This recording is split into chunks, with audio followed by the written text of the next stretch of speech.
Let's see. Ooh, ooh, ooh, ooh, ooh. Boom. Oh. Boom. Boom. Boom. Boom. Boom. Boom. Oh, you gotta freaking be kidding me. Top live. Auto find and activate. You. Uh-oh. I broke something. What's up? What up, Colonel? Hold on. I'm still fixing my hooja bob here. Boom. Boom. Boom.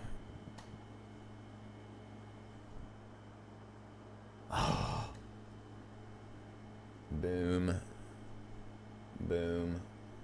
Boom. Ah, I broke it again.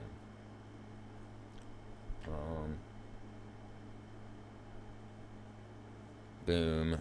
Boom. Man, it really doesn't like to do that, does it?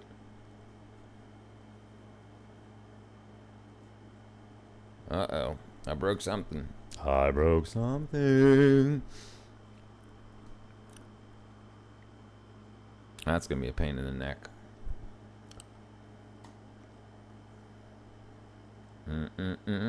Auto find and activate. You gotta be kidding me. Stop, close, open, standard, WebSocket. Auto find and activate. This thing's gonna drive me mad. For full effect. I think the thing's broke. Huh.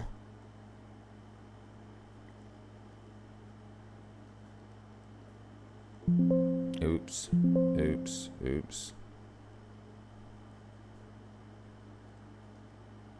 Uh-oh. Uh-oh. Uh-oh. There we go. What up, Ken? What up, Chance? What up, Cat? Yeah, let's hit that like button as you come in. I would appreciate it if you hit it as you come in, even though we got everything broken here. There we go. I fixed it. All right. Yeah. Yeah, if you guys could hit the like button as you come in, I'd appreciate it. Thank you. Thank you. Thank you. Thank you. Thank you. T-shirt and hat.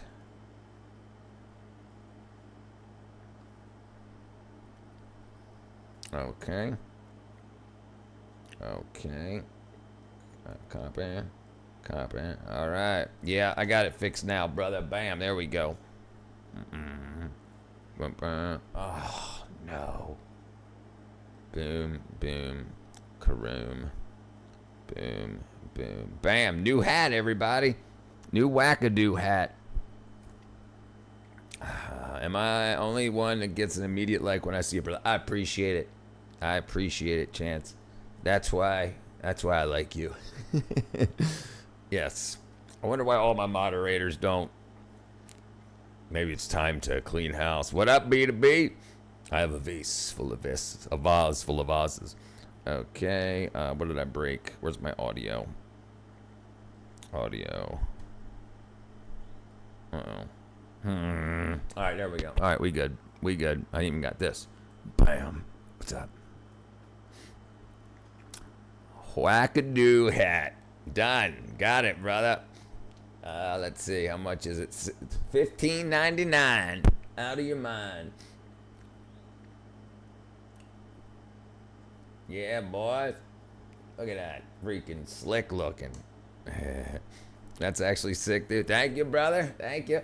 And it's embroidered and all. Embroidered. Richard, I was actually asking there. Asking what? Why don't we do a hat?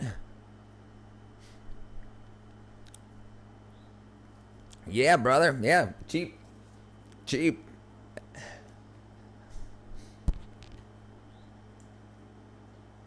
And it's a 110th grade designed, handmade, hand designed. Wise moderators don't do. I'll do something. Right. I don't know.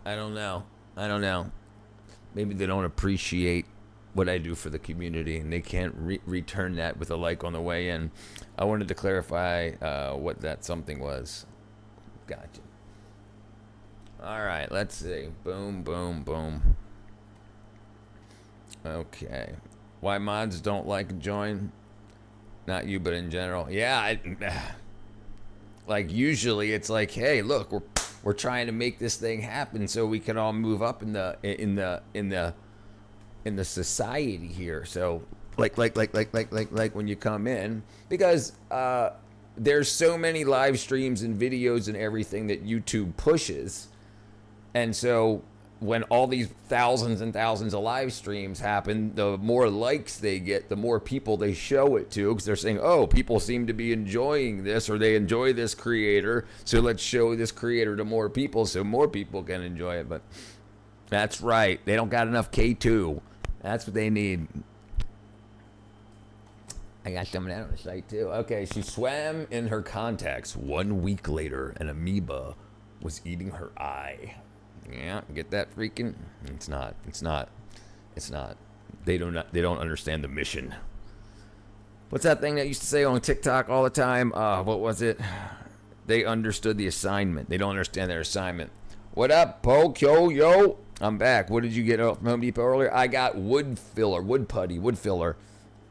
So after years and years, when exterior paint starts to break down, water gets in behind it, and because latex paint is basically rubber. It's what it is. It's latex rubber. So when you paint something, you're putting a coating of rubber over it. But if water gets behind it, then the wood starts to rot, and then you got to scrape out all the rot so it stops, like kind of like cancer. And then you fill it full of wood putty, which is like body filler on a car, and then you sand it and paint it all again. So it seals everything up, and it's got its structural integrity. So I got a spot on a window, decorative window jammy that's got some weak spot to it because water got behind the paint. All right, let's see. Jeez. 72 hours with the last Hunter gun. M5 Ultra Max Studio leaks. 1 terabyte of RAM. Jeez, that's got to be expensive. 1 terabyte of RAM. That's 1,000 gigs of RAM. I looked up 32 gigs today, and it was $400.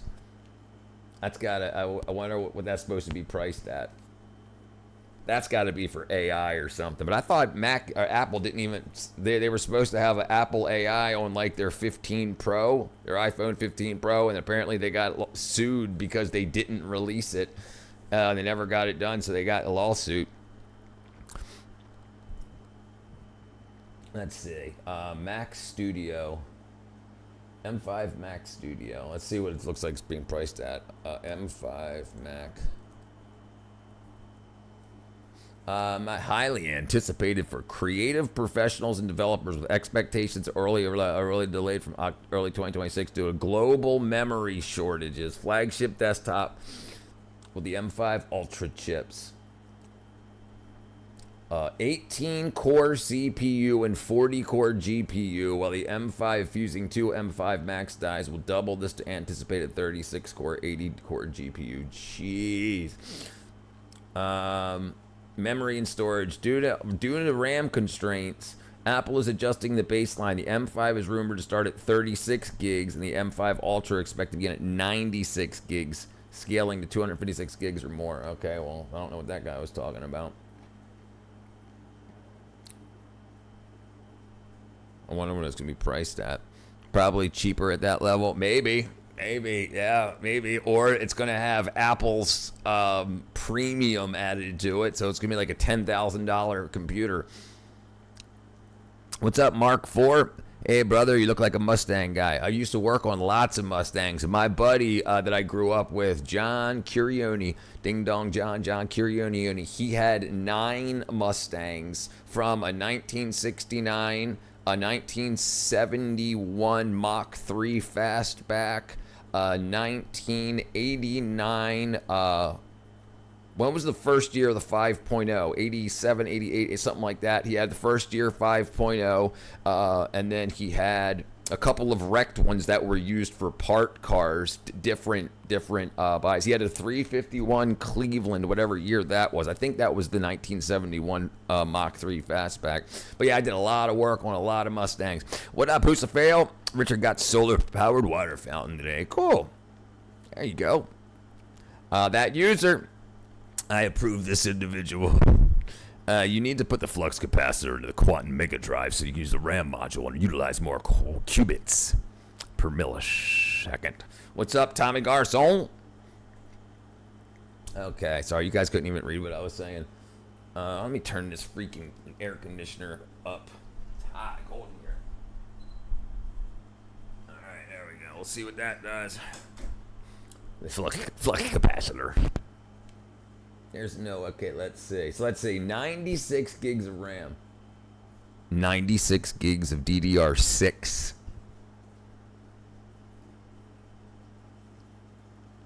96 gigs of DDR6. I'm guessing it's going to have 6 in it. Why wouldn't it? DDR6 memory for standard desktops does not exist yet. Okay, so maybe still use 5. I could have swore the DDR6 was coming out on the new M5s. Oh, maybe they're just using the old.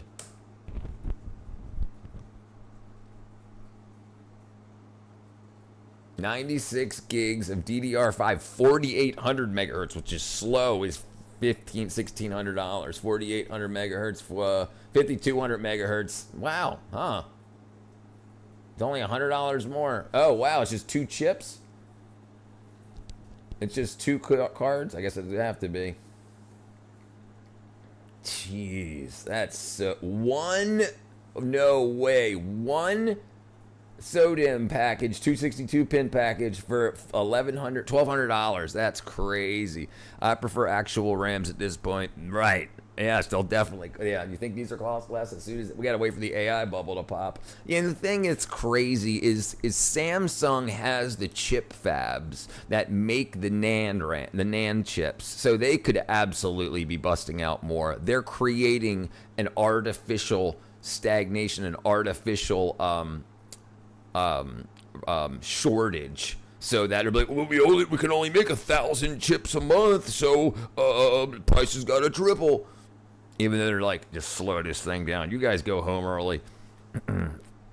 You're an Anunnaki, not human. We know you're lying. Go back to your spaceship. Stop the invaders. You'll never stop. How you doing, Cretan? No, you. Jeez. Yeah, 16 gigs for $500. Yeah, that's so crazy. That's so crazy. You know what I wonder if what they're doing? I wonder if they're producing the silicon for the DDR6 RAM and the Samsung drives and whatnot for the Samsung SSDs and for memory. I wonder if they're changing their tooling over. So then this stuff, DDR5 will go super expensive, especially if Samsung stops producing the NANDs for them. At $1,000, at $1,000 for $2,000. You did a chicken tour, but not inside your house tour yet. I've done lots of them. They're all over my live streams, brother.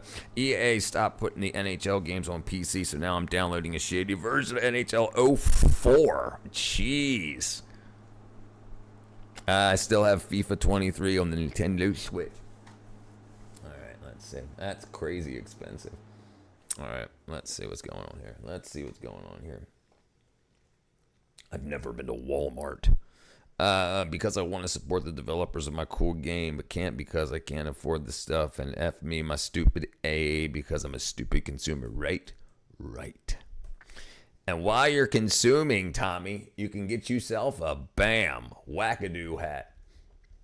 110th grade Whackadoo hat. $15.99. Go get you one. Saw a video of water cutting through metal. Yeah.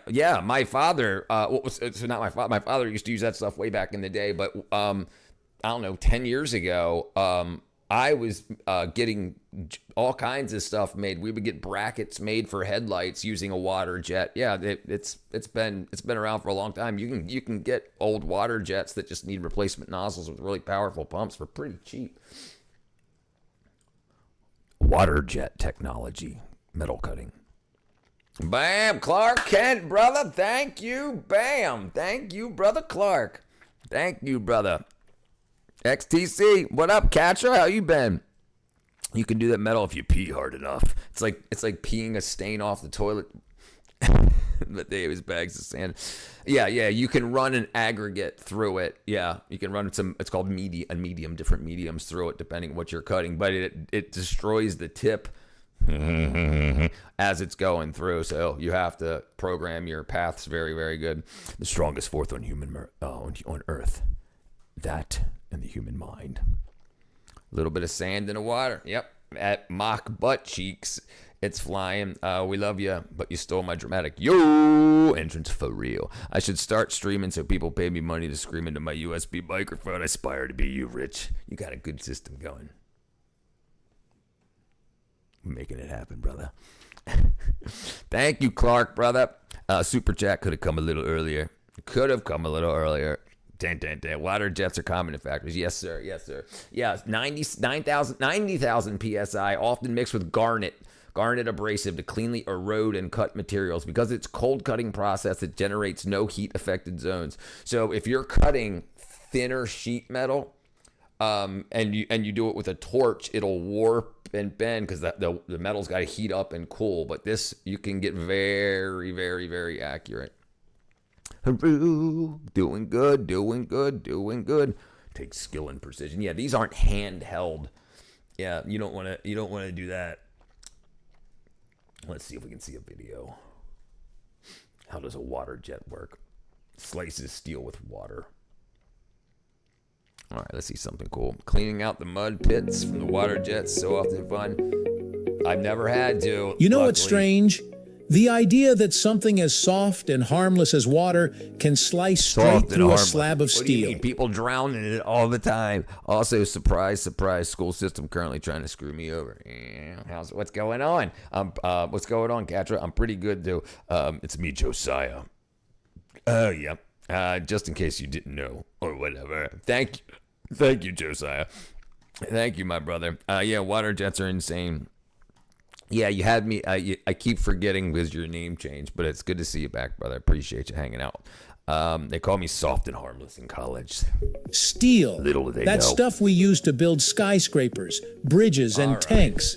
And yet, there's a machine out there, an industrial tool that shoots out water at such a high pressure, it can cut through metal like it's butter.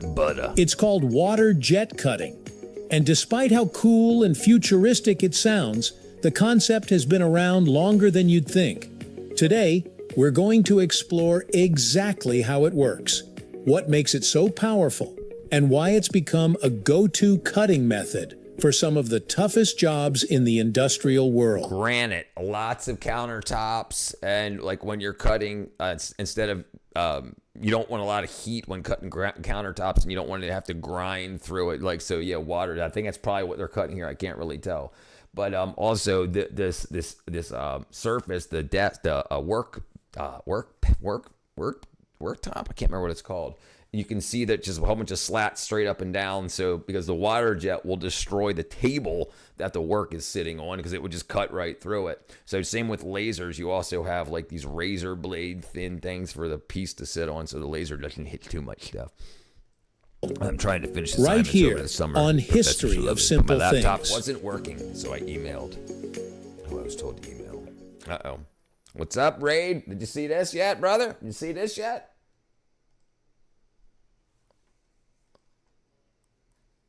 The Whackadoo hat. I told you I'd do it. Okay, sorry. And we agreed that what day to come in, and I came in and couldn't find them. They couldn't be found. Nick Diesel, have you ever had Five Guys wieners or just their burgers? Just their burgers, brother. Vote to be added to the list. So I just went to the front of the office, and they sent me on a goose chase. Jerks. I hear one more AI voice. I'm going to go to China and Terminator 2 TikTok server warehouse. Yeah, brother, I'm getting tired of it too. I just wanted to see the work to show you guys. So and then I eventually ended up at the library where they had given me my laptop to them and go home and topless. Fill out a form. I filled out a form. Military industrial academic complex. That's right. I have to wait to be approved or denied. Nick me out with 5 dudes ripped off value is nothing like the burgers. The burgers are fire, but the weed is nothing special. I've been almost a week since I filled out the form. Jeez. Hottest killer. Hat is killer. I want to go do my stuff and finish my dang class. And it's a trucker's hat, too. Monkey Brains, have you ever seen China's new wind power batteries that look like skyscrapers that move tons up and down? Unless you're talking about the gravity batteries. Yes. Yeah. If that's what you're talking about, the gravity batteries. Yeah. So they use the extra power during the day to raise this big arse weight. And then at night when there's no sun or there's not a lot of, when there's not a lot of wind, they fall just like the weights in a pendulum clock, like old grandfather clocks that had those weights you had to use to wind it up so the weights would go up and then they would slowly fall over like a month. Well, it's the same stuff. So it's an old technology that's coming back into use. Also, there's cool things called a sand battery where they use the power from the windmills and the solar panels to heat a big old box of sand. And then at night when there's no solar panels, they run water through the hot sand, which boils the water, turns it into steam, and then it turns a steam turbine. Been there, done that. Denied. The history of simple things. Yes, Jonas, brother. Yes. Richard Five Guys actually has glizzies. Let's start with the basics.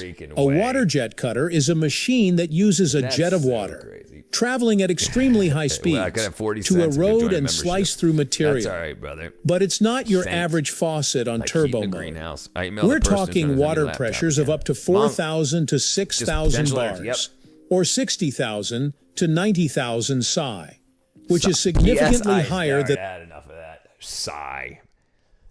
How like the AI can't get PSI right?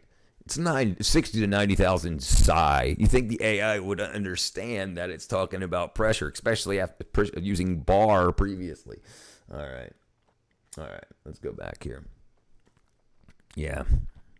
Swear to God, brother. Pull up the Five Guys menu. Okay. All right. We're doing it. All right. Five Guys menu. They're asking to see if I'm human.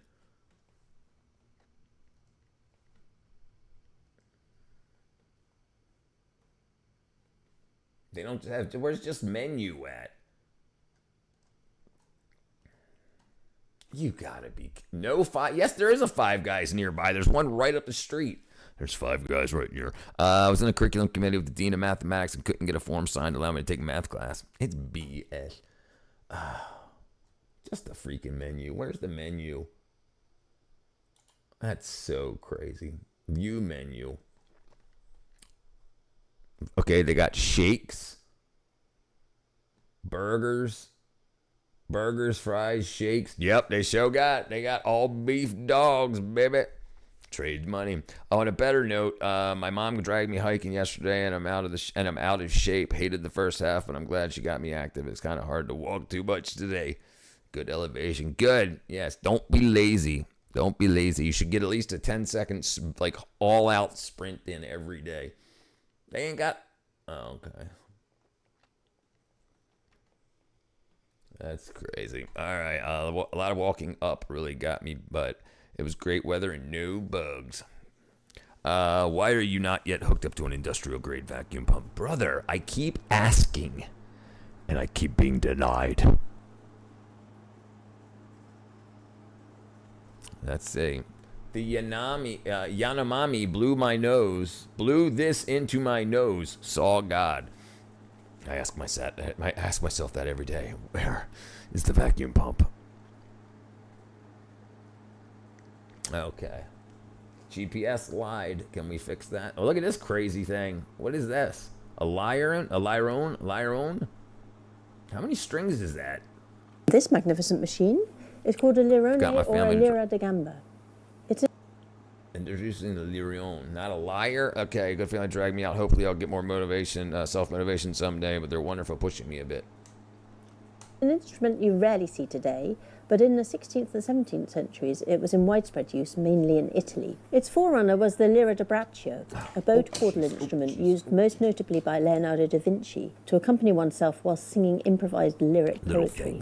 The lirone, in English large lyre, I mean, my dad and sisters are going was invented by Da Vinci's pupil Atalante Miglioretti in 1505. It was played domestically by singers accompanying themselves, often with the addition of a harp or a theorbo.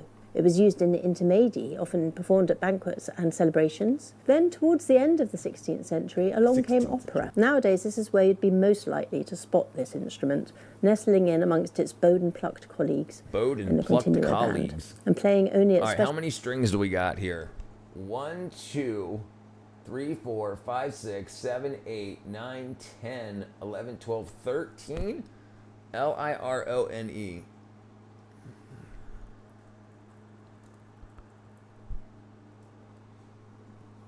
Lirone, also called the lira da gamba, is a rare bowed string instrument from the late 16th, early 17th century. It's highly distinguished for its 9 to 16 gut strings. So it's made out of like goat gut, probably. Intestines. Oh, sorry, I got your rate. I follow dad and sisters anywhere, no matter how much pain I'm in.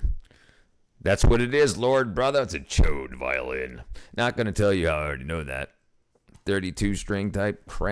They got, look at the, here, let's see. Hold on, let's do this real quick. Boom, boom. Boom, boom, boom.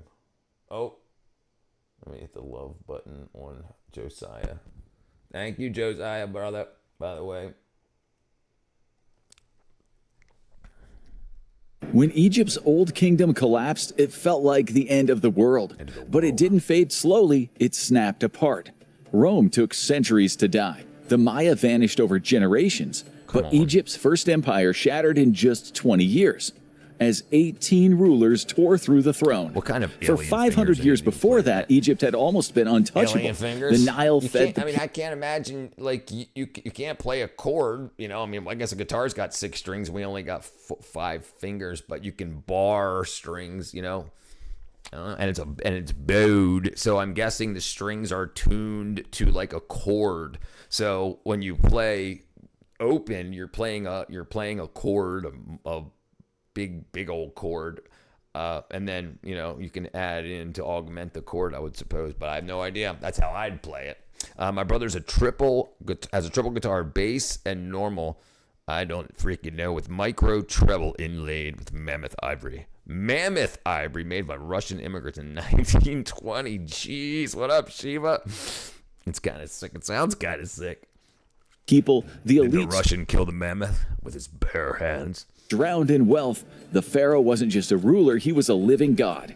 Until the Nile failed, and the people who once worshipped their rulers started to turn on them instead. Because the fastest way to destroy a god is to let people watch. The Nile cyclically flooded, and when it flooded, it would flood the fields that were beside the Nile River. And so the freaking Egyptian gods knew this, you know, the people that they knew that when it flooded, but they said, look, if you pray to me and worship me, I'll talk to the upper gods and I'll make it flood and we'll have food every year. And then something happened and it stopped doing it. So they're like, you're supposed to be God. And it was like, oh, I don't know what's happening. So they were like, well, I guess that's a little tell us. Chilling like a billion. What up, shorty dog? B2B. The Air Force One is being replaced by a new 747 gifted by Qatar. That's what I heard too.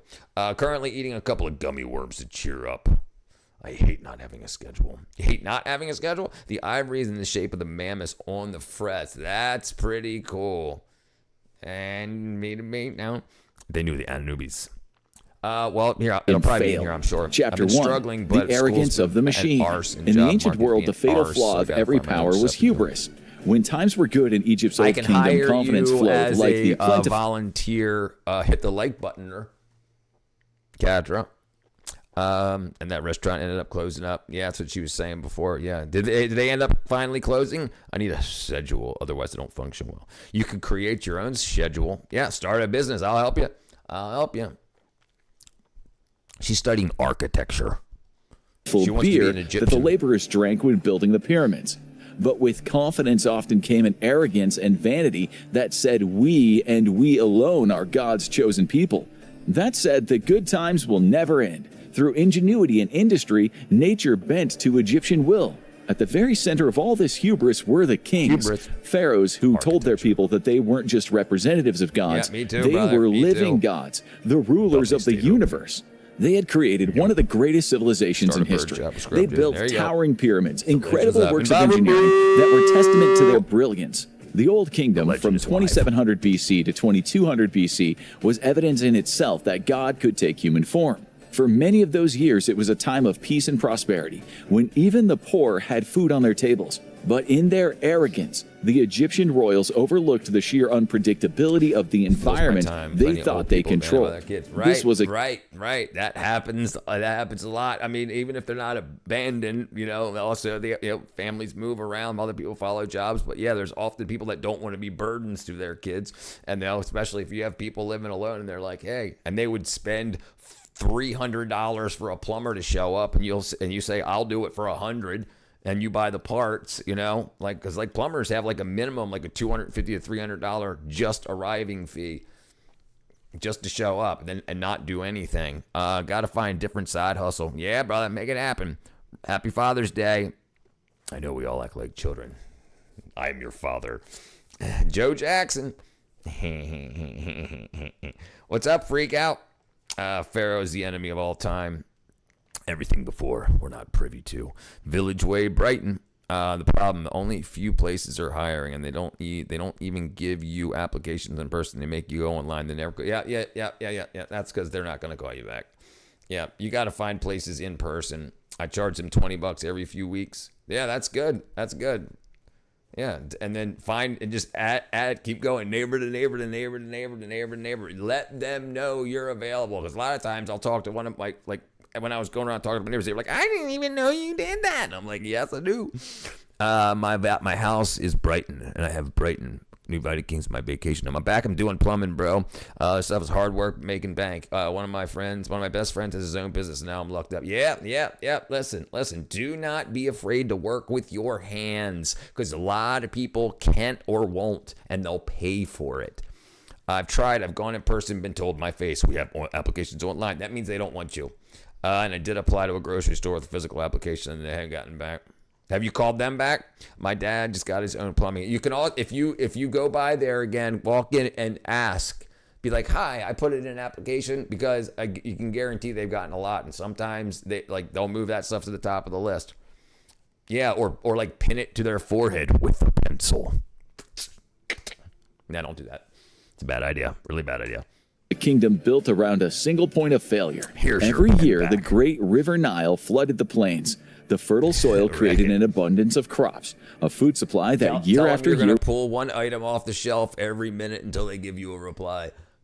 ...was enough to feed the populace. It was a perfect system. For the masses, the kings delivered on their promise to provide for all. But when things started to go wrong, when recorded flood levels became lower year after year, the kings had no answers. Without solutions, their power began to fade. The people lost faith in the system that they'd spent all their lives toiling for. Yeah. And this system already was rigged against the common man. All wealth flowed upward and stopped at the pharaohs. Governing from Memphis, the capital on the banks of the Nile. Water and sewer lines, so I'm swinging pickaxes, shovels for 10 hours a day. Yeah, brother, that's some rough stuff. But yeah, the money is definitely good. Employees I have to go, the employees I gave it to, there was someone I went to high school with. I kind of just side-eyed them and shoved them some out and said, here, thanks. You own them. They don't own you. That's right. I've never gotten a job I wanted, if I'm being honest. I'm professional, just can't fix my face sometimes. That can be a problem. What's up, Darren? Welcome back, brother. Have you seen any of the newer evidence showing there was large-scale civilization miles along the Amazon? Yes, sir. Yeah, so we actually, the other day, we did a stream, and, obviously, but it was talking about rewritten history, like how the history that you learn normally, like how we came up from nothing, blah, blah, blah, blah, blah. But a lot of the buildings that have been said that they were built, if you look at the date, well, yeah. So yes, to answer your question, yeah. So we can get back into it too if you're interested. That's the redhead side of you. That's right. No, it's really interesting stuff. When you realize that we've been lied to, absolutely. People just wrote school books to sell the school books, and the stuff in it does not have to be true. But we think it's the truth because we learned it in school, but that's not the truth. I mean, think about how there's Christian colleges and there's secular colleges that teach two different things. Which one's wrong? So you can go to a Christian college and learn different things about creation than you learned at a secular college, and you could still spend $60,000 to $80,000. But which one's wrong or which one's right? Right? So it doesn't matter. They're just selling you a product called education. It doesn't have to be true. He's also a redhead. You got to be viciously pervasive, and hit many points hard. History Volta. I'm all game. He also kind of side at me and nodded like this. He was like,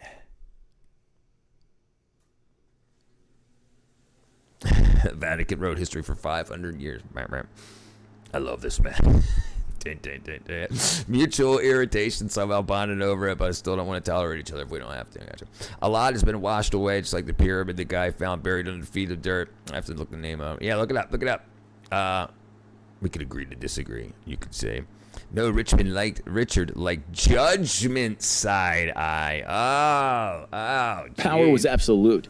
When the pharaoh walked outside of his palace, officials would throw themselves at his feet. He was treated like a deity on the earth. Below the mighty royals sat the bureaucracy, a small elite of literate officials who managed the kingdom. Some were great scribes who used hieroglyphics to write administrative records and stories of suffering and heroism. High officials lived on estates granted by the king, but in theory he owned everything.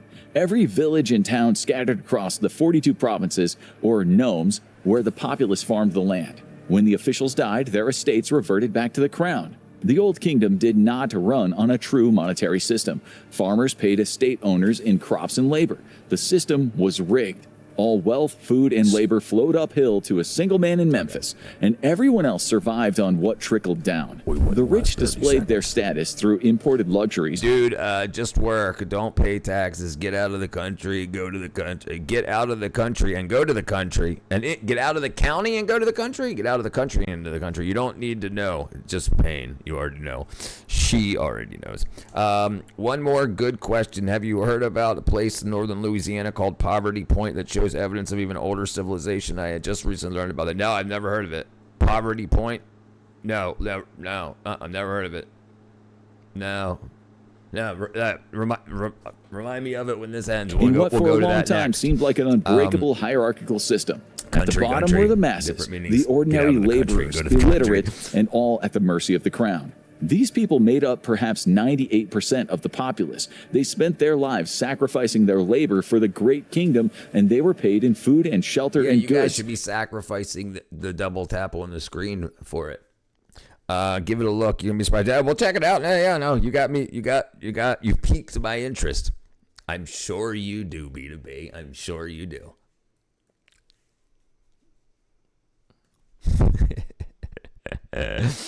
Aye, Captain. They had built the pyramids, the palaces, the temples, the roadworks, and dams. They fought in military campaigns in Nubia or in North Africa. And they did it because they knew they stood at the center of something immense. Their kingdom was home to the most advanced people on Earth, a civilization that for centuries was too powerful for any foreign invader to conquer. As long as the floods came, the land stayed green, the monuments rose, and the divine order endured. In effect, this was an entire economy that relied on the weather. All that wealth was highly concentrated into a single ruling family that couldn't afford a change in the climate. Kings who, instead of building larger state granaries for times of famine, built colossal monuments to their own egos. Right, so they should have built huge warehouses for grain and whatnot, but they just figured, hey, there'll be more grain next season. There'll be more grain next season. People need to learn the lesson of the brand makes. People need to learn the lesson that the brand makes, not the price of the product. The pack of gummy worms I bought is huge, and it's just a clear bag with store's name. $7. Should last me. How long? Why are there like 15 likes? This is one of the best dudes online. Agreed. No, this isn't AI. This is an infographic show. This is five. It was only 5 days ago, but they in the beginning and stuff, and they actually put it all down here. They got 15 million subscribers, and they actually have down here all the videos are where they used to have it. They used to put it in all their videos. They're all done by humans because remember, just a couple of weeks ago, YouTube was canceling faceless shows that used repetition. There were quite a few pyramids found buried several meters between dirt. I've accidentally found one. Yeah, I'm very, very, very familiar with the ones in Mexico found in the forests and stuff in Mexico. Yes, a lot of them have been buried. So I don't know how much you know about the biblical history, but Noah's flood. And this is stuff that's used in, I went to secular school. I didn't go to Christian school, so I had to learn that on my own. But when you learn about the flood myths and things like that, and you understand, wow, okay, so why would people have left this beautiful place and buried it? Left it so long ago that it got buried, and how did it get buried? Right? And you think, well, a flood would do it. Just basic, generic looking. Yeah. It's hand drawn, well, like Blender. It's Mexico. Yeah, I heard about Nelly. I remember that song. Most educational animations, trust me. I'm way far behind. The human disclaimer is that they scrolled right to 0 towards the bottom of the description. Narrated by Josh. Don't forget the topic. Today's video engineer. Come chat with me. Facebook, all public format. Info class show of accessibility. Yeah, whatever. I'm good. I'm a sucker for cornrows and manicured toes. Fandy capri pants. Never made the connection between the two. Wow, good stuff, brother. Welcome to 110th grade. Bam. Let me in now. Let me in. Bill Gates, Donald Trump. Let me in. Shimmy, shimmy. Poverty Point is a massive 3,400-year-old earthwork complex in northern Louisiana built by indigenous hunter-gatherers between 1700 and 1100 BCE. Look at the bodies. The shading, the shapes are consistent but different. The position, colors and positions make sense. It's simple but not overdone because the picture isn't the main purpose. It's very human. It would have made a good. I would make a good subject. Yeah, let's do it next. We'll do it next. B2B was tell you the narrator is at least. Yep. I listened to light it up and pass it. Yay. I went to CC for community college for 8 years. Learned to read a lot. I was working 12 8-hour days the whole time. 8 to 12 hour days, 12 8-hour days at a time. Learn more from books, but it didn't hurt. No, it doesn't hurt. Doesn't hurt. Men buried with riches for the after. The thing is, you have to understand that school isn't where you get your education. Everything that you really learn in life, you learn outside of school. Afterlife. I used to say it's important, you can't think out of the box when you've been educated in one. I fell first. What's your opinion on the claims on giants being found biblically? It's never seen any good evidence.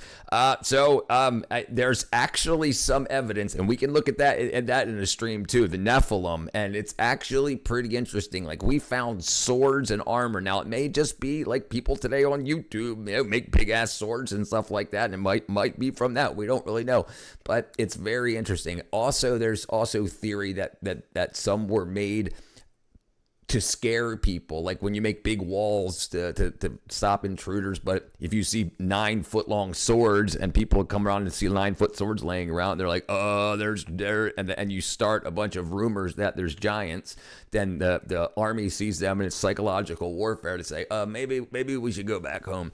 School is where I'm getting my certification. I'm educated when it comes to expression and design. I just need to learn to stupid computers. Yeah, learn the computers.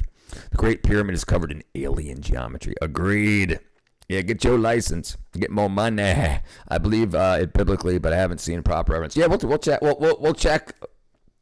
We'll go down the list. We'll go to some even entombed alongside sacrificial officials and servants. But for as long as the royals delivered on their promises, the wheels of this all-for-one system kept turning. The kingdom had been so perfectly engineered for success that its rulers had almost no contingency plans. Any serious deviation from the norm was a death sentence waiting to happen. Those pharaohs weren't supreme beings, they were mere mortals, and they'd soon discover, to their abject horror, that men cannot control nature.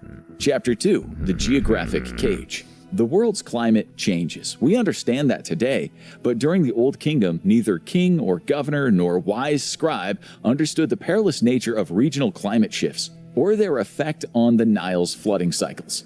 Within their bottomless arrogance, the kings believed that when they died, they journeyed across the heavens with the creator of all life, the sun god Ra. By extension, Egyptian royalty was seen as being bound to the natural order. But in reality, the kings had no control over the sky or the river. For centuries, it was a near-perfect relationship between man and nature. But then the river simply stopped rising. The god king had no answers. At first, the change was subtle. The floodwaters gradually began to fall, measured by officials in Nilometers. Around 3000 BC, officials under King Narmer sent a warning. Something is wrong. The flood levels have lowered. Then came the long drought. The decline had begun. A dark age was upon the people of Egypt. Great pyramids were no longer raised. Vast temple projects slowed or stopped entirely. As the climate became more arid, vegetation retreated. Some plant life disappeared as sand dunes crept. The eschatological dispensationalist premillennialists rule every nation, and they want Armageddon. Climate literally means change. Rah, I can't. Mr. Big Words. Yeah, I think he did that to me on purpose. Closer to human settlements. The governors of the 42 provinces, the nomarchs, grew in power as people lost faith in the centralized state. Regional magistrates and judges imposed their own authority. Yeah, listen, I love it. And the thing I like about conspiracy theories is when like we start to do something and people come in and be like, this is all bull. Okay, you've never been in my stream before, and you come in telling me the first thing you say is this is bull. Who sent you? And why? Gotta go. Neighbor is dying. She's like 40. All right, brother. Jeez. Dying?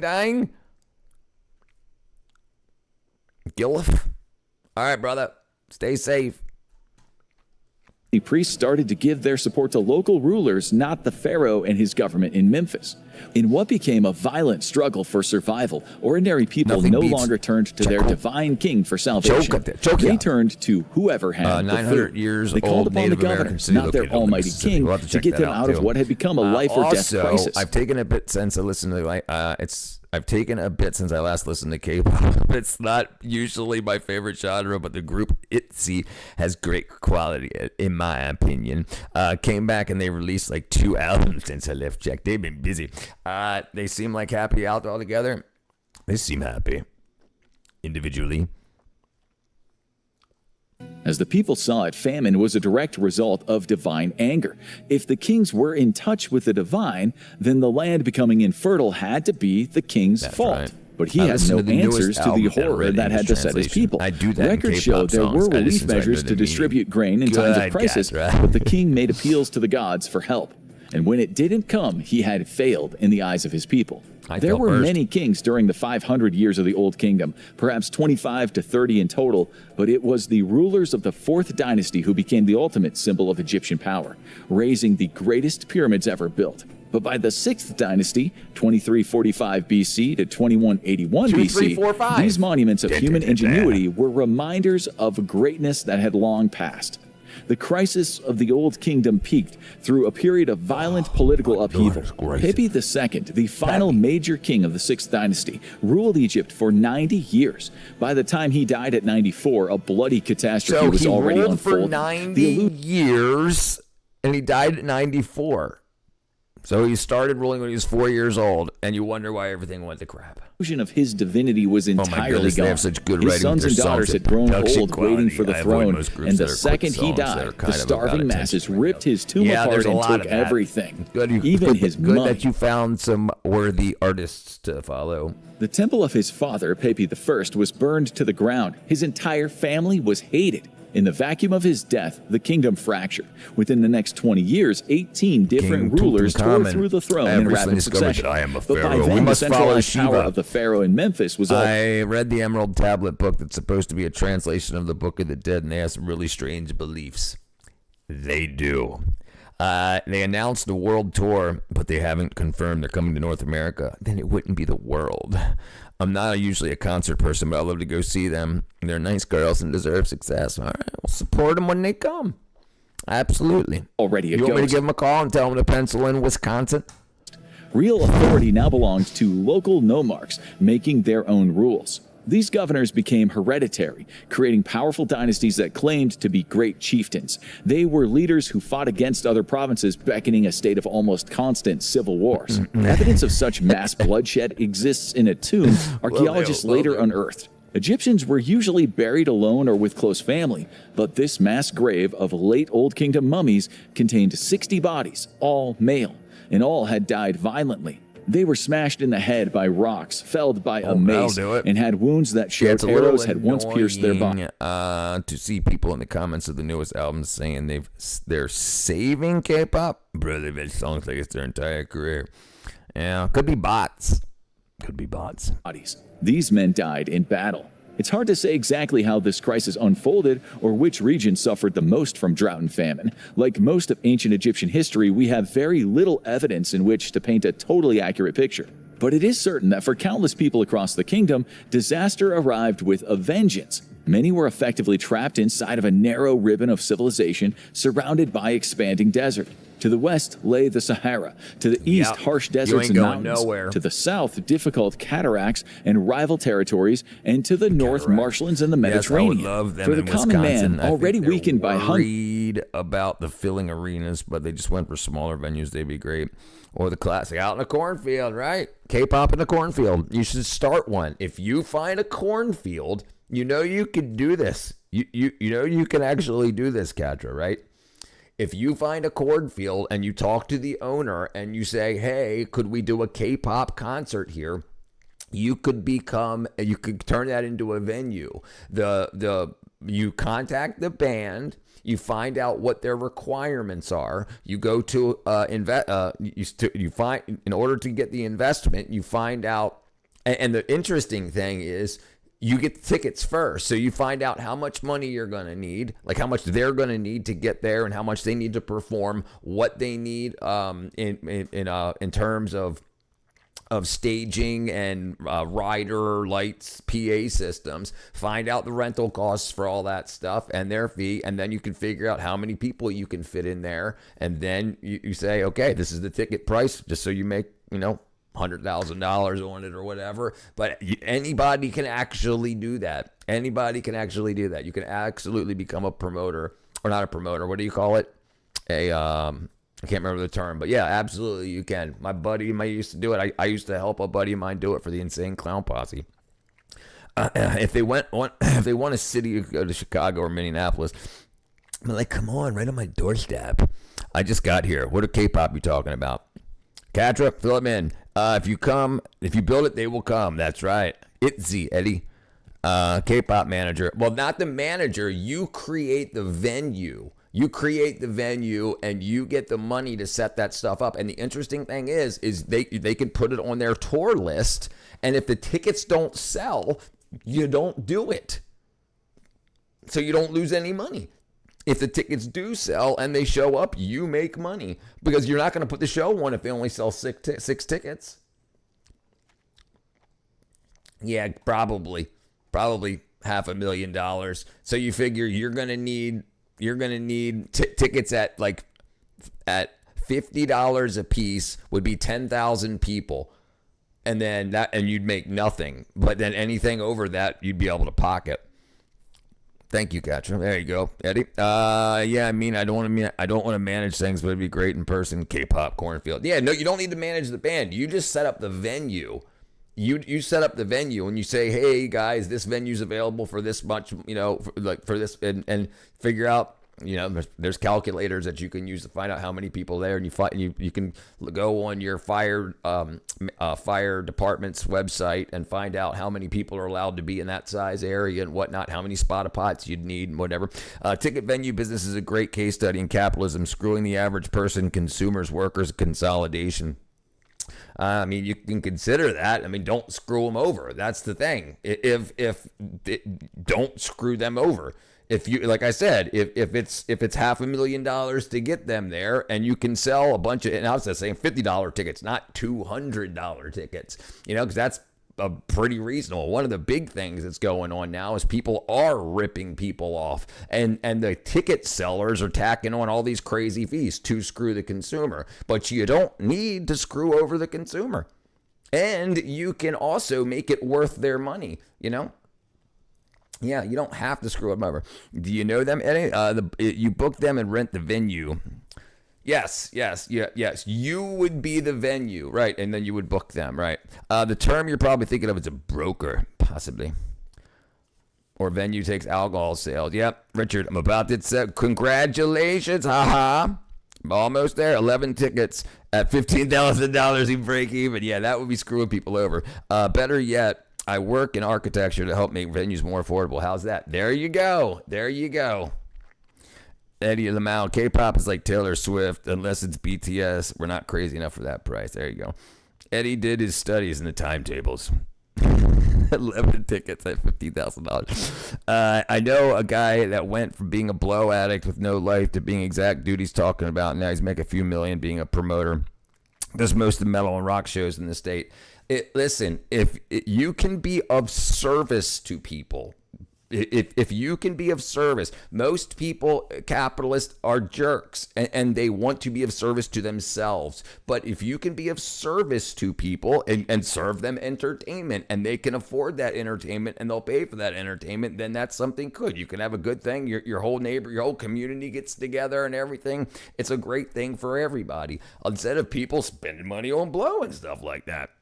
Yes, dream big, do big. And the thing is, any of this is possible. People are too scared to even look. You can start businesses very easily. You can start by going to the SBA.gov and you can smallbusinessadministration.gov, and you can download business plans. If you have an idea, you can do all the numbers. Then when you fill out the forms, when you fill out the paperwork, you take that to investors. They look over your business plan and they say, okay, this looks like it'll make some money. I'll put the money in. It's not difficult to get money. It's difficult to just call people up and say, hey, can I have $1 million?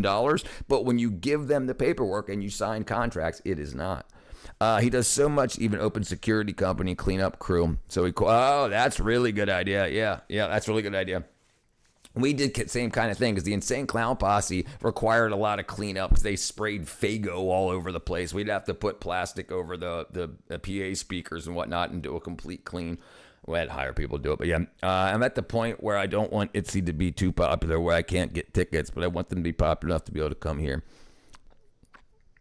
There you go. And where do you expect to be in 5 years is always a fun question, right? Do it. I'll help you. There were no supplies for a long, hazardous journey through foreign lands where bandits lay in wait. There were no real maps for navigation, no transport they could afford. So the commoner was tied to the state, a civilization built around a narrow oasis, surrounded by terrain that was almost impossible to cross without stores of food, water, and weapons. Just one man getting himself out ICP, was still not works impossible. With them, Never mind his family. From venues. Egypt He has a wasn't small Rome. Kind of During the collapse of the Roman Empire, the most desperate people they could were really easy to work with. Migrate into neighboring provinces. The ICP was easy to work with, but yeah, the venues, no, not so much. Because of the Faygo. Soaked floors, mainly the issue. Yeah.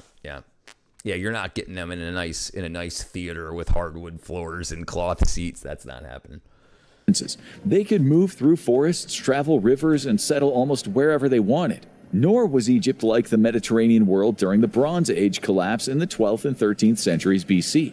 Entire groups were able to escape by sea and migrated across coastlines and islands. The people of Egypt had no such escape route. They were trapped under a blistering sun, waiting to die or go down fighting. This was a psychological crisis, not just a physical one.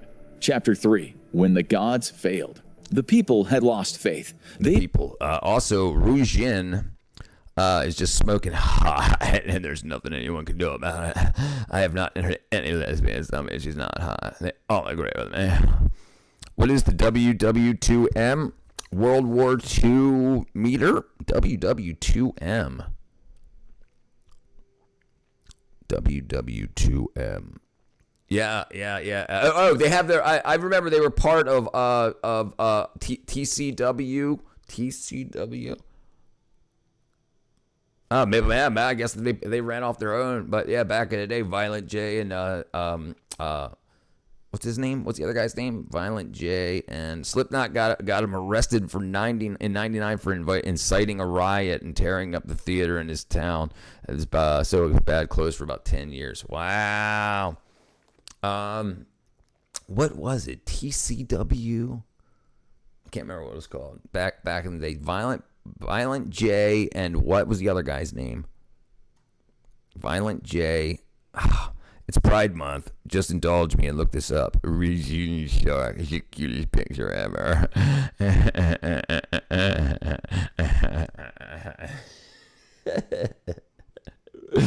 Lesbians are funny. Okay. Oh, jeez. She's so cute. Look how good she looks. Look at that. She's so hot. Juggalo. Oh, okay, cool. So they did start something completely. Silent Bob. No, not Silent Bob. I'm pulling the Pride Month card. They became cynical and angry. They looked upon those towering pyramids and gilded graves as testaments to greed and excess. Lies, a spell that had been cast that was now shattered into 1,000 pieces. The tombs said it all. The inscriptions of what was it? What did they do before? ICP wrestling career. Okay, JCW was one. Backyard Wrestling, okay, that was one, too. Violent J and Shaggy 2 Dope, right, okay, right. Okay, where did it start? Okay, while involved with WWF, they left WWF and went to WCW. Okay, WCW. Okay, so then after they left WCW, they started JCW. Okay, yeah, that's what it was. It was WCW. And then, JC. Okay, all right. Let me out. In all seriousness, Shaggy 2 Dope. Yeah. My buddy's got their VHS stuff. So does my buddy Tony Peranio. He moved me in to this. They had this mansion recording studio in Baltimore, in Brooklyn Park, Baltimore. And he moved me in to run the websites, do the editing and audio stuff. It was crazy. I can die happy seeing Janelle and Richard screen, and my world is complete. All right, Catra, good to see you again. They were kind of the first to bring that really bloody style of wrestling in. I worked with also and hung out with Axel Rotten. I think he's dead now. I always read that it's Gigolo. Nope. Gigolo, Juggalettes. Yeah, Trent Acid, the Altar Boys, Tim, Tom, Terry, and Todd. Let me see if Axel Rotten's in here. Control F. Axel Rotten. Axel Rotten. Yeah. Oh, Ian Rotten. Right. That was it. That was his stage name. Yeah, that's him right there. No, that's not him. Wow. I wonder why he's not in here. Yeah, I actually went to an ICP show with him. I think I'm out too. All right, Kat. Have a good night. Peace out, Girl Scout. Nomarchs who claimed that they saved their people from the worst of the devastation. I gave bread to the hungry and clothing to the naked. All of Upper Egypt was dying of hunger. The most terrifying part of this message, people were eating their children. Memphis still had the king, but his rulership likely barely extended as far as the city borders.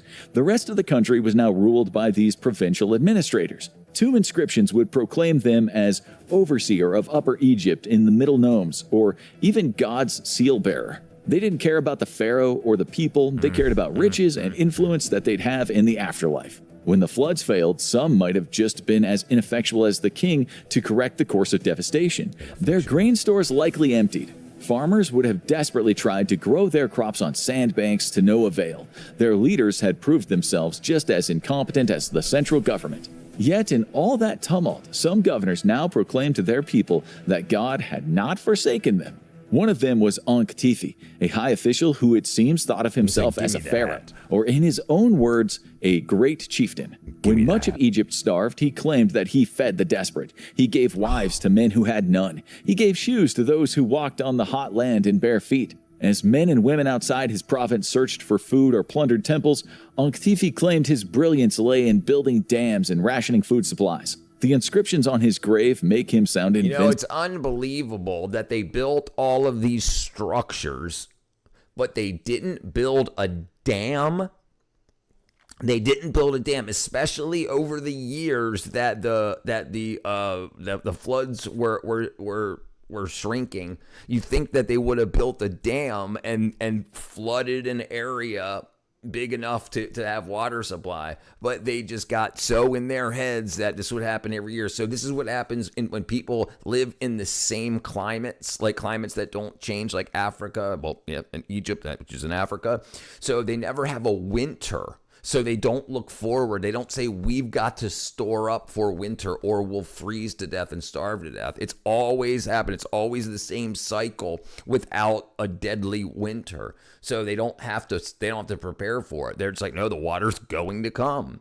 And then they didn't prepare for it when they could have. And especially the years that they had, they obviously they can do brickwork. So they could have built the dam, no problem.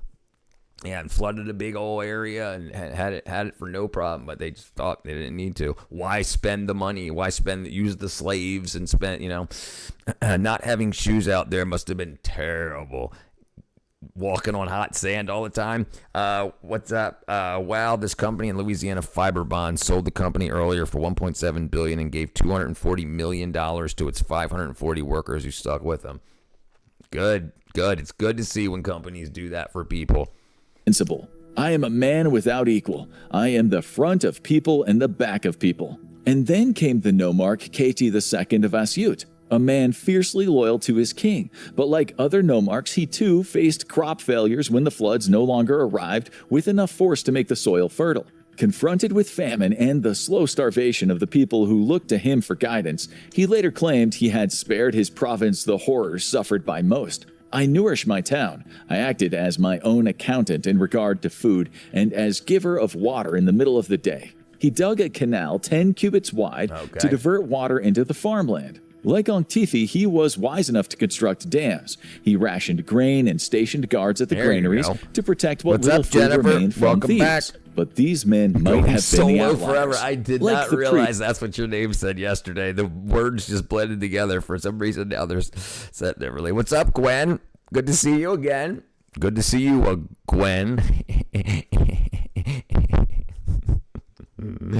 Hekanak, who wrote, "Look, the whole land is dead, and you have not hungered." He too witnessed the specter of cannibalism. Look, they've started to eat people here.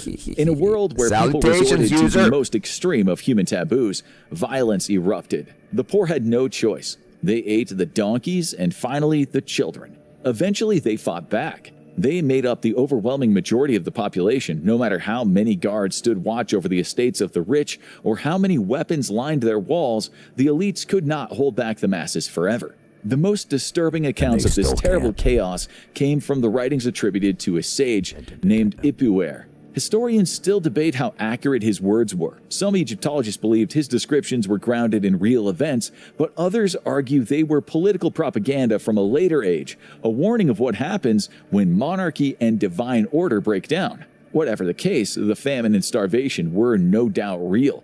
The hellish descriptions written by Ipuwer's hand might have some bearing in reality. Lo, the desert claims the land towns are ravaged. Upper Egypt became a wasteland. He wrote that the starving masses took the law into their own hands as they scavenged and fought for food. In their rage, they dashed noble infants' heads against walls. Some parents abandoned their own children. Envy and bitterness spread everywhere. Men dressed in fine clothes were beaten in the streets. Even wealthy women were no longer safe. Some were dragged away and sealed inside prisons to starve. Men stir up strife unopposed. Groaning is throughout the land, mingled with laments. See now the land deprived of kingship. Pestilence swept across the provinces. Bodies floated through the rivers and canals. Waterways stained red with blood and disease. The poor looted the rich and cried out, "Let us suppress the powerful among us." Families turned on each other. A man regards his son as his enemy. He who puts his brother in the ground is everywhere. In a world like this, where greed and cynicism drove men to their worst impulses, the wise scribe no longer had influence. His words were ignored by a desperate populace trying to get what they could. Let me write you a poem. Whole towns were laid to I know waste. You're hungry. Let me write you a poem. The country turned to desert. Yep, And in the heat of such weakness, The pagan Asiatic empire. barbarians arrived to finish off a people who were too divided to mount a defense. Creating a central what they authority wanna to do fight here. back was impossible. Tax records and government documents needed to run a country had already been destroyed. Poor men, ordinary men, trampled all over ancient customs when they went where they before had been barred. Lo, the great breaking council off his chamber is gold. invaded. What up, Beggars come Wyatt? and I go love the in the story great of mansions. Mesopotamia. The secrets of Mesopotamia. Egypt's kings are bared. These men stole the records and murdered the scribes. They destroyed books, the agricultural knowledge that for centuries had helped the Egyptians farm. As thugs took control of towns and cities and anarchy spread, revenue to be spent on projects went straight into their pockets. In 2 decades, the Memphis kings had been ruined. The peasants who had somehow stayed alive were now demoralized. Doing They well, had brother. no Doing protection well. How you against the doing, bud? wicked, and they had lost all faith in rulership. Being born was a curse. I wish I were dead, little children say. He should not have made me live. For Ipuwer, what Egypt needed was the restoration of the royal family. They needed a beating heart at the center of the nation, capable of imposing order in the chaos. As one historian described it, this was a tantalizing dream, and for some, even a necessity for survival. One man's testimony alone is not enough to understand what happened. As so often happens throughout history, the voices of the overwhelming majority were lost because they could neither write nor read. Ancient Egypt was recorded largely through the eyes of its ruling class. Yet it is through the actions of ordinary people that parts of Ipuwer's vision of social collapse can be corroborated.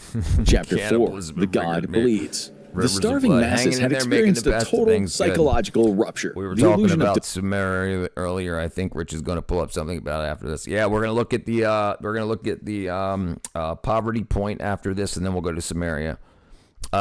This was the Bronze Age. I believe they had bronze and copper. So yeah, the Bronze Age. That's back during this. They didn't have iron as much yet. I don't think. When was the Iron Age?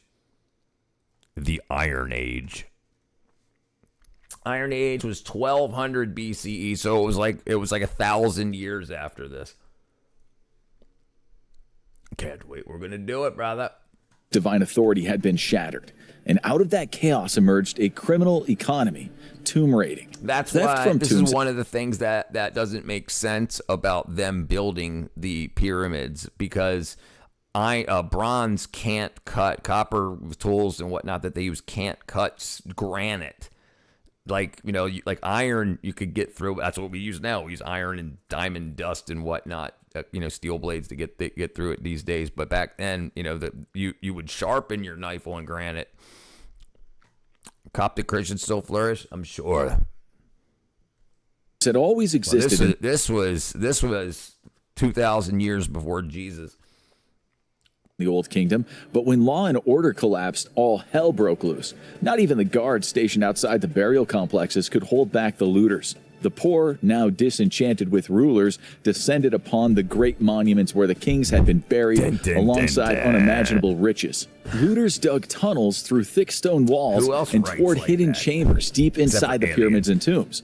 Without a stable My Engineering 101 teacher, first college course I ever took, swore it was aliens. Who the hell knows? Hey, teachers can be state odd. to police and the kingdom, sometimes right. it was almost impossible But to rarely. stop. Gold statues, jewelry, even gold masks that had can't once eat adorned gold. the king's face were sold in markets. It was the ultimate insult to the men who once made regular citizens shake at their very sight. When archaeologists found these tombs thousands of years later, they found mummies desecrated and smashed. The ransackers hadn't just stolen, but had destroyed everything in sight. The lack of respect it showed was unprecedented. Who made the in ancient pyramids? Egypt, Even safe better.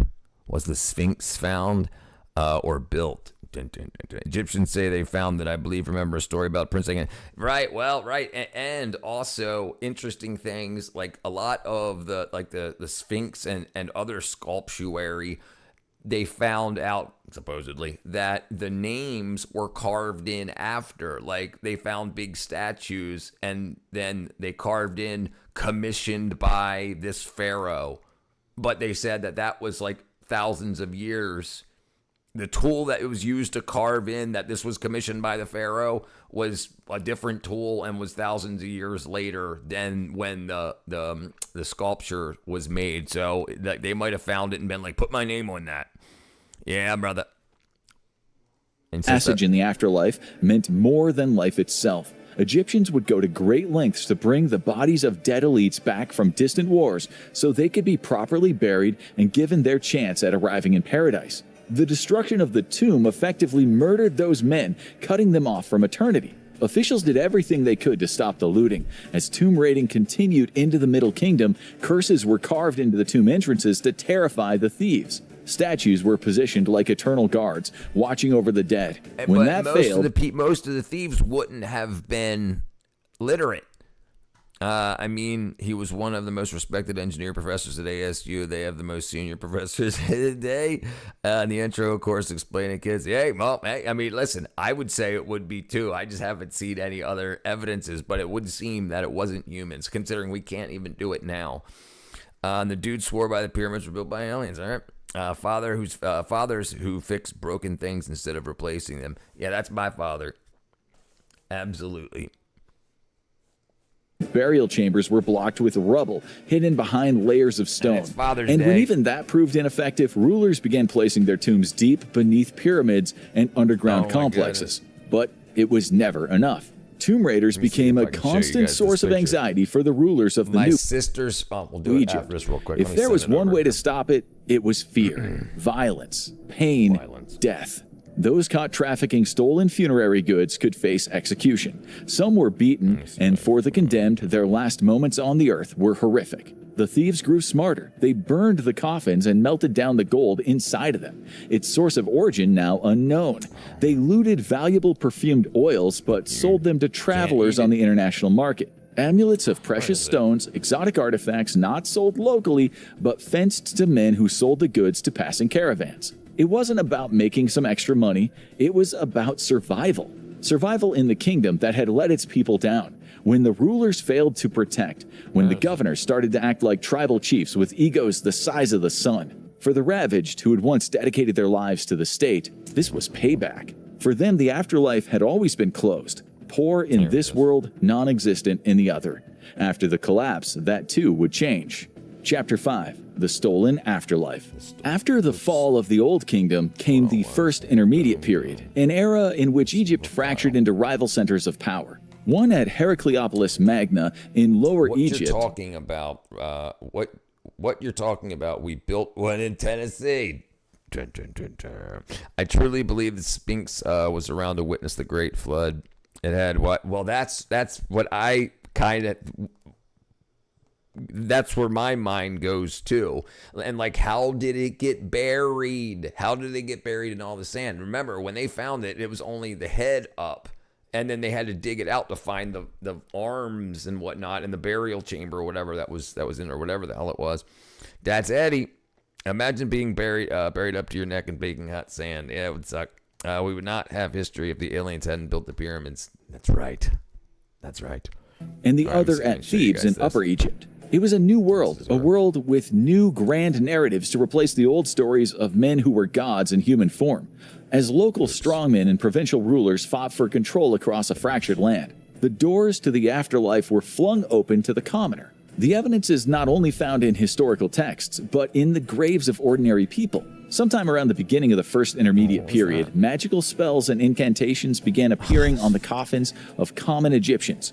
It was a practice once reserved for the royalty and the elite. The violent collapse of the old order had helped give birth to something radical, a more democratic vision of heaven. Two worlds that had once been separated, ruler and commoner, had, through suffering and upheaval, began to move closer together.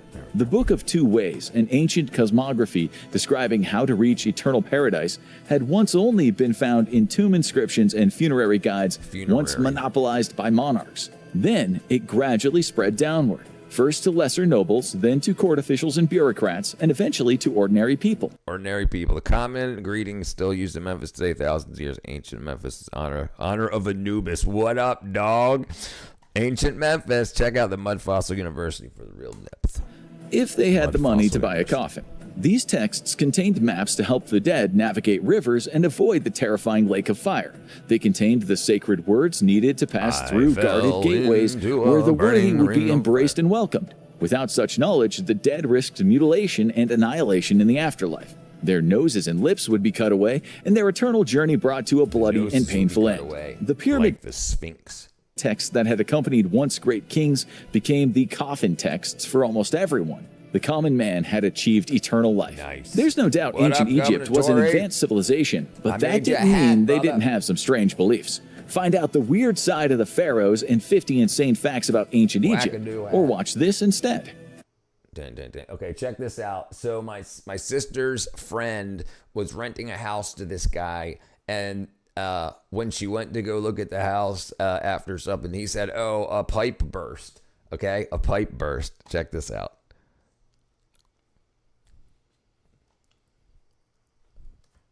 This is grass. This is grass. That's grass growing on the freaking carpet. That's grass growing on the carpet. Look at that. That's grass growing on the carpet. So all this stuff got soaked, and somehow, like they said, they had the front yard seeded. Like the people came and like sprayed it with hydro seeding. And then apparently it was on somebody's feet or something when they walked in, and then it just grew grass because it was so soaked. Like, how long must that have been there for all that to happen? Like, it didn't just happen, obviously. What up, Governor Torre? What's the psychology of fast talking people? I don't know. It's got to be something good. It's no big deal. That's absolutely, yes, that's absolutely insane. Look at that. That's so crazy. Look, yeah, there's the door. That's the front door right down there. So this is the top of the steps. And then you can kind of see, like, I mean, you can't really see, like, footprints, but that's so crazy. It's not the pipe burst in the previous tenant, just like practicing his putt. Maybe he wanted a putting green in the house. Ooh la la, grassy. Yeah, that's so crazy. So crazy. Now it's a greenhouse. Yeah, but that was a pretty nice house too, and that wrecked it. I can't imagine what that subfloor looks like, especially because the roots are going to grow into the subfloor, so they got to pull all out, and if the joists are screwed, that house is coming down. That's worse than the stories you hear about people fusing to a sofa. Yeah, this is much worse. I can't imagine the black mold. Yes, right. Yeah, when that carpet comes up, that is dunzo. Yeah, it's cooked. Absolutely cooked. But I'm here to teach you guys about the real world when grass grows on your carpet. That's unfreaking believable. I've never seen anything like that. Yes, it's gross. When they die and they melt into the sofa, I'm guessing that's what he was talking about. Okay, all right, let's get back here. Boom. Whackadoo hat. 110thgrade.com. Bam. Okay, what were we looking up now? Poverty point. Poverty point where, Darren? Grass isn't always greener. Right. Grass isn't always greener in the living room. Poverty point. Louisiana. Okay, cool. Yeah, Gwen. There's records of people who, for whatever reason, haven't moved off a sofa for years and years and literally become stuck to it. Oh, and alive? Okay, Poverty Point. Oh, maybe I have heard of this. I didn't know it was called Poverty Point. Hurricane Ramsey. All right, check it out. Hey, what's up? Today I'm at Poverty Point. That's worse than which is a grass. UNESCO World Heritage Site. Because that's a human that should be moving.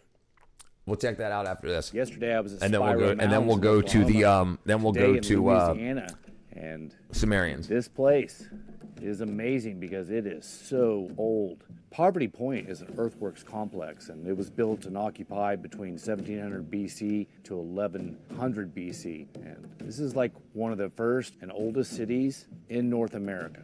Last week I was and at the thing Colloquia, is, if the Native American Indians built things like this at 1100 BCE, they would still have done it up until it became America, let's just say, right? So it's like you don't usually regress as a people, you know? So it's like if they were building things like this, you would find them everywhere that they were, you know? Massive continental trade. Sumerian, I think the people are dead when I think the people are dead. Yeah, I've seen that, like where their faces and heads are eaten off by cats, and then their bodies are just still on the couch, like melted into it. Ugh. One of those sofa stories is really sad. Caregiver basically stopped giving care and went to prison. I hate hearing about that. Yes, why all of a sudden stop when an idea of Native American? I have no idea of civilization. Yeah, and that's those type of things, like there's no blah blah blah on stolen land type stuff. That stuff is just to get people riled up, because conquering and warlording has been the rule. That's what you did. And Americans were escaping England, religious intolerance and whatnot, you know? So it was like, what are you going to do? Just let them kill you? No, you're going to have to go somewhere. And then you got here, and then they had to, there was all this crazy stuff, but it's not the poor Indians that the Americans killed and took their stuff. It was, you know, because there was Thanksgiving, everything was cool. And then the other warring Indian tribes came to take what they wanted. When the tribes that the colonists were cool with, everything was cool. They were helping each other out, giving medicine and whatnot. And then other tribes came over and said, no, we want all this from you and them. And then luckily we had weapons to help protect. And then we might have went a little too far, but you know, Democrat. I'll take that. St. Augustine, Florida. Take that. I live near the mounds, lots of special places. Dang, Colton, take some pictures. That ain't mortal. That's something darker. You got to call the Exorcist. It's just the way the world spins, even today when stressed. Yeah, I agree. What up, Drong? Evening, Rich. I slept this side of the world. Sometimes I'll post rage bait about whatever someone may be doing because offensive. Because how could you do this on stolen land? Read the book of the City of El Dorado, Project Gutenberg. Really, Cotton. Colton, I'd love to see them personally. I'd love to see him personally too. Built and occupied in the late woodland area. So this is a long time before that, 2,000 years before that, Poverty Point. Part of what makes Poverty Point so special is the fact that people who made their living through hunting and fishing and gathering wild foods built these earthworks.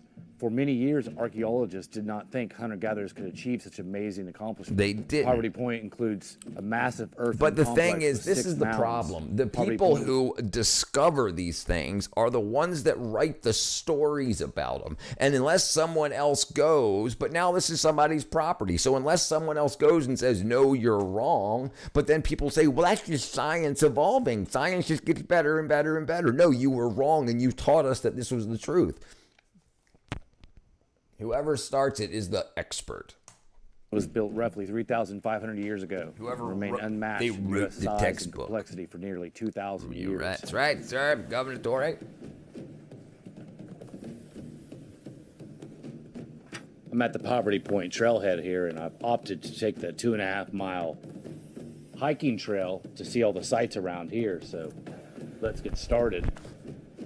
First thing we got here is Air conditioning. an overlook. They don't want us to discover. It's been discovered and it's still not long and it's don't know of.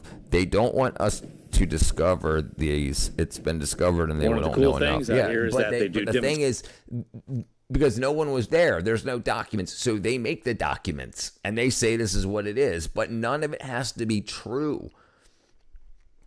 I do enjoy seeing mounds when I can.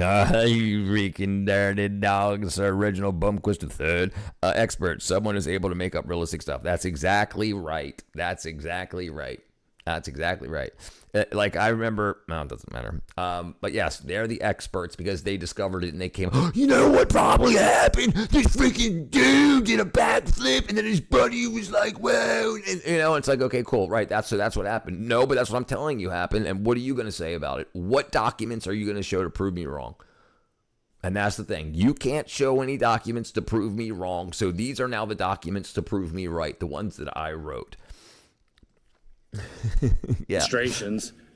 This is Yep, that's what it the is. Atlatl demonstration area. Over there was a flint knapping demonstration area.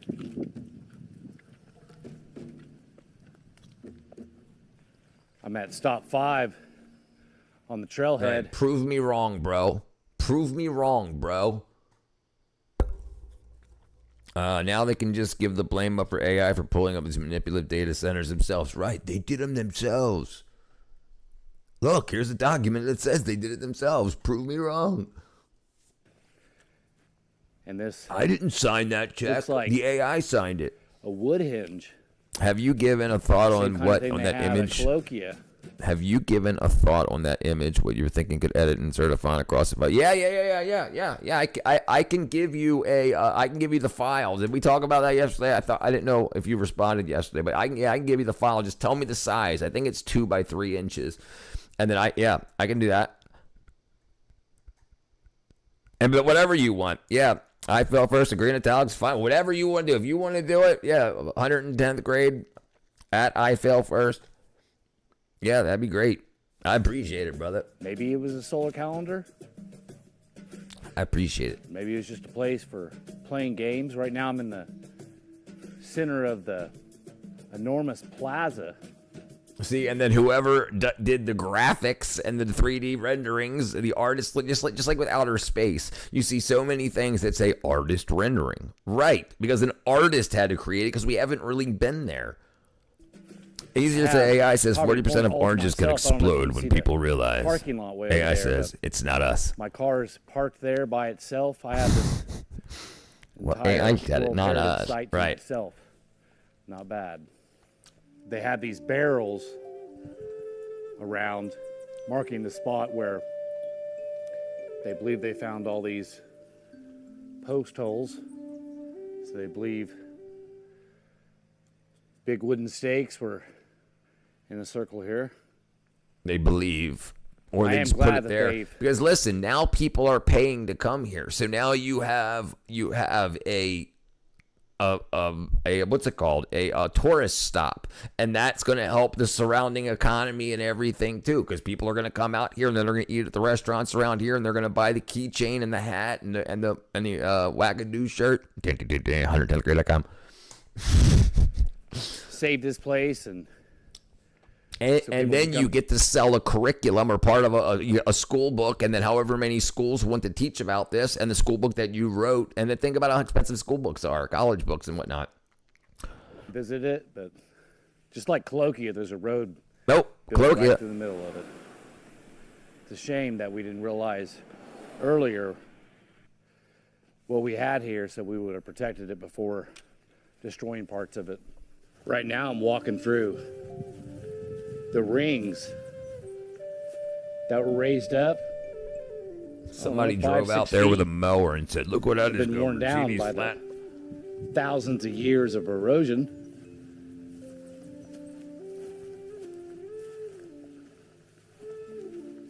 What a place. It is hard to understand the magnitude of a site like this unless you visit it in person and walk it. You can look at a map and it looks like a city, but until you get into it and walk around, Bird you don't know mound, how big ball court mount. everything. This kind of stuff reminds me of the guy who controls who gets to dig or do anything archaeological. He basically won't let anyone do real work. I feel like Poverty Point is one of those things, huh? Yeah. Why? Really is. Why do you think they won't let him dig? Because they'll find out, oh, wow, here's a piece of paper that says freaking it was a 1917 freaking, you know. I mean, you don't want to ruin it. If it gets ruined, if the story gets changed, then it's no longer, you no longer have people flooding there to go there. Yeah, it's a Wi-Fi logo. Dun, dun, dun, dun. I didn't even think of that. Like the Congress. And you're right. They're incentivized to not learn more. They'll make more money dragging it out, having people accidentally discover this stuff instead of someone who actually archaeologically related. Right. Because then it'll be like, no, dude, you dug this. Göbekli Tepe predates Stonehenge by 6,000 years. Göbekli Tepe is freaking crazy. Go back to biblical. That's right near Mount Ararat, which is where supposedly the freaking Noah's Ark landed. And if you look into that stuff, that's pretty kick-ass because it makes sense that Göbekli Tepe's got all the different animals carved into stone. It's not easy to carve stone, especially thousands of years ago. So if it was that important that they're carving all of that stuff into the statuary and whatnot, and you're like, okay, well, there's a story I've read about this somewhere. Where was it? Oh, right, okay. And so it's like, okay, it's the thing. But they're like, no, don't look too deeply into it. I meant to say the guy in Egypt. Oh, yes, right. Yeah, yes, the guy in Egypt that controls the digs. Right, absolutely. Yeah, that place should have been absolutely excavated. Why would they not do it? Because it's so huge for visitations and tourism. Definitely had semi-advanced civilization to be able to build Göbekli Tepe. No way to hunter-gatherers. No way. No, it's not easy. Yes, sir, broken men. I do love myself. It took me a little while to get there, but yes, absolutely. Animals to show the aliens are a place gathering for people all over.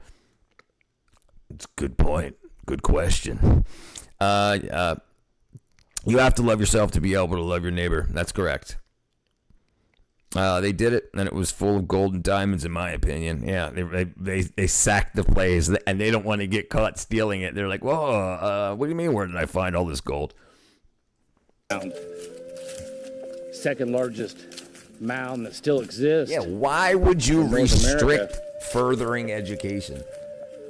It existed for like 2,200 years before the next highest mound that we know of was built, which is at Cahokia, outside of St. Louis, Missouri. I was there last week. Going next. Editing a video about that right now, and I thought I would come out here and visit this place so I can get some more context.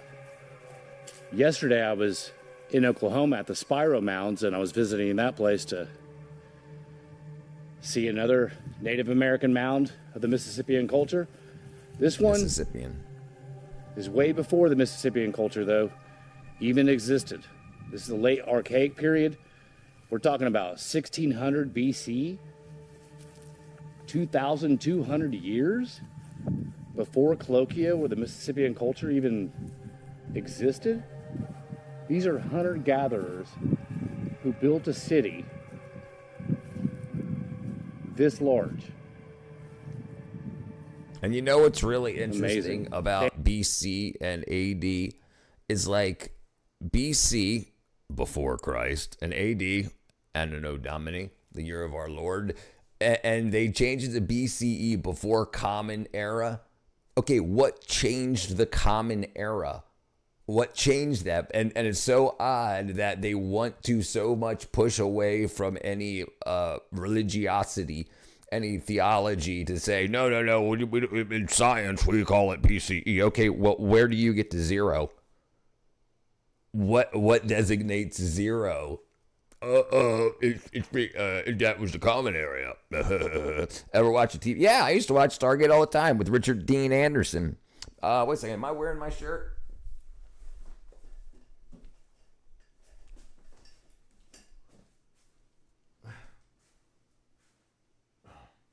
Is that my MacGyver shirt? Yeah, I think so. Yeah, that's my MacGyver shirt. Yeah. This is one of my movie shirts. Wow, BCE. When did they start that? BCE, I haven't heard that. That's what they say all the time now. Like when you look up things that aren't people that are absolutely like that, they're absolutely anti-God, anti-Jesus. Like they say BCE. I don't know, probably in the 1990s. Let's see when they started using it. I want to say it was in the 90s. When did BCE start to be used? Let's see. BCE, before Common Era, and its counterpart, CE, Common Era, were first introduced into academic and scientific circles in the early 1700s. Well, I didn't hear about it until when I was still in school. They were still saying AD, and we still did the Lord's Prayer like in public school back when I was in school, because they didn't really change that until the late 80s. 19th century, the terminology was primarily adopted by Jewish scholarly communities and secularists as a way to date events without explicitly referencing Jesus. The late 20th century, but why would they want to do that? Why would they want to do that? Yeah, they changed the BC to influence of Jesus, right? Right, what a horrible guy to follow, you know? Wait, man, why not follow I think Stargate is a psyop to make believe it's all fiction. I think it's all real. It's absolutely disgusting. And the thing is, it's the book that's been printed the most times, the book that the most people have read, and they don't, like, why wouldn't they push you to read it just for the historical value of it?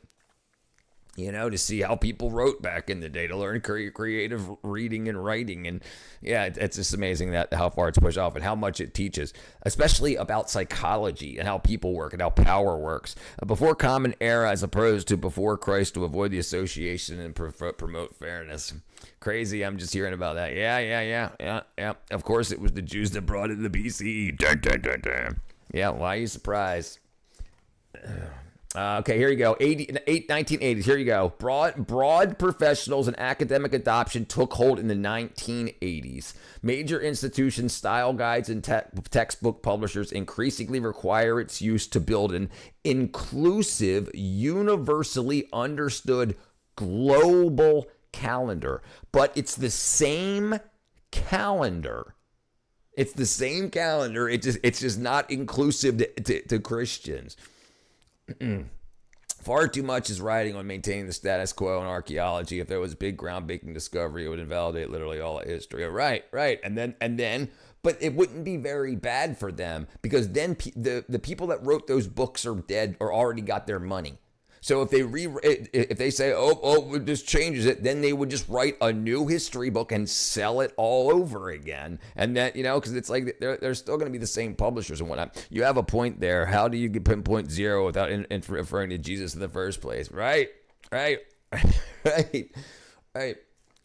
it's not like Jesus isn't historical. Like even if you're a Satanist, you understand that Jesus lived. There's more written about Jesus than there is about the Roman emperors of that time. Yeah, it's crazy. Not including biblical texts. The biblical text. What is common area? Well, it refers to when Jesus died. You can't reference Jesus. Yeah, and it's the thing. The more you learn, even when you're not looking into religion, like I was the atheist scientist guy, absolutely. But the more you learn, you get there. You end up getting there. You're like, well, wait a second. Why? And then you just take a break and you're like, okay, let's look at this Bible thing. And then you learn about deception and how the devil is the Lord of deception, basically. And you're like, okay, so they're being deceptive. They don't want us to talk about it. They want to move us away from the knowledge. And I'm like, okay, well, I want to learn everything. So screw you guys. I'm doing it anyway. He who shall not be named, with this long ass name. My boy Jesus had crazy motion on the stream. That's right, brother. This is funny. Aren't we going to follow the Gregorian calendar anyway? They just don't want to. It makes sense when you start to read the word. Okay, let's see. All right, here we go.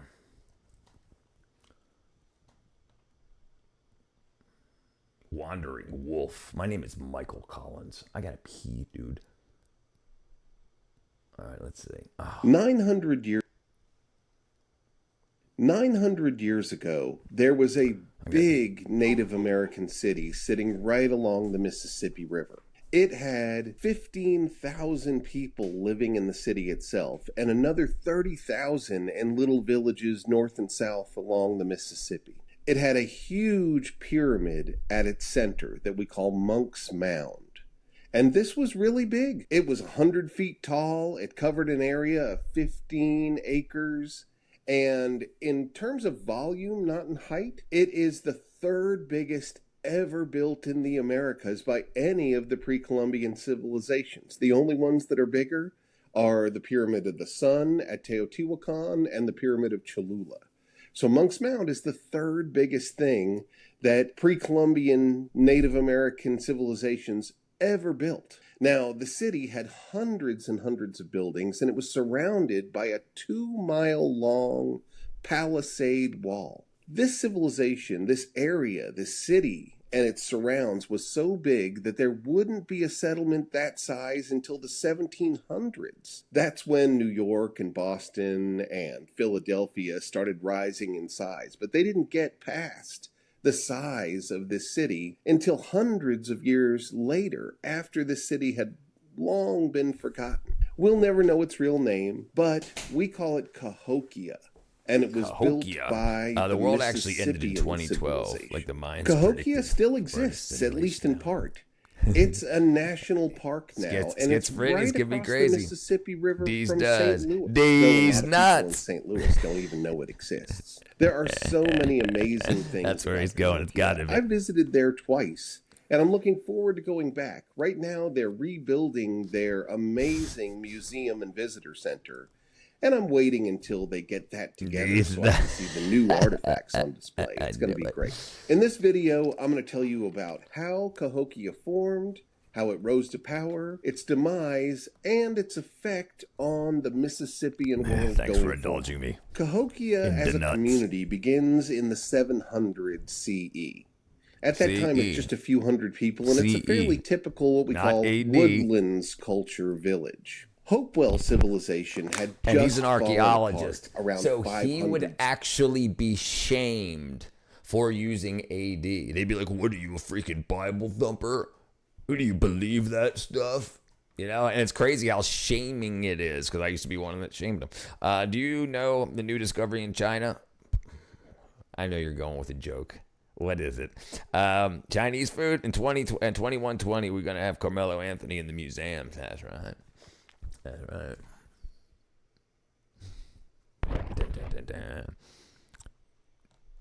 China fit these nuts in your mouth. CE. Now, it lasted for centuries, and it built there you go. Now you got an add-on, Dan. And it built pyramids. We talk about a Hopewell sphere of interaction. Its heartland was what's now Ohio. But its influence spread all the way down to the Gulf and all the way over to the East Coast. There are all sorts of Hopewell-related sites that are thriving. This is what my church service looks like on Sundays. This here, the reason they fell apart, or in the chat or on the screen, Chad. Technologies entered the area. One of them was the bow and arrow, which strangely came from Canada down, but that changed hunting. From Canada? The other one was corn, which no doubt came from Mesoamerica, but that changed subsistence strategies, and they were able to grow huge areas of crops for the first time. Cahokia, at the beginning, was just one of these little woodland villages getting back in the groove after the fall of Hopewell civilization, and they were beginning to farm along the Mississippi. As Cahokia was just this little community, there was a much larger community growing to the south of them. It's now in Arkansas. We used to call it the Toltec Mounds, but just recently they renamed it to the more appropriate Plum Bayou Mounds. Toltec was a long-standing misunderstanding that if there was a pyramid in Arkansas, it must have been Mexican civilization, so they called it Toltec Mounds. So they were wrong. They taught a bunch of people. They taught a bunch of people wrong, and then they said, "Oh, never mind. There was a misunderstanding. We forgot to carry the one. It's actually this. Rewrite the history books, sell them again, remove the books that have the error in it, and replace them with this. Yes, they're not free. You're going to pay for these updates." Carmelo Anthony is so obviously guilty. It's beyond. Yeah, brother, it's rough. Listen, it's really, really rough, and it's really, really It's really, really bad, especially like on Juneteenth they released the actual body cam footage and stuff, and like people are trying to make stuff up, like saying I'm not even gonna repeat it, but yeah, it's rough. Yeah, that's why he's in prison, right? And dude, if you look up, and they are part of like what his defender, not public defender, wasn't a public defender, what his defense attorney said, that the other dude fell on the knife, and then they took that back and they said never mind. Yeah, it's a hate crime, absolutely, and it's time. Listen, in order to fix race relations, it's very easy to do. You stop making things about race legally. Absolutely, it doesn't matter if you do something black or white, you get tried for it. It doesn't matter that your dad was mad at you because you didn't clean up your room in 6th grade and it's a trauma. It doesn't matter. None of that matters. It should be black and white. And I think that's what they're going to try to start doing with like AI law. I think it's just going to be you check off the boxes. There's no emotional manipulation, like trying to get a judge that'll cry about your story and go free, because that happens a lot. And then she's like, you did this, this is the time. But then obviously there could be issues. So it should be, it's got to be reworked. But there definitely needs to be justice reform, but it can't be done from the wackadoos. It was just a little kindergarten whoopsie daisy. BHM. He didn't like the shit grape soda. Jeez, if we don't teach Nazism in schools, kids are never going to know about Nazis. And always said that in school, and teachers got mad. Yeah, his story. Well, Cahokia is you don't want to know who the real Nazis are. Village. Plum Bayou people are building pyramids and pyramid mounds. They're also putting houses around the community. There's a berm around it, but not quite a wall. So these sorts of pyramids that are not uncommon, actually, the Americas at this point have been building pyramid mounds. Dude, AI is even more racist than modern legal system. Look, it's awful. ChatGPT says white people are something like 1/20th the worth of a sub-Saharan African. Jeez. Yeah, no, it would be bad, but I mean, it shouldn't.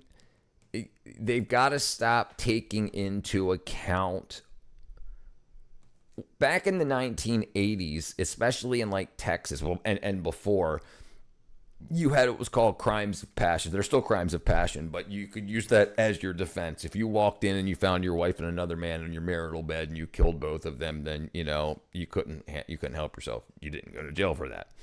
That was it was like moments of insanity, called crimes of passion defense. And then that stuff started to get out of the way because people were like, we want to stop being killed, rather than, stop cheating on your husband in the marital bed. When that started to go away, crime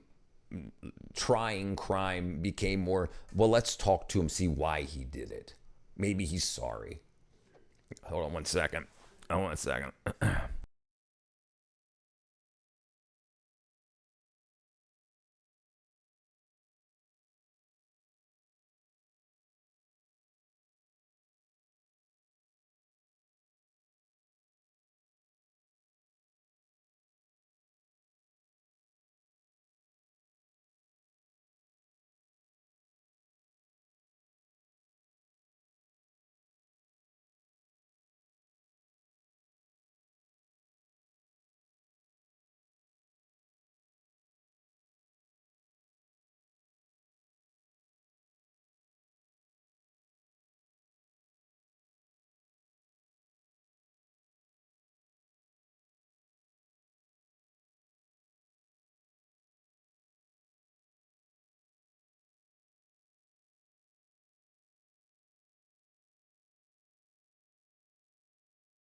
Alright, let's see here. Hold on. Let me see if I can find something real quick. Let me see if I can find something real quick. Ah, dang it. Yes, I do. Okay, hold on. I do. Hold on. Sorry. Here. These are interesting in that they have houses on top of them, probably for elite folks. And there's evidence in Plum Bayou of repeated episodes of major feasting. The whole community invited into the city center to feast. We know they did that because there are mounds that inside of them are all the trash from those festivals. There's tons of bones and refuse of corn, and so we know that they are having these big feasting things happening there. We also see a lot of serving dishes. They have very nice pottery that's very distinct as well. We know what Plum Bayou pottery is. But around 1000 CE, that city depopulates. People migrate away from it. And at the same time, we see Cahokia growing right around 1000. It turns from a couple hundred people to over 1,000 people. Okay. All right. Sorry. Of course, you can't ask it directly, but there's been a number of studies that Grok was the least racist. I saw that. I did actually see that.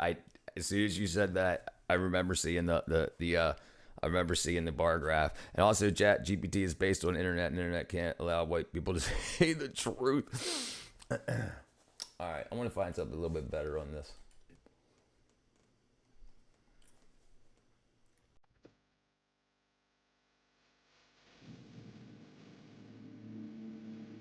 I didn't want to see him talking about it. I wanted to see actual. Located directly across the Mississippi River from St. Louis, Missouri, is Cahokia.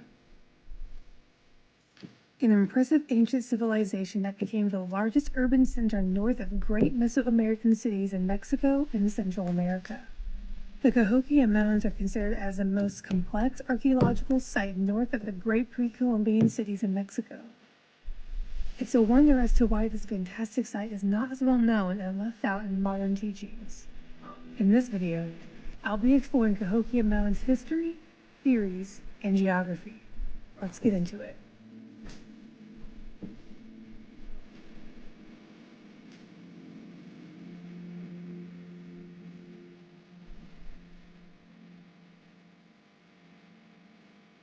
This historic park is free to visit and covers 2,200 acres of land, containing roughly 80 man-made mounds.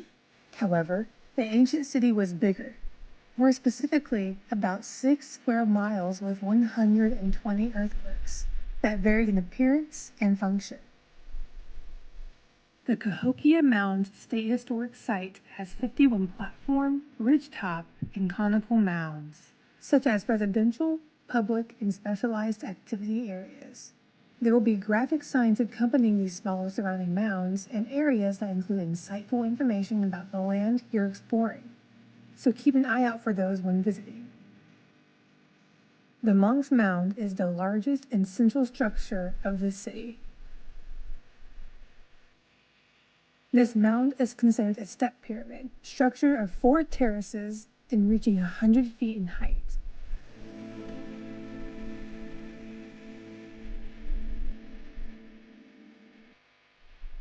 This is the most famous part of the Cahokia Mounds, giving its visitors a fantastic view of the area. The grounds are free to visit and open to the public daily. Indeed beats. Asian people experience insane amount of racism, but we're not as important as black people. Can be found in the Monk's All leering Mountain together. as well as Asian hate is very bad too. What's up, For more Tom, information brother? about the site, events, I was tours, taking care make of sure some to check stuff. out the website. He was on the other side of the river. Today, many people think pyramids do not exist in North America, but they do. And while they don't look too similar to those in Central or South America, they incorporate very similar characteristics in layout, function, and size for their shared time When was it periods. discovered? The most famous pre-colonial pyramid in North America is Monk's Mound. Many of the pyramids are actually If you're white, Japanese, Korean, Asian, you're automatically an oppressive white supremacist. Should be held back by China. You're amazing and should be given massive wealth. Around the 9th century CE, mound building began to surface.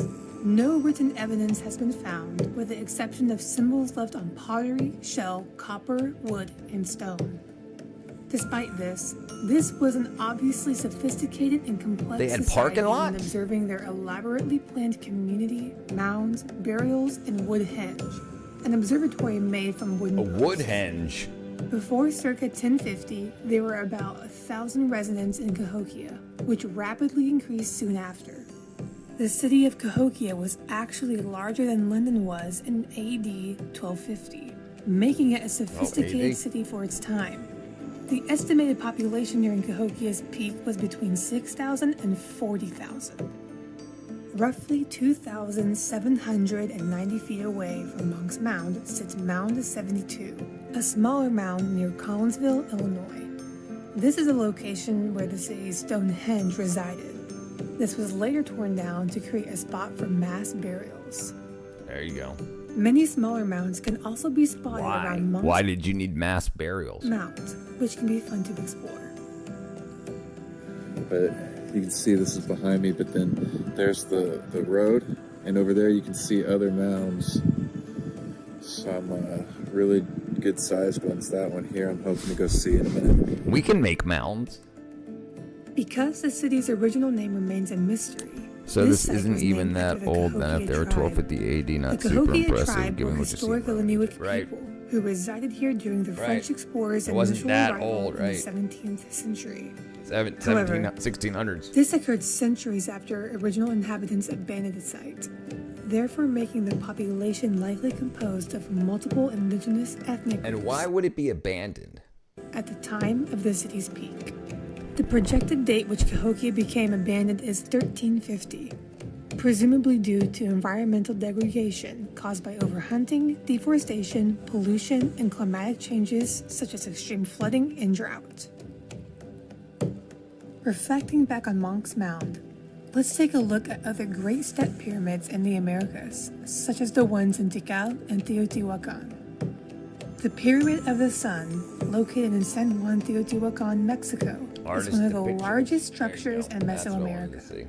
Believed to be built in 200 AD, this pyramid reached 246 feet in height, over double of Cahokia's Monk's Mound. However, the perimeter of the base at Monk's Mound is actually larger than the Pyramid of the Sun. 1350. So this huge one here is the Temple of the Sun. Pollution in 1300. It really sucks that we can't. Dude, they were smoking all that weed and they got too much cloud. Yeah, it's bullcrap. And they needed to put in climate change to be like, see, bunkers. Bunker bust. Like I was saying earlier about the other one. I think it's hard to like, it's really hard to get a sense of scale, like just how massive this thing is. I mean, clearly it's massive, but like when you're climbing on it, it's like,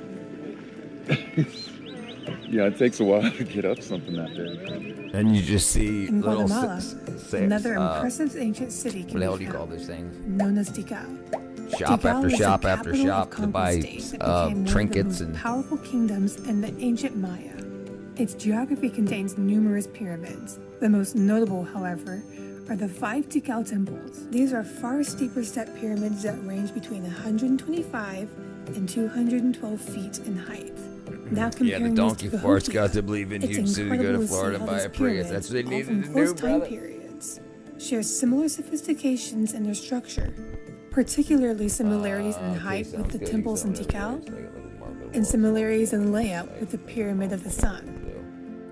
This is especially interesting since Monk's Mound is classified as an earthwork, meaning rather than being built from limestone or volcanic rock like these other pyramids in Central America, the mounds in Cahokia were made from piles of artificially placed or sculpted rocks and soil, a very different yet resonant method of pyramid building.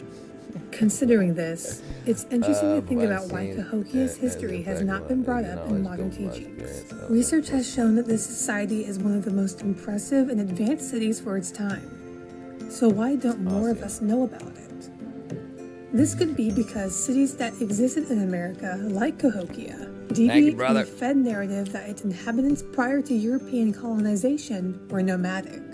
In popular culture, Native Americans are commonly stereotyped as savage and primitive men, meaning they have no capacity to build. These portrayals have been used to justify the invasion of America, wiping out distinct cultures across the continent. The existing evidence of great civilizations like Cahokia threatens this justification. If only we didn't use proving that plastic these straws, the earth inhabitants would be were, saved. in You might fact, as well do your part, sophisticated Richard. At least and you're not doing civil. any more damage. That's right. Have you seen the That's Cahokia right. mounts? Think plastic Comment straws. down below your favorite parts or it's leering like, questions you look about at- the site. Be sure to subscribe to our channel to stay updated on the latest content. The way Thanks for you know watching, it's and bull crap is you see what's going on. Yeah, brother. Racism.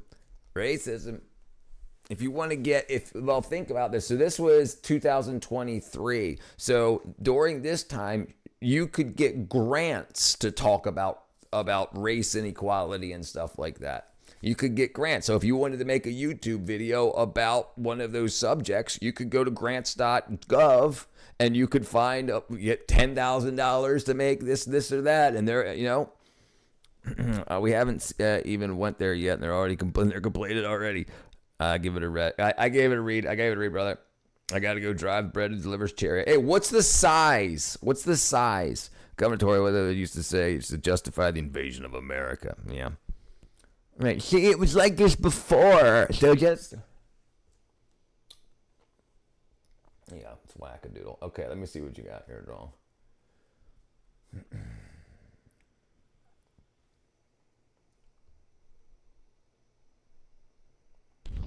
Okay, so Drong, you want me to hold on real quick. You want me to use the stenciled one that's on the Discord logo?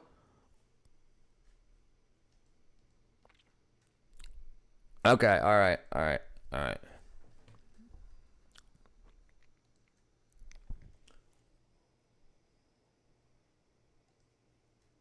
right, so I'll do like the picture on the left.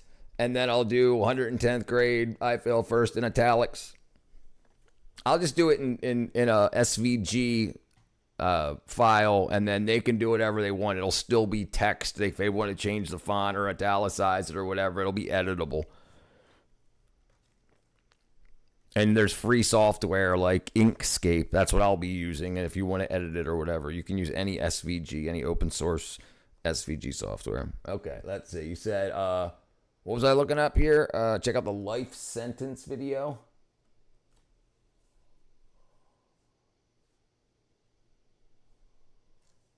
Where was it? Check out the life sentence video. It was the first recommended one. Oh, before this popped up? You mean? The stencil one looks childish. I like the image I saw on your website. I mean, not the exact one, but something like it looks classic. Okay, gotcha.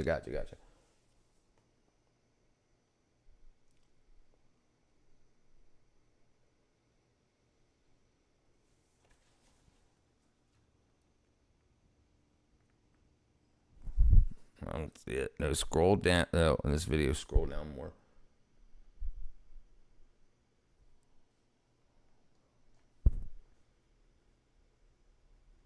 What was it called? You said life sentence.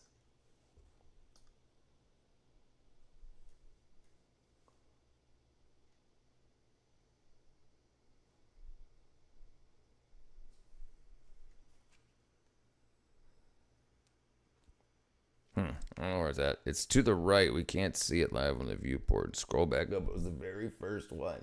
This one here? We need a smile of you and not too jolly. Professional look. I got you. It doesn't look like it's there anymore. Maybe it was the video before. We'll see if it's the same one. 900 years ago, there was a big Native American city sitting right along the Mississippi River. It had 15,000 people.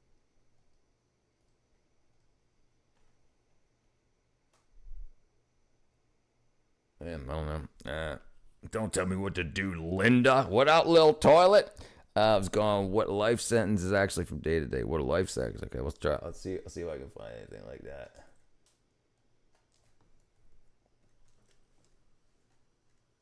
This here, that, what a life sentence actually feels like.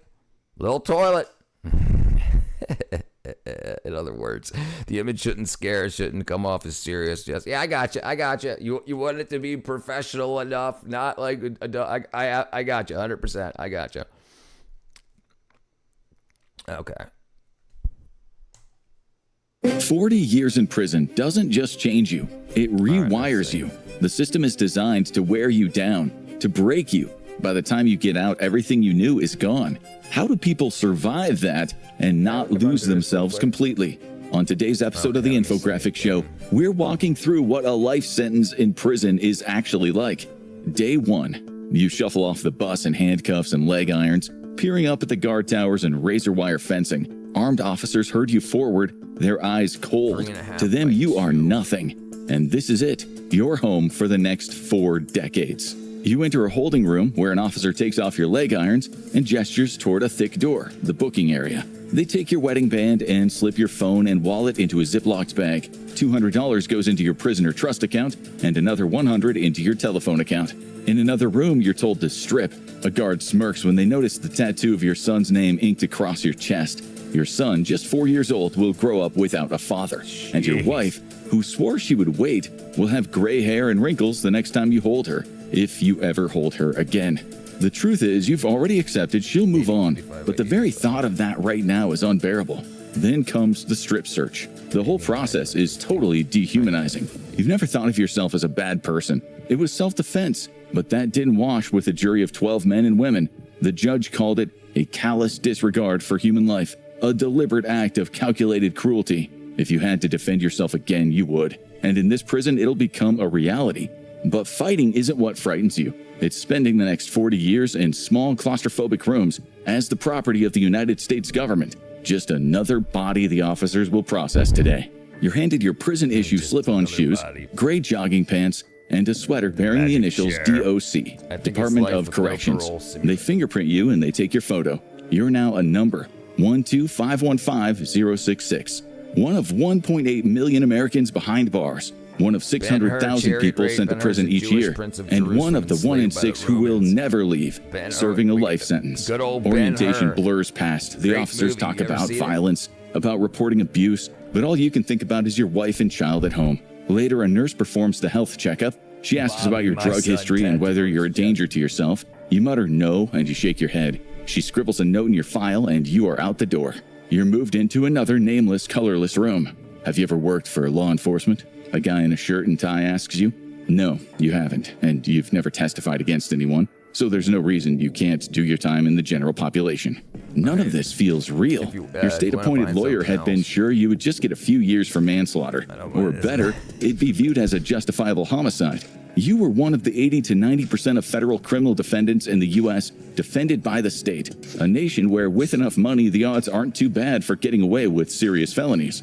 The thought makes you furious. Your emotions swing wildly, from rage to despair. You just saw a female and a male officer laughing and joking with each other, casual workplace flirting. You'll never share a moment like that again. And then you walk through the bowels of the prison, door after door creaking open until the faint sound of voices grows louder. The smell of floor cleaner and sweat filling your nostrils. The last door opens to your unit.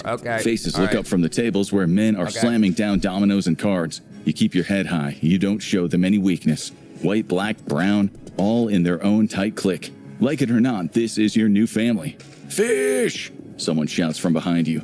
It reminds you of your school, but with grown men, dangerous men. You're not interested in what any of them has done or the prison hierarchy they belong to. You don't want to be a part of their system, their code. You're not scared of them. The only thing that scares you now is time. You walk into your cell. Your cellie barely looks up, jerking his head to the top bunk. You toss your prison handbook on a steel desk, barely a foot away from a toilet sink combo that smells like it was freshly used. You still expect to wake up with your wife beside you, telling you it was all just a bad dream. Month 1. Before you were locked up, you'd watched prison TV shows, like millions of others. You dismissed them as poverty porn, cheap exploitation of damaged lives, but you still watched. Your guilty pleasure was seeing grown men fight over a missing piece of candy. but you never thought you would be one of them. This is a In complete here, you know your make-believe, place. or if it's after somebody's actual prison time. I watched a video earlier about the North Sentinelese. Those travel videos are cool. Yeah, we could watch something like that too. Yeah, he's not the only guy. I'm sure he's in. He's not in population. I'm sure he's in protective custody, PC. You don't have to get it spec. Pixelization isn't affected as much as you sound. Yeah. I got it, brother. I'm a professional. Guys are gonna give him no breaks in the showers. No. Yeah, he'll have it rough. Absolutely. And it's decided by skin color and affiliation. Since you have no affiliation, unless you count CrossFit, Catholicism, or the Pee Wee soccer team you coached, you're lumped in with the whites. This was explained to you when a group of thugs walked into your cell a day after you'd arrived. They wanted to see your papers, your charges, checking to see if you were a chomo or some other kind of sex offender. You used to think that the prison code, when you heard about it on TV, was insane and hypocritical. But now that you're a part of it, you keep your mouth shut. The guys looked impressed when they read your homicide conviction, and here, that's a badge of honor. You don't bother telling them the details, what your useless lawyer had called mitigating circumstances. Neither do you play the tough guy. Your cellie later tells you that tough guys don't last long in prison. Just be cool and you'll be all right, he told you. But his bid is 7 years, not 40. He explained that you are constantly monitored, that cameras watch your every move. But he said this doesn't stop the violence. Someone was stabbed. His public defender dog welcome. It wasn't a public defender. It wasn't a public defender. He was paid. There was stuff that came out that said they found like a top black attorney that wanted $500,000, and they said no, it's too much money, and paid for this guy. So it wasn't a public defender. Yeah, that's crazy. In front of it, but so that was a paid for defense. In the shower stalls a week or two before you arrived. He said if someone wants you dead, they can kill you and make it look self-inflicted. The kid who carried it out was a torpedo, ordered to put work in for the Mexican mafia. They run things in this unit, taking orders from the boss, the shot caller. When there are problems, this guy will mediate it with the heads of the other races. You soon learn that if someone disrespects you, you fight back, or you'll become a victim. You have seen it with your own eyes, a fight over a stare, something your cellie called mad dogging. Another guy was beaten for farting, a sign of disrespect. The unit feels... Yeah, I'm sure it wasn't a public defender.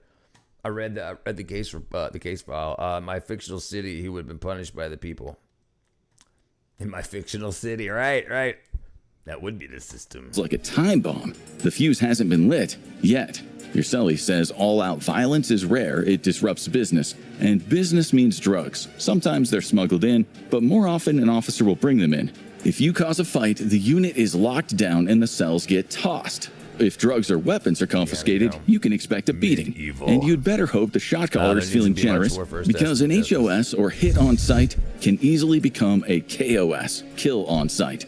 Month 6. You're adjusting to prison life, and not just learning to poop in front of another man. You've gotten drunk on prison alcohol, brewed by your wing's Pruno guy, the hooch expert, making money from hustle. Your cellie said it's a pretty simple process. Just take a whole load of old fruit and mix it with bread and then add extra sugar for strength. Even ketchup and candies work. You've got to leave it to ferment, usually in a watertight bag that can be acquired from the kitchen. You pour a bit of extra warm water into it every day. The key is just finding a good hiding place, ideally above the roofing tiles or even inside the walls. It only takes 5 to 7 days to brew, but the longer you leave it, the stronger it is. You can get it up to about 15%, even 30%, but the norm is about 10%. It's important to burp the bag or let the pressure out. Otherwise, you'll have an explosion on your hands. It wasn't the best thing you've ever drunk, but at $10 a cup, it'll do. You've been so depressed that even a cheap buzz felt like relief. I've seen the arm launch straight at the heart from down. It was more intentional. Jeez. Oh, yeah, the video. Yeah. Yep. Did you? Yeah. And then, what's up, Perpipity? And then you look at he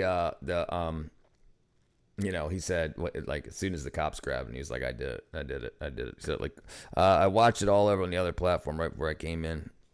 Yeah, it was rough. But that is not the only escape available inside. You name it, you can buy it here. Heroin, cocaine, Xanax, methamphetamines, spice, even LSD and ecstasy. Nothing about prison makes sense. Guys locked up for possession are doing harder drugs inside. Others who had never touched drugs get hooked here, carrying the habit back outside. And abuse doesn't come cheap. Everything here is about 5 to 10 times the cost on the outside. A corrupt, low-paid prison officer and a gang can make some serious cash. The guys often target female staff or officers, deliberately looking for ones who have low self-esteem. You once read that some women officers admitted they liked the protection inmates gave them. It made life easier. Some, said a report, were just infatuated with the gang members. Yeah. Others liked buying Percocet on the street for just $5 and getting $50 in prison. And it's more common than people think. You remember reading that in Baltimore, 75% of 650 correctional officers were women, and a witness claimed 65 to 75% of them were involved in contraband, smuggling, or relationships with inmates. Just before you came into the prison, a report out of Kentucky said 30 officers had sex with inmates in only 16 months. Meanwhile, 14 others smuggled in drugs. And now you've seen it happen yourself. In prison, you'll pay around $40 for enough tobacco for a few rolled cigarettes. Weed, about $10 a gram outside of prison, is $60 inside. Jeez. Meth, popular because the high lasts a long time, is about $40 a gram outside and $130 inside. Heroin, $10 a bag outside, is $70 or more here. Just a cheap prescription Suboxone pill sells for about $80. So a corrupt officer can be paid thousands for one small package. And if you want a smartphone, a phone that has possibly been plugged, you might pay $6,000. Your cellie said prisoners have used drones to fly contraband over the wall. All the time. And listen, and the people that apply there are often part of the gangs. They're like, hey, you go apply. You've never been arrested before. You go apply, get in that program, and we're going to get you to move stuff in there. And they set people up like years in advance, women, girls, especially women, up in advance. Yeah, you're seeing a lot of that fall apart now. The system is imprisoned inside our heads. That's right. That's right. Poverty and slavery nowadays is a mindset. If you believe that you can't do well because of the system, you won't even try. You won't even try. So you just keep telling people that, telling them over and over and over again. It's system's built against you. You can't do it. And then you're like, then you're like, well, why even try? The only thing I can do is sell drugs or blah blah blah blah. Sing the girl part. I've got 2 tickets to Iron Maiden, baby. Come with me Friday. Don't say maybe. I'm just a teenage dirtbag baby like you. No matter what, the business doesn't stop. If there are seizures, all it does is push the prices up, making it more lucrative for anyone involved. In other words, what you've learned is that criminals remain criminals in prison. Also, prisoners usually learn a few new tricks of the trade in what some call crime school. It's no wonder that about 3/4 of these men will be back within 5 years of their release. And you'll be here waiting. Year 1. So far, you managed to stay out of trouble. It's true what they say about prison. If you keep your head down, be polite, don't let anyone take advantage of you, or breach the prison code, you might manage to finish your sentence unscathed. And so far, that's true. You've not been forced to join a gang, but it is just a fact of life in here that you don't get too close to the other races. You don't eat with them, you don't spot them in the yard while they're working out, you don't borrow things from them or help them.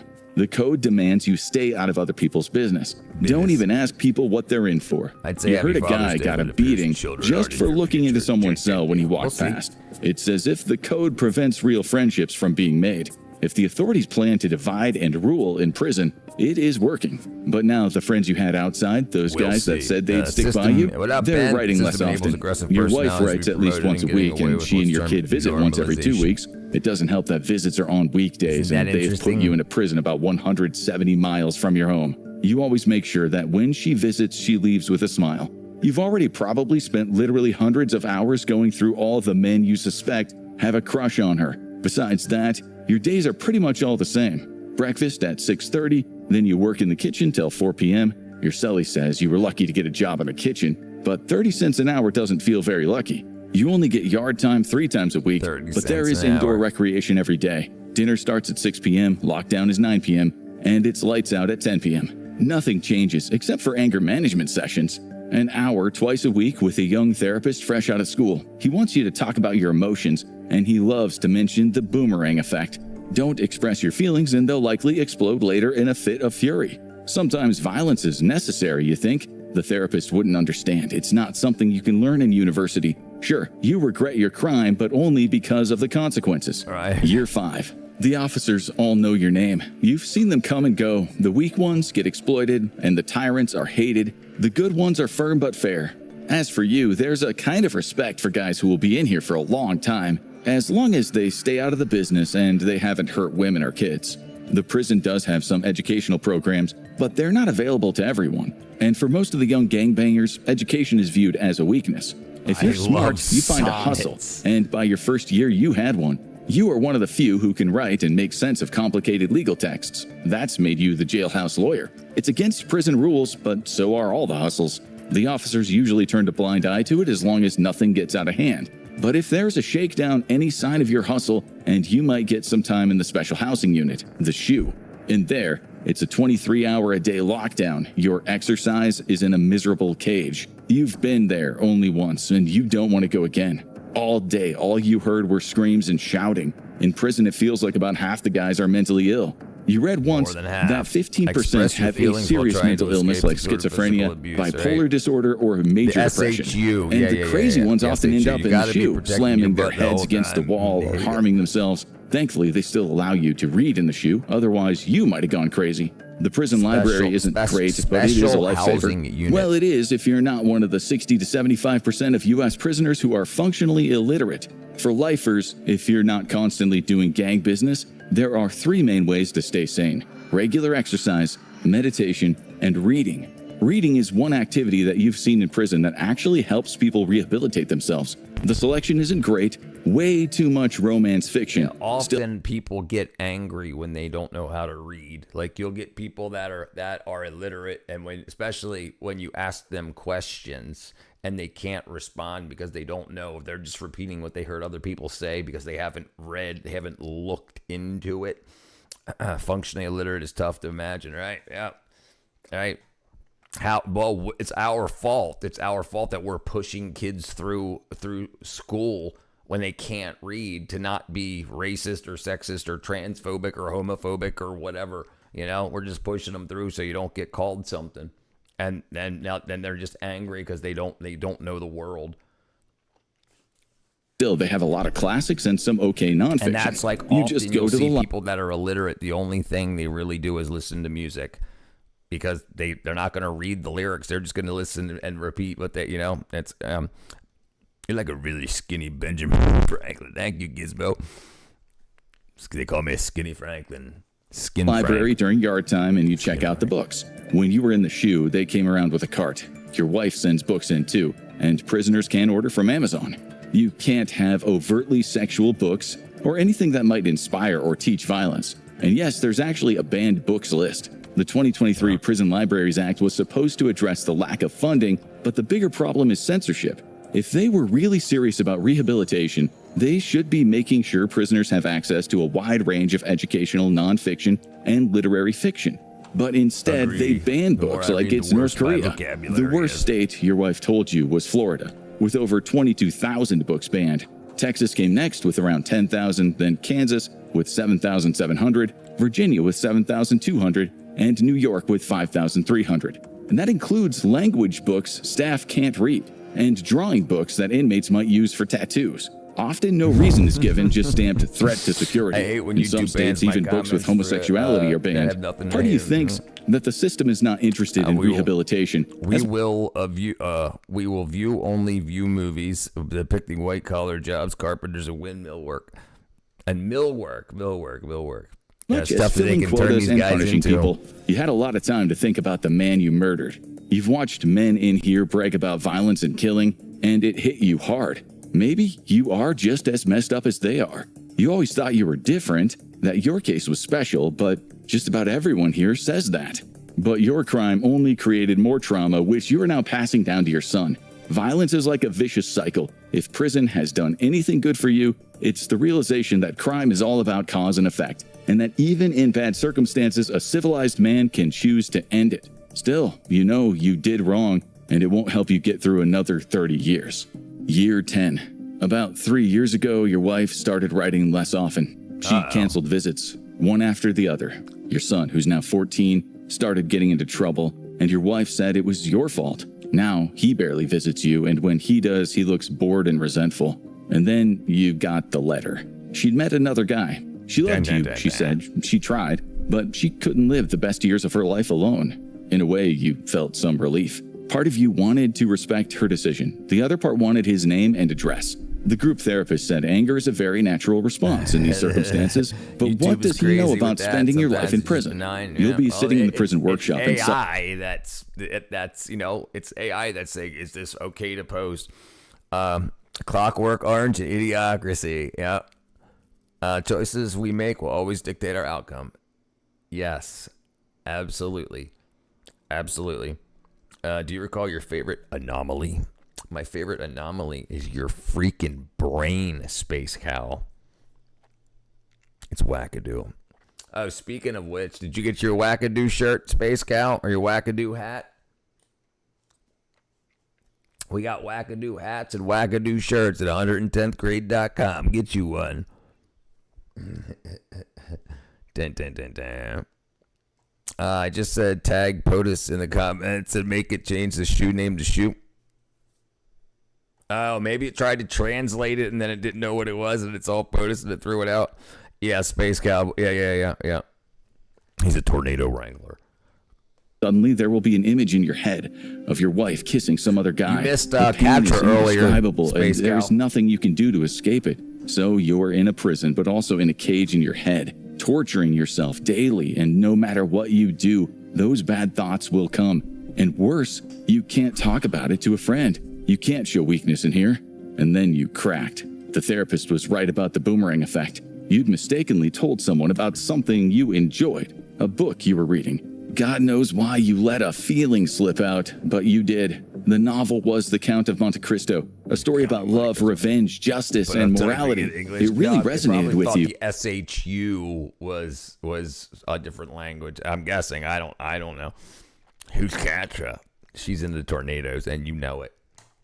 But then you got to the all-important final pages, and someone had ripped them out. That's the kind of petty thing that happens all the time in prison. But after 10 years after being dumped, you just lost it.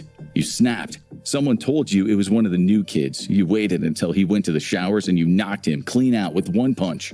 If you hadn't done anything, you'd have been seen as weak. But the truth is, you did it because you were angry. Therapy is good on paper, but it doesn't take into account the extremes of prison life.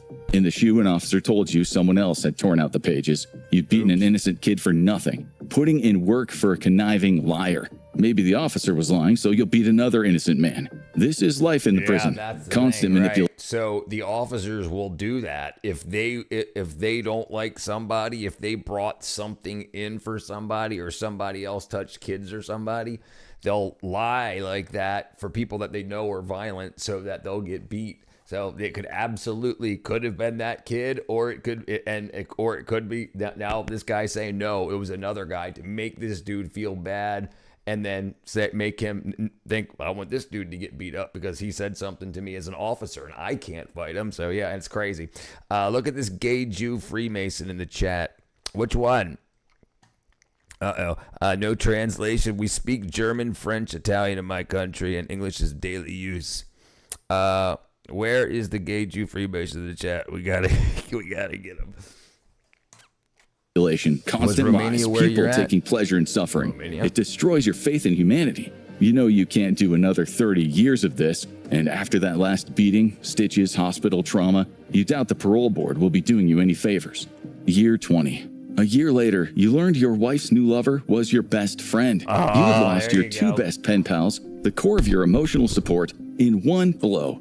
And now your only visitors are your brother and your mom. But your mom is sick, and you carry the added guilt of not being able to help her. You're sure the stress of what you did made her sick. You probably would have lost your mind if it weren't for one thing. Between years 14 and 19, you wrote a novel. It was your greatest accomplishment, besides having a son who still won't talk to you. Under the First Amendment, you technically have the right to express yourself, even in prison. But then one day during a lockdown, your cell got tossed. And when you came back, your manuscript was gone. You complained loudly. And they called you into the office, and that's when they told you the truth. Your manuscript was confiscated and burned. Why? Well, the characters might resemble prison staff. They also said your book could incite violence, that it was a threat to prison security. And that was it. You finally lost your mind. But it wasn't an explosion of violence this time, it was quiet. You just withdrew into yourself. You gave up. You realized you can't win in prison. In the end, it grinds you down. When all those years ago, you thought yourself dehumanized in that first strip search, you were very wrong. Dehumanizing a person takes time. They chip away at you until your identity is nothing but a lump of stone, stripped of all character. Year 30. It's as if you've become a ghost. No one bothers you anymore. You're just the old timer serving your time. The last time you heard anything from your wife after the divorce was finished was a letter to say she had married your best friend. Your son, according to your wife, had fallen in with the wrong crowd. In any other circumstances, this would bother you, but now you've stopped caring about what goes on in the... Do you think his son's going to show up? Outside world. Into prison, that place is no longer real. The only reality is inside the prison walls, a nightmare you've learned to live with. You don't even know what year it is half the time. After decades, you've just stopped caring. You've seen a guy beaten to death in here. You've heard countless screams from men having a mix of sugar and boiling water thrown in their faces. You've had good cellies and bad cellies. One of the bad ones was a mouthy tough guy. He was transferred with They just started it like by saying your son fell in with the wrong crowd. So new scar on his face, made by a double-edged homemade razor. Physical assaults are so common that many don't even get recorded. But the truth is, you barely even notice the violence these days. It's just a fact of life, like the sound of locks or the smell of disinfectant. You no longer even daydream about nice food or the touch of a woman. You focus only on what's in front of you. It's not what you don't have that hurts you in prison. Humans can get used to almost anything. What hurts the most is the things you could have had. You no longer see ruthless gangs or heartless criminals in here, not like the TV shows want to make out. You just see victims of childhood trauma, of cruelty and rotten luck. Men who, for the most part, were doomed from birth. You don't feel sorry for them. Some have done awful things, but you don't moralize. Prison is proof there is no such thing as free will because no one would choose to end up like this. Year 40. You came in here age 25 and now you're 65, the age at which most people retire. You often look in the mirror and you don't recognize yourself. And almost time to go, to leave these walls. But the strangest, most debilitating thing is you're not sure if you want to go. For decades, you barely thought about life outside. Now it hits you like a brick, and it scrambles your mind. You've seen the changes on TV, new gadgets, wars, viruses, environmental crises, and moral panics. Yeah, it's amazing. And after a while, it all became meaningless. When you're in prison and all of this stuff, like if you were in prison for 40 years, you would have missed the acid rain debacle, the ozone debacle, the climate change debacle, the AI debacle, and every other doom and gloom debacle and nothing. You didn't need to tell anybody to stop using hairspray. You didn't need to do anything, and everything still went on, and everything was still okay. So if you didn't watch the news and everything will be okay. You do not need to hate your fellow, your neighbor and your friend because of politics. Because if you were in jail, it's not like the world would end because you didn't stop people from buying a gasoline-powered car. 3 hots and a cot, 4 walls and a lock. Yes, brother. Yeah, I've been arrested. DUI and driving without insurance. But that I switched insurance to try to save money. And when I switched the company that I switched to, you have to re-register your license plate. So you have to get another sticker for your license plate when you switch insurance. And I didn't know that in Georgia because I never had to do it. It's the first time I ever switched insurance companies. And then so I got pulled over for driving without insurance, or driving without registration. So after that, I went and got that taken care of. But because of that, my insurance dropped me, which I did not know of. It just got an email sent to me, and I didn't, whatever. So and then I was driving, boom, got pulled over, got arrested. I had to go spend like 4 hours in jail. Yeah. Sure, they've given you And classes that on was how all to down here. That was all in Georgia. reintegrate, but the fact is you became your prison number a long, long time ago. The outside world is no place for a man who thinks he's a number. Part of you wants to stay in your cell with your books, where you at least know the layout of the land. The dark irony is that the more dehumanized and institutionalized you become in prison, the easier it gets. The parole board said you were ready. The electronic bolt snaps open, and they lead you down the corridor past the few old-timers who bother to say goodbye. But you're struck with a thought. Maybe the outside isn't where you belong. Maybe prison is your natural habitat. I know this old man they did hand you 40 your years civilian and he clothes won't and a stay small inside bag the with your house all wallet the and time, phone. but- There are $300 in there. You're not even sure it buys much in this new world. The phone lights up in your palm. The woman at the desk hides a smile as you prod the antique screen. The last time you stood here, you were good-looking, with full hair, a man who once thought he'd do well in life. And now you're old, with 40 years missing. But inside you still feel the same, like your life was paused while the world kept moving. The door opens, daylight hits your eyes, and you take your first steps into the future. Doing life behind bars shows just how crushing prison can be, but some inmates refuse to accept their fate. By you? Probably because he absolutely hates being inside, or he's so used to looking over his shoulder all the time. It's probably some wackadoo cycle. Do you recall when some people called me the space cowboy? I do recall that. All right, what are we looking into next?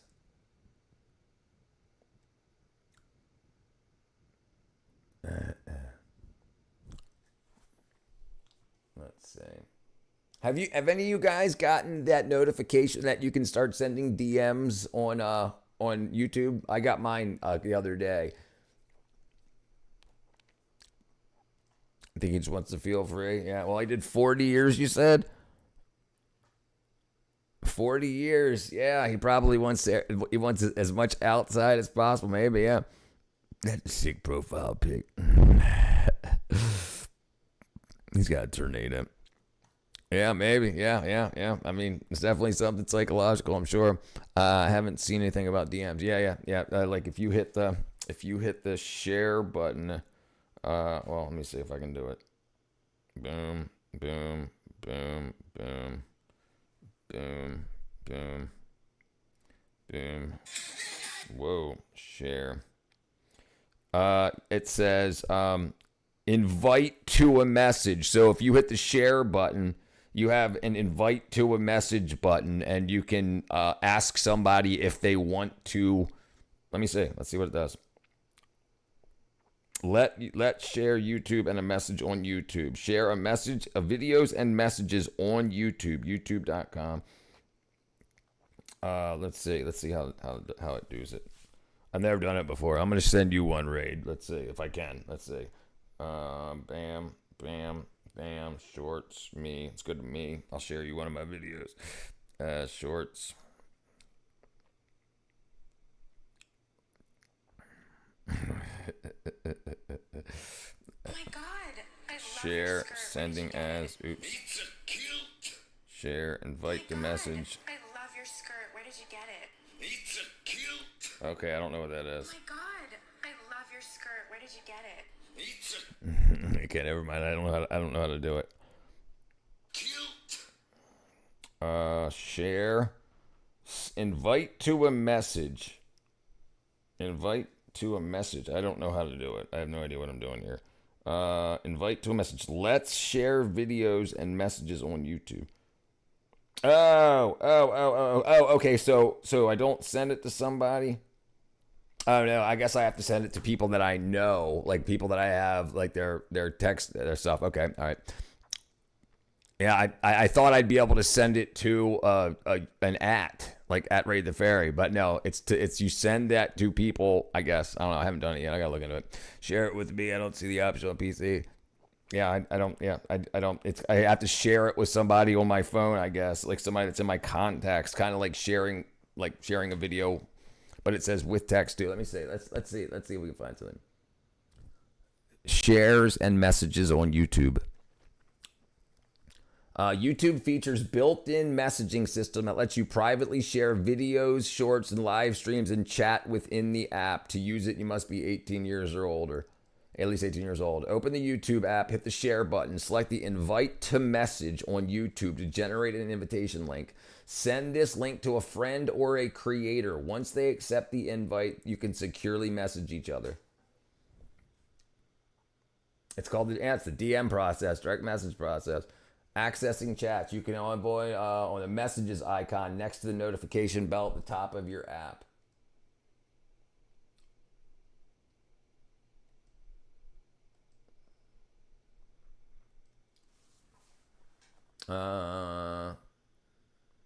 Your preferences. Why is that turned off?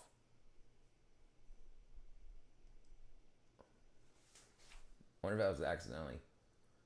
Permissions, send me emails, products.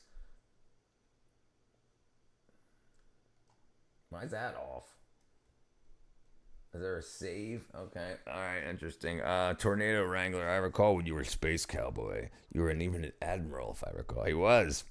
Admiral guy. Crying Fish. You have excellent recalling skills. It was OS level share. Martian Coders. This is legit. I told you.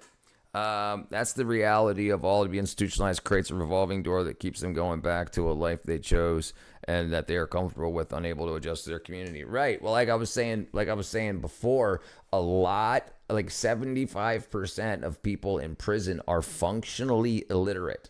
So often kids in school, when they get out of high school and they do not know anything because they can't read, so they didn't learn anything. So when people start just wanting to start conversations with them and they don't know the answer, they don't know anything.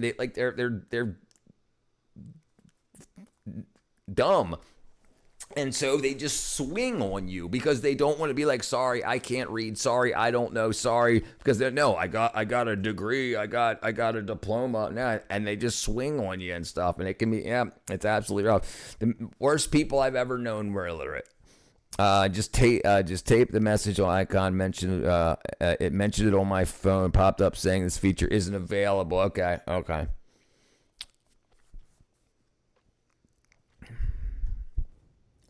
Send me, Raid, send me your phone number in Discord. And then I'll invite you to it and see if it gives you the option. Or see if it or no, I mean, if you don't want to, you don't got to worry about it. I was just saying, we can just see how it works. Okay, anyway. All right, where are we at? Hey, I'm live. That's me.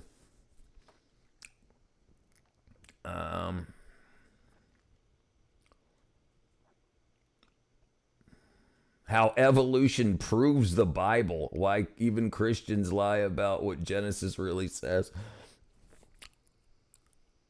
That's good. That was 3 weeks ago. I guess people are making good stuff these days. Hair that can't get wet. Loot. Jeez, that's freaking huge. At the end of the 16th century in Florence, something strange happened in the musical world which had an impact on lute players, and this was known as opera. So the small lute that everybody had been happily playing for centuries wasn't quite pizzazzy enough for the new forms of theatrical music. So the players were scurrying around with their lute makers, thinking about what they could do to address the challenge of playing with louder singers, coming in maybe on a cloud, accompanying somebody you can't see. They needed a bit more beef and a bit more welly for their money. So this is one of the things that resulted. The person who claimed to have invented this instrument, the chitarrone, or theorbo, as it would be called, was Alessandro Piccinini. And he said that his great innovation was to invent a second neck. If I point up there, that's the second peg box. This is the first peg box. So essentially, I'm playing a lute with an extra neck. At the end of the 16th century in Florence, something strange happened in the musical world which had an impact on lute players, and this was known as opera. So the small lute that everybody had been happily playing for centuries wasn't quite pizzazzy enough for the new forms of theatrical music. So the players were scurrying around with their lute makers, thinking about what they could do to address the challenge of playing with louder singers, coming in maybe on a cloud, accompanying somebody you can't see. They needed a bit more beef and a bit more welly for their money. So this is one of the things that resulted. The person who claimed to have invented this instrument, the chitarrone, or theorbo, as it would be called, was Alessandro Piccinini. And he said that his great innovation was to invent a second neck. If I point up there, that's the second peg box. This is the first peg box. So essentially, I'm playing a lute with an extra neck. At the end of the 60s... Bam.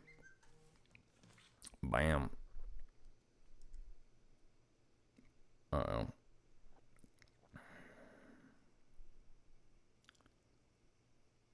Bam. Bam. Ow.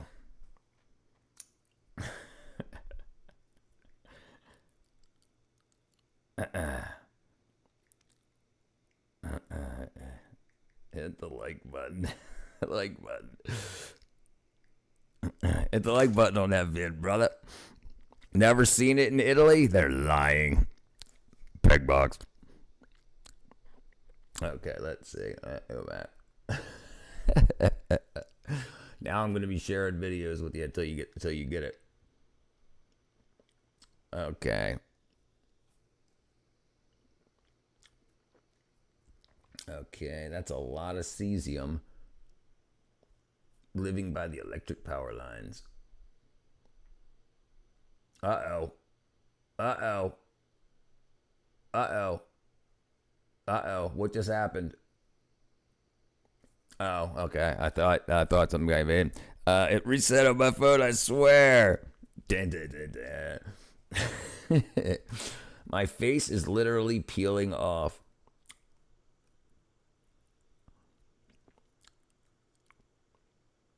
What a death sentence. Absent. Whackadoo.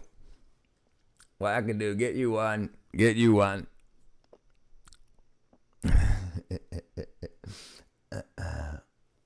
All right. What were we looking at next? Sumerians? Sumerians. Sumerians.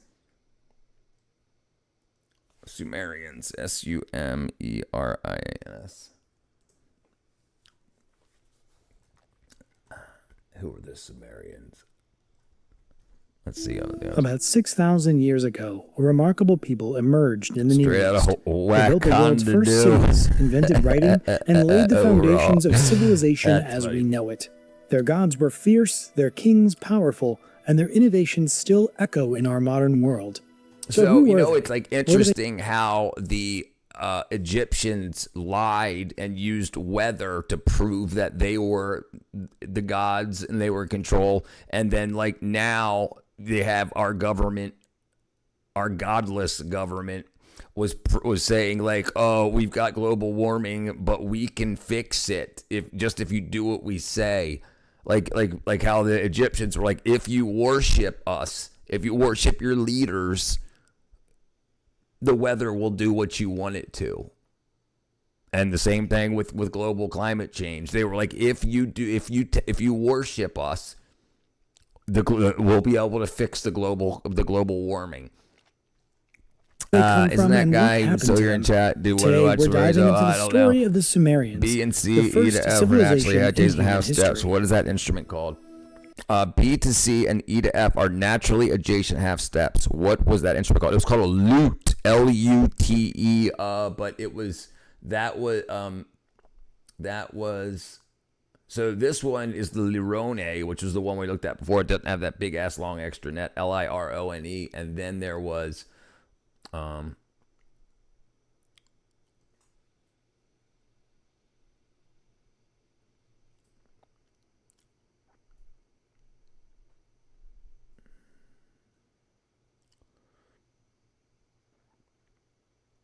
Where was it? Did I just miss it? How come it's not in my history?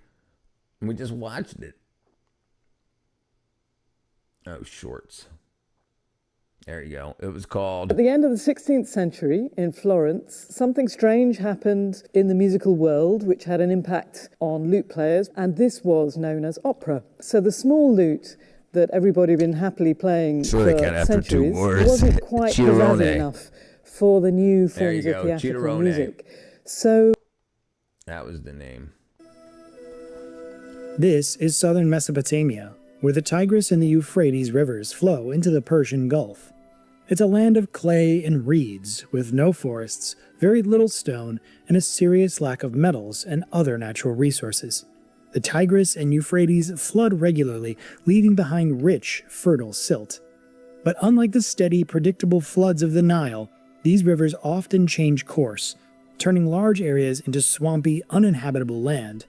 And yet, so it was in this harsh environment that the first great civilization, the Sumerians, took root. I don't know if that had anything to. I missed that part. I visited Egypt and the pyramids, and when I said the ancient Egyptians considered pharaohs of gods, the modern Egyptians always corrected me and said, no, they were kings with little upset faces.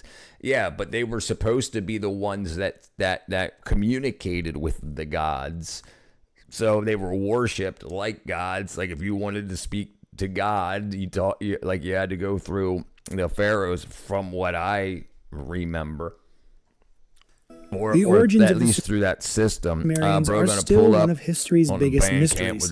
Before they appeared, the region was home to two key archaeological cultures, Ubaid and Uruk. The Ubaid people built irrigation systems, mud brick temples, and made pottery. Then came the Uruk culture, which started building the first real cities and monumental temples, and developed a form of proto-writing using clay tokens. The Sumerians arrived somewhere near the end of the 4th millennium BC. There are a few competing theories about where they came from. Some scholars think that the Sumerians were native to Mesopotamia, direct descendants of the Ubaid and Uruk cultures, but linguistic evidence points to the opposite. The Sumerian language isn't related to any known language. Even the names of major Sumerian cities like Nippur, and Lagash don't come from Sumerian. In fact, they were already settlements at these sites before Sumerians showed up. The Nippur and Lagash. River and lake names, too, were borrowed. And many farming terms like a plow, a farmer, and to sow came from other languages. All of this suggests that Sumerian speakers arrived in the region and adopted parts of the local culture. So where do they come from? According to their own myths, the Sumerians came by sea from a paradise island called Dilmun, what we know now as Bahrain. And indeed, archaeologists have found traces of Sumerian presence there. But the Sumerians show up in Mesopotamia much earlier than any evidence from Dilmun. Polish Assyriologist Marek Stempniak suggested that they might be related to the people. It's your Nippur and Lagash. Let me go back here. So where do the speakers arrived in the region and adopted parts of the local culture? So where do they come from? In the region and adopted parts of the local culture. So where do they come from? Point in human history. As populations grew denser, not everyone had to farm or herd animals anymore. People could now focus on other tasks, leading to specialization and the division of labor. Alongside farmers and herders, there were now artisans, merchants, managers, priests, and warriors. What made this possible were the Sumerians' advanced irrigation systems. To deal with the unpredictable floods of the Tigris and the Euphrates, they built a vast network of canals, dikes, and reservoirs. A city-state's size and influence depended directly on how large and efficient its irrigation system was. On average, a Sumerian city managed around 300 square kilometers, a landscape crisscrossed by canals and covered in farmland. That's roughly the size of Queens in New York City. Maintaining such a system took thousands of people working in sync. Over time, those who organized and oversaw this work rose to power, forming an elite class. And so, in the effort to control the waters of Mesopotamia, the world's first urban civilization was born.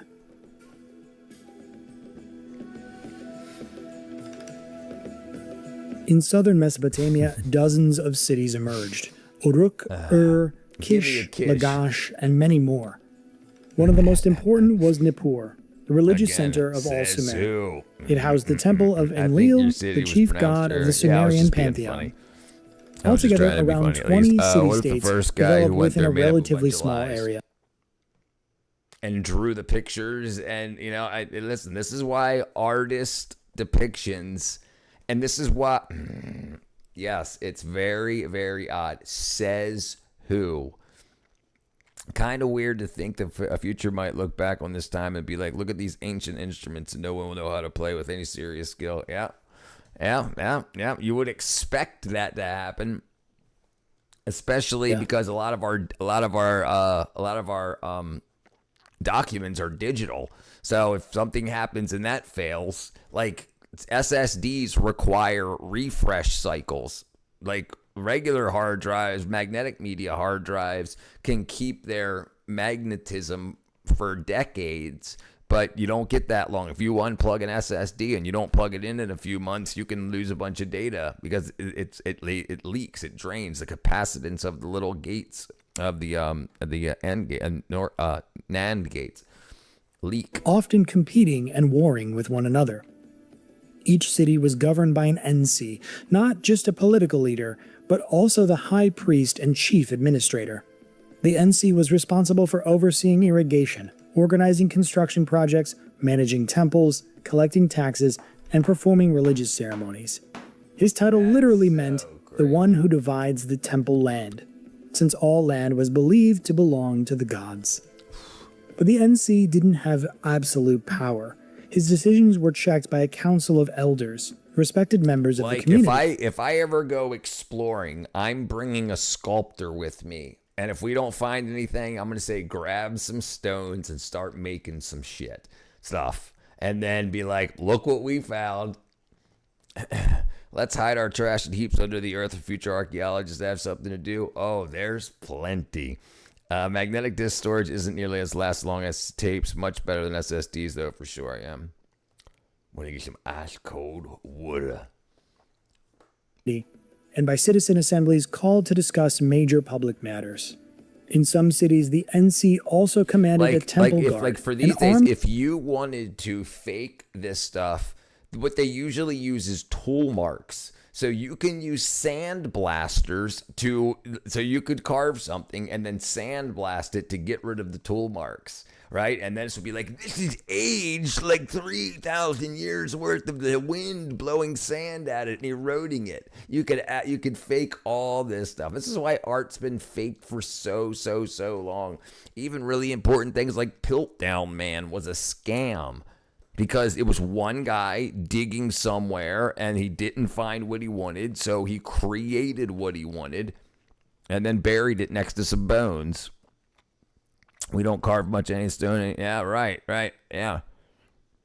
There still are around the world, but America, we don't do no stone carving really at all. And if we do casting, if anything, cast it in concrete. Force that protected sacred property. In others, especially during war, a separate leader was chosen, the Lugal, which means big man. At first, the role of Lugal was temporary, meant for emergencies, but over time it became permanent and eventually hereditary. As Lugals gained more authority, they took control of the military. Yeah. And and the thing is about tape. If it heats up and gets too humid, it'll all stick together too. So when you're trying to unroll it, unspool it to read it. And then the thing is, they have to know how to read it. You have to know the encoding structure, the codes, the encoding, how it's encoded on the tape in order to decode it. Or you're just going to get a bunch of ones and zeros. They have no idea where file starts, file and EOF is, So it's like, I'm going to get some ice cold water. Administration and religion, while the NC gradually became a subordinate figure. More like a mayor or a high priest under royal authority.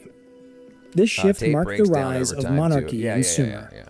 Leaders were no longer elected by the community. Instead, power was passed down through family lines. And standing at the head of the state was no longer a community elder, but a king. Dynasties. At the beginning of the 3rd millennium BC, Sumerian society entered a new chapter. City life became more organized, and ruling dynasties began to firmly establish themselves across the region. Our main source for this era is the famous Sumerian king list, recorded on the Weld Blundell Prism. This unique document lists rulers from different cities, starting with legendary times. According to the list, the earliest kings ruled for tens of thousands of years, clearly mythological. Cuneiform. But as the list moves closer to real historical periods, its entries become more reliable and are backed up by archaeological evidence and other written sources. The early dynastic period was marked by political instability. City-states were constantly at odds, and some rulers managed to briefly dominate their neighbors. King An-Mebaragesi of Kish and his son Why Aga, would they for fight example, their neighbors? controlled a large area stretching It should be a between law Kish for and houses and Uruk. buildings to only be stone Other pyramids leaders like allowed. I'd say Eannatum let's and make it Mesilim happen. also created And you alliances can of only several vote. cities, but these You can only vote if you've got a stone house. coalitions never lasted long. Kish was the early center of power, but over time, leadership shifted to Uruk. Still, even with frequent wars and conquests, there was no true unification. Each city kept its own identity, its own customs, and its own patron god. This period was a turning point for Sumerian civilization. It was then that the basic political, religious, and cultural institutions took shape. Institutions that would later be borrowed and adapted by other Mesopotamian cultures. The early dynastic age laid the foundation for what came next, the rise of territorial states and the first real attempts to unify the region under a single ruler. Oops. Oh, yeah. The development of writing was a slow process that unfolded over thousands of years. It all started with the basic needs of early farming communities. And they should always Once be people saying, began over thousands of years, we think. and producing Imagine food what this surpluses was and way trading back then. goods, Do you think the the Sumerian need to keep king records was a became a god to their people like ancient Egypt? Most likely, yeah. Or that somebody convinced people of that. The charades of Zanzibar. What up, Sealy? It's not only data. People are using digital art tools, instruments, and losing physical tools and the skill to use them. I say, as I live online mostly, right? I'm right there with you, brother. But at least, I can still play the guitar. I can still sing. I can play some drums. But then everything else, typically, like now I program. Yeah, but yeah, I can still operate a drill. Swing a hammer, carpentry, construction stuff. But yeah, most people. Man, and I was in bands, like rock and roll bands. Me and a bunch of guys get together and we hash out our differences politically and socially and say, let's make some music. You don't really see that anymore. That kind of went away with hip hop. You get like one guy writing a beat and one guy rapping, and one guy writing thousands of beats for a bunch of people. And it's just like, you didn't really have community art. At the end of the 3-hour show, the guy says, in my opinion. So yeah, absolutely. We'll see. Central, in my opinion. And that's where writing began. In the beginning, people across the ancient Near East used small clay tokens to represent goods like livestock, grain, or textiles. One token might stand for a sheep. One token meant one sheep, or 10 tokens meant 10 sheep, and so on. It was a simple system of accounting. Then, around 3300 BC, temple officials in the city of Uruk came up with a brilliant idea. Instead of storing the tokens themselves, why not press them into soft clay to record the information? This small change sparked the earliest form of writing. Soon after, people started drawing basic images or pictograms directly into the clay. A sheep, a loaf of bread, a person. Each symbol standing for something concrete. At first, the system was large and clunky, with over 2,000 different signs, many of which still looked like the original tokens themselves. But over time, writing became more sophisticated. Symbols started to represent not just objects, but also You think action. that would happen in weeks? You think that would happen in weeks, not millennia? Like you figure, like you're like, hey, we got to figure out how to document this stuff. Okay, this sucks. And then once you start, because even when I was a kid, I wrote my own language. Like I wrote my own, like this is an A, this is a B, this is a, and I think a lot of kids did that. It's just like something, so you would figure kids and adults would also do the same thing, especially if there wasn't any language yet. Like I don't know, it just seems like it wouldn't have taken that long. Maybe I'm just wrong because we're so evolved but they did everything else. They hunted and cooked and cleaned and warred and reproduced. It's just like and ideas. A picture of a foot, for example, could mean foot, but it also could mean to walk, to run, or movement in general. Writing was becoming more flexible, able to express not just things, but thoughts. Over time, these signs evolved into becoming increasingly abstract, making writing faster and more efficient.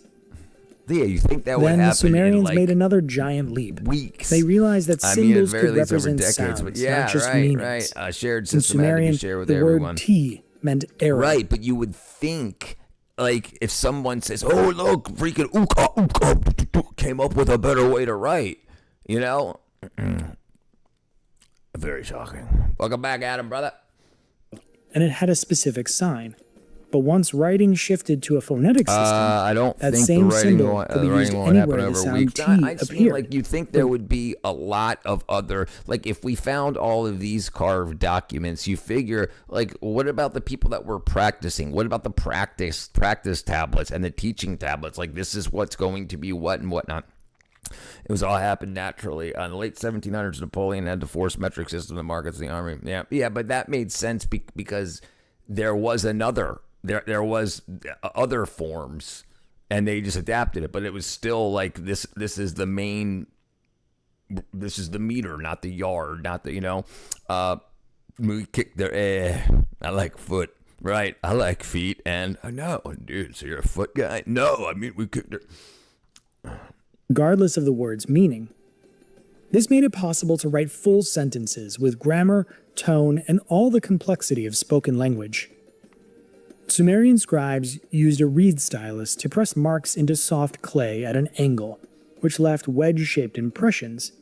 That's why we call the script cuneiform, from the Latin cuneus, meaning they were wedge. learning how to be a Cuneiform community didn't too. stay This is confined to basic Sumer caveman for tribe. long. It spread widely and was adopted by the Akkadians, But they had Babylonians, boats and Assyrians, Elamites, they had Hittites, to engineer stuff. So they and many others. It became the standard writing system for recording everything: trade deals, laws, myths, letters, and even literature. Clay, as it turns out, was an incredibly durable material. More than 1 million cuneiform tablets have survived to this day, and archaeologists are still uncovering new ones. Because of them, we know a great deal about the ancient peoples of the Near East, their daily lives, their beliefs, their economies, and their stories. Beyond inventing writing, Sumerians came up with a surprising number of innovations, many of which are still a part of everyday life today. Yeah. One of their most important inventions was the plow. No, the hard It revolutionized clay disc. farming by making it more efficient, which meant fewer people had to work the land. That freed up time and labor for new kinds of work: potters, smiths, merchants, and scribes, and helped kickstart a more complex, specialized society. Their most famous invention, though, is probably the wheel. The earliest wheeled carts were likely used in religious rituals to carry statues of gods, priests, or rulers. I mean, and listen, if you're carrying a statue, you're building a beef-ass device. Agriculture. Yeah, all right, yeah. They had to figure out what reading and writing was. Yeah, they got the wheel. They've got Eventually, weapons. the Sumerians developed the first war chariots, though instead of horses, they used donkeys. So instead of cavalry, they had what you might want to call donkeyry. Donkeyry. In architecture, the Sumerians were ahead of their Sumerians, time it as was well. people carved cave They were the first to build with arches and columns. Right, so they were putting ink on walls, pigment on something, right? Like, it's not like they're like, stick, They had tools of art. They had a clock. Laying the groundwork for many principles of modern architecture. Using just mud and reeds, the only materials that they really had, they built impressive and long-lasting structures. Their most iconic buildings were ziggurats, massive terraced temple towers that seemed to reach towards the sky. The Great Ziggurat of Ur is the best-known example and is thought by many to have inspired the biblical story of the Tower of Babel. We also get a glimpse of their craftsmanship from the local tombs of Ur, where archaeologists found stunning artifacts. Yeah, like maybe a sundial type thing. Jewelry, harps, statues, and even board games, all crafted from gold, silver, lapis lazuli, and other precious materials. Minecraft. The level of skill is astonishing, even by modern standards. Even something as ordinary as soap was a Sumerian What made invention. them believe in the sun god? They were the first to mix animal fat with lye to create an early form of soap for washing. And yes, they also invented beer. The Sumerians were the first to develop a brewing process, and they even had a god. How do you write down the ingredients? I mean, I guess dosing the of beer cuneiform. and How do you brewing write down the named ratio? Ninkasi, And what whose made name Greeks invent literally zodiacs? means lady who fills the mouth. And the stick Beer on the was the ground drink is of the sun choice in Mesopotamia, far more common than wine. Without hops, it wasn't bitter, more sweet and porridge-like. They often added honey or fruit to improve They the probably taste. had writing much Since they earlier didn't than filter that. We it, believe Sumerian how the heck are they beer building was things you thick can and build chunky, today? They can't and write. people How do you drank make- it through Right. straws. How do you say make 24 blocks this long and this wide and this thick and stack them this far to make a square, to make a triangle? You need to know like more complex mathematics to get those angles right, because if you get it wrong at the bottom, it falls down. Clever Greeks found out we have 12 personalities based on the month we've come to life. Still using it. From large ceramic jars.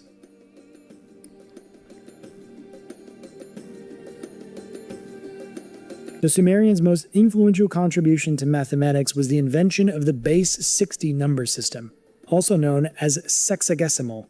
But why 60? It came down to how they counted. Instead of just using their fingers, they counted the 12 finger segments, or phalanges, on one hand, while using the fingers of the other hand to keep track of each set of 12. 5 fingers times 12 segments equals 60. That's why we still have 24 hours in a day. That's We can twice certainly build 12, on it. 60 minutes in an So maybe hour, water 60 polluted, seconds hence in the a beer. minute. Well, you would figure, I mean, not necessarily polluted, but definitely have normal life in it, bacteria and whatnot. And other, I mean, could have been, but I mean, just I mean, think about like how sourdough's made. You just mix some flour and water and you sit it out, and then yeast ends up in it. Like, yeah, the sourdough that I have here was made from adding flour and water and just leaving the jar open, and then it starts to bubble after a couple of days, and then you stick it in the fridge, you know, and then you just keep feeding it and feeding it and feeding it. So that would have happened to all the water, all the, you know, all the wet stuff. It's just everywhere. Just like with the yeasts that come off of our body, like that's what dandruff is yeast. They weren't the first to invent beer. That's been around for as long as it had to have been, or they would have died of waterborne illness. I mean, they're pooping and peeing in the water that they're drinking out of often, you know, and they had to be able to dig wells or create some sort of salt filtration. All the accomplishments like brewing and stuff were at the peak of civilization. They were around for 3.5 thousand years. This is about what America was, just 250 years, and how far we've come. Yeah, wine saved people. And yeah, you had to have some sort of alcohol, some sort of fermented beverage, because the water got poisoned, I can recall. And they were literally painting on caves. I'm sure a lot of stuff took a while. Not poisoned, but wine usually much safer. Yeah, the alcohol would detoxify, would kill the bacteria and whatnot. Yeah. And then, like, if they didn't have boiling vessels, I'm guessing. I mean, maybe they did. Maybe they used their clay pots to boil stuff in, but you think a lot of that would break. But wine makes you more thirsty, right? They gotta drink more wine. It's just like, you know, like even in America, we had child beer, kid beer that was like 1%. They call that non-alcoholic brew now. Like, you know, it's like between 0.1 and 1%, just enough to kill the bacteria and stuff and not get you too much of a buzz. And then when coffee came around is when we really got going. It's like the Industrial Revolution. Once we stopped drinking for breakfast, you know, we started taking off as a people. First known human engineered brewing. It happens naturally too in the right conditions. Right. Well, just fruit on the ground, rotten fruit will ferment, and then, you know, they see the animals eat it and stumble all around, and then they're like, oh, well, I'm gonna eat it. I mean, what do you get? Sometimes that's all you're gonna got to eat, especially at the end of the season when it falls off the tree. 360 degrees in a circle, all thanks to Sumerian math. Sumerian mathematics were incredibly advanced. They could solve quadratic equations, calculate areas and volumes of various shapes, and understood geometric similarity. Long before Pythagoras, they recognized the relationship between the sides of a right triangle, a concept we now know as the Pythagorean theorem. They were just as forward-thinking in astronomy. Right, so it just happens. This knowledge is natural. It comes to us as a people just from experiencing the world. It just happens. Just like calculus was invented in 1665 by Isaac Newton. Calculus. He didn't have freaking computers. He didn't have a digital workstation. He didn't have a calculator. Dude, you look like Alice Cooper. Dun, dun, dun, dun. Thank you, user. And tea, boiled water, say high-class plagues from India. England. Jeez, I can't read. No wonder they realized you could roll something, invented the wheel. Right. Roll it up. They were doing math like that, right? Yeah, it's like, and then if you were doing math, you had to do more documentation than just, they had to have some sort of number form. So even if it was cuneiform, like you showed earlier, you have to have add, subtract, multiply, and divide. And you're doing quadratic equations. I can't even do a quadratic equation. I suck at quadratic equations. As well, the Sumerians compiled the first star catalogs, tracked planetary movements, and even learned how to predict solar and lunar eclipses. These observations weren't just scientific, they were deeply tied to their religion. The Sumerians believed that the positions of celestial bodies affected human fate, laying the foundation for what we now call astrology. Their calendar was based on lunar cycles, with 12 months of 29 to 30 days, totaling around 354 days in a year. To keep it in sync with the solar year, they occasionally added a 13th month. Even the 7-day week traces back to Sumer. Each day was associated with a known celestial body. That legacy lives on in the names of the days. Sunday for the sun, Monday for the moon, Saturday for Saturn, and so on. The Sumerians were how did they see that stuff? Saturn is a freaking dot in the sky. It's like if you don't keep staring at it when you look up. I mean, I don't know. I guess it was darker then. They didn't have as much light pollution. They mapped the planets not visible eyes. Yeah, that shit's crazy. Well, they are good at writing stuff, math, in the very end of their civilization, or at least the peak. They could have taken the first 3,000 years to develop enough cuneiform. Yeah. Imagine studying so much for nothing. Monk says that, and we fell apart. What are we learning today? This is the Sumerians. Astrology. So legal pioneers. They created some of the earliest known law codes, centuries before the famous Code Touch of my Hammurabi. wife, you dead.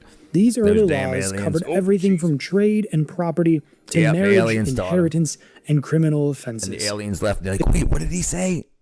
Damn it. They reflect a strong concern for justice and order, and an effort to build a society guided by clear rules. Education was another cornerstone of Sumerian society. So you had Students, to mostly you had to boys from document elite in order to families, teach. were taught to read and write, Aliens for and breakfast. studied subjects like mathematics, astronomy, law, literature, and religion. These schools served as cultural centers, preserving knowledge and passing it down through generations. In the end, the Sumerians didn't just invent writing, they laid the intellectual and institutional foundations of civilization itself. Pretty cool, huh? Pretty cool, huh? I thought he was going to say. Allegedly. For centuries, the Sumerians and Akkadians coexisted in Mesopotamia. The Akkadians, a Semitic people, initially settled in the north, but over time their culture began to merge with that of the Sumerians. The two civilizations grew increasingly interconnected, influencing each other in everything from religion to government. A major turning point came in the late 24th century BC, with the rise of Sargon the Great, a figure often credited with founding the world's first empire. His story, part legend and part history, begins with a myth. Like that. Born to a priestess of the goddess big stone Inanna, columns. baby Sargon was placed in a carving it reed with? basket and set adrift on the Euphrates Carving River. stone with stone. A gardener but they found made him. wheels. How do you make wheels? Wood, maybe, I guess. I mean, roll it out of clay and let it dry, maybe? I mean... And raised him. As an Brick adult, wheels. Sargon rose to prominence at the court of Kish, eventually overthrowing the king, seizing power, and launching a sweeping campaign to unite all of Mesopotamia. Under Sargon, The Sumerian city-states were brought under a single rule, and the Akkadian Empire expanded And what was going on in Africa at this time? Beyond their borders. Yeah, His Sargon domain of stretched Akkad. from Yeah, the Persian yeah, yeah. Gulf to the Mediterranean, and from the Zagros Mountains Wheels to the of edges cheese. of the Anatolia. The Guys, first known this ain't attempt to working too. Stop eating. create a This centralized, guy united all multi-ethnic the state. Mesopotamian cities. To manage The his video vast clip 22 empire, minutes went dire. Sargon CEO, appointed Graham governors Hancock and describes stationed mathematics, garrisons pyramids, across and conquered territories. His military campaigns IKEA. extended into Syria, Same where he as today, destroyed the Africa, powerful yeah. kingdom of Ebla, and into Elam, where he captured its capital, Susa. Akkad became the dominant power in the region, controlling trade routes and vital resources, the first true superpower in recorded history. So you know, Sargon's you know grandson, what I often Naram wonder, Sin, because I talk about parasites all the time and parasitic infection. Africa now they have beer and whatnot, but I'd be interested to see when it was introduced to them and like what is used for anti-parasitics in the jungle, like, and or is it just a death sentence? You know, like if it wasn't for the colonizers, the colonizers are who are when they came to Africa and colonizers started to die of malaria, then they said we have to find out what's killing our people, and then they discovered what it was. They discovered that it was from the mosquito and how to get the bark for quinine, and then started fix it. But for the thousands of years before that, the people were just dying from mosquito bites and stuff. So they would have 10 babies and only 3 would survive. Africa is not real. Anyone who says this is low-key brainwashed, dun, dun, dun, dun. That's why they draw it the wrong size on the map. Thanks for the recommendation to watch that. Yeah, we can watch it. Ancient Aliens. They have some strong herbs. Yeah, they better have something. I found out that West Africa got populated around 900, but even later. Wow. Yeah, we can watch it right after this. And took the empire even further. He crushed the rebellions in Sumer and Syria and adopted the bold title King of the Four Corners of the World. Like, what did they call it? Okay, and if that might be a clay tablet, but it looks stone to me. But what do I know from a freaking video here? But if they carved that, what did they carve it with? Not copper. I mean, maybe it's a soft stone. Maybe it's like soapstone or something. He was also the first Mesopotamian ruler to declare himself a living god, a radical move that redefined kingship in the ancient world. Under Naram Sin, the Akkadian Empire reached its peak. It's power. But that golden age was short-lived. Probably like 2 hours. Trouble soon came from the east. The Gutians, a tribal people from the Zagros Mountains, began raiding Mesopotamian cities. Around 2200 BC, their leader Eredupizer defeated the Akkadian army and captured the sacred city of Nippur. He even had his victories carved into stone, one of the few surviving records of that chaotic time. It's like a football, though some Gutian rulers were defeated, one, Sarlagab, was even captured by the Akkadian king Sharkalishari. The empire was already crumbling. After Sharkalishari's death, the Gutians launched a full offensive and quickly took control of most of Mesopotamia. This period is often referred to as Mesopotamia's first dark age. As mountain dwellers, the Gutians had little experience with the complex irrigation systems essential for life in the river valleys. Agriculture suffered, canals broke down, and much of the economy collapsed. Many cities were abandoned, and only in the remote, swampy south did traditional Sumerian life continue more or less undisturbed. The Gutians never managed to establish a stable government. There's no internet, there's no TV, there's no radio. They might not even have known all that warring happened. They think, hey, what about those guys that live up north? Oh, they're probably just chilling like we are. The stone was probably just mud back in the days. I mean, you think that it would have turned back into mud, like for thousands of years of being rained on and everything. You know, I mean, in Udu, in Iran, government, and over time, their control Indus Valley civilization they faced is the most growing oldest resistance civilization. from Yeah, Akkadians, that's what we're Elamites, learning, and brother. Sumerians alike.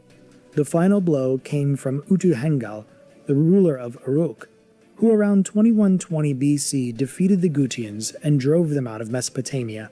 bringing an end to over a century of foreign rule. Third dynasty of Ur. After the Gutians were driven out of Mesopotamia, a new power struggle began among the liberated city-states.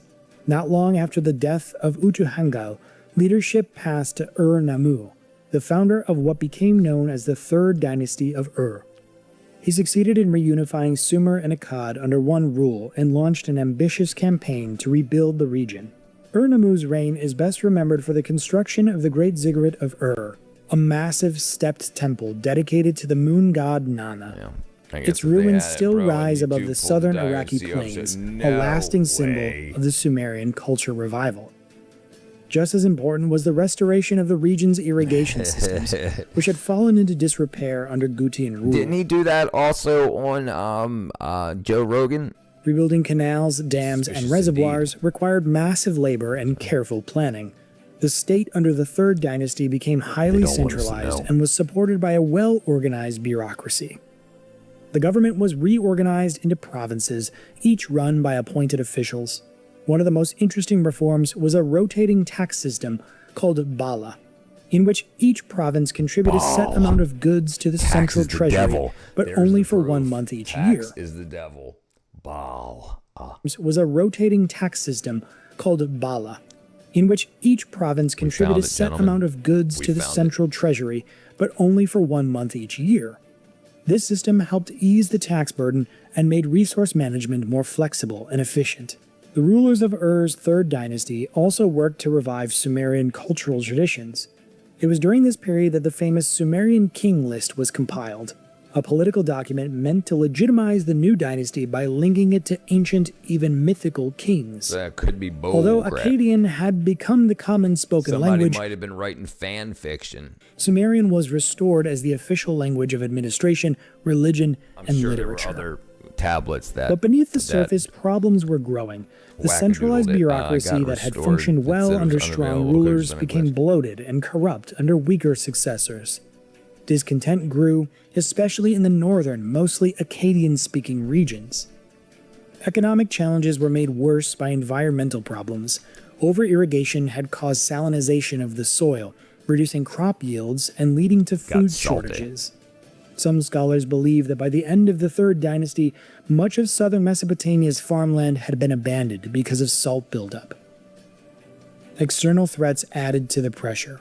From the west, the Amorites, nomadic Semitic tribes, gradually moved into Mesopotamia. Right, you figure as other tribes reproduce and grow, they're growing and growing and growing, and then eventually you're going to come up against the border of another people. And then, what are you going to say? Let's be friends? No, you want your people to live. Trade and farming.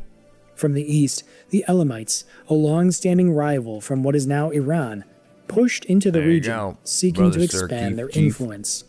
The last king of the dynasty, Ibbi-Sin, tried to resist these threats, but his power was rapidly collapsing. The Amorites penetrated deeper into the heart of Mesopotamia, undermining its trade networks and agricultural stability. Finally, in 2004 BC, the Elamites delivered the final fatal blow, capturing and sacking the city of Ur. To the people of the time, the fall of Ur was a cosmic catastrophe. In the Lament of Ur, a powerful literary text from that period, the gods are described as abandoning the city, dooming it to destruction. It's been a bit, The poem tells of brutal invaders, looted temples, and desperate mothers fleeing with their children. With the fall of Ur, the era of the Sumerian statehood came to an end. Mesopotamia splintered into smaller kingdoms, many of them ruled by Amorite dynasties. The most important of these would later become Babylon, especially during the reign of Hammurabi around 1792 to 1750 BC. Sumerian disappeared from daily life, surviving only as a sacred and scholarly language, much like Latin in medieval Europe. Its religion, literature, and scientific knowledge were absorbed by the Akkadians, Babylonians, Assyrians, and other peoples of the ancient Near East. And so ended the story of one of humanity's earliest and most influential civilizations. The Sumerians vanished as a distinct people, but their legacy lived on, in the culture, religion, science, and art of Mesopotamia. and through it, in the foundations of the modern world. Once again, if you've made it to the end of this video, we really appreciate it. So you would think, could you? Yeah, I got you, brother.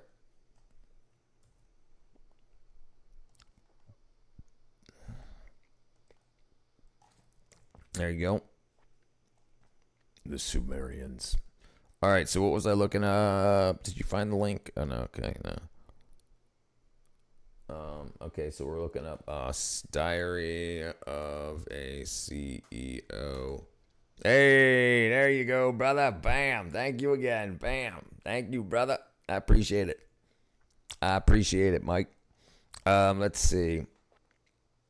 No, I forgot what I was doing. Okay, we're going to Diary of a CEO, Graham.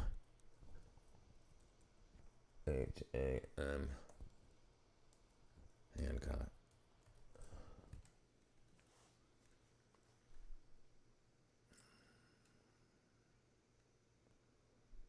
Existential warnings.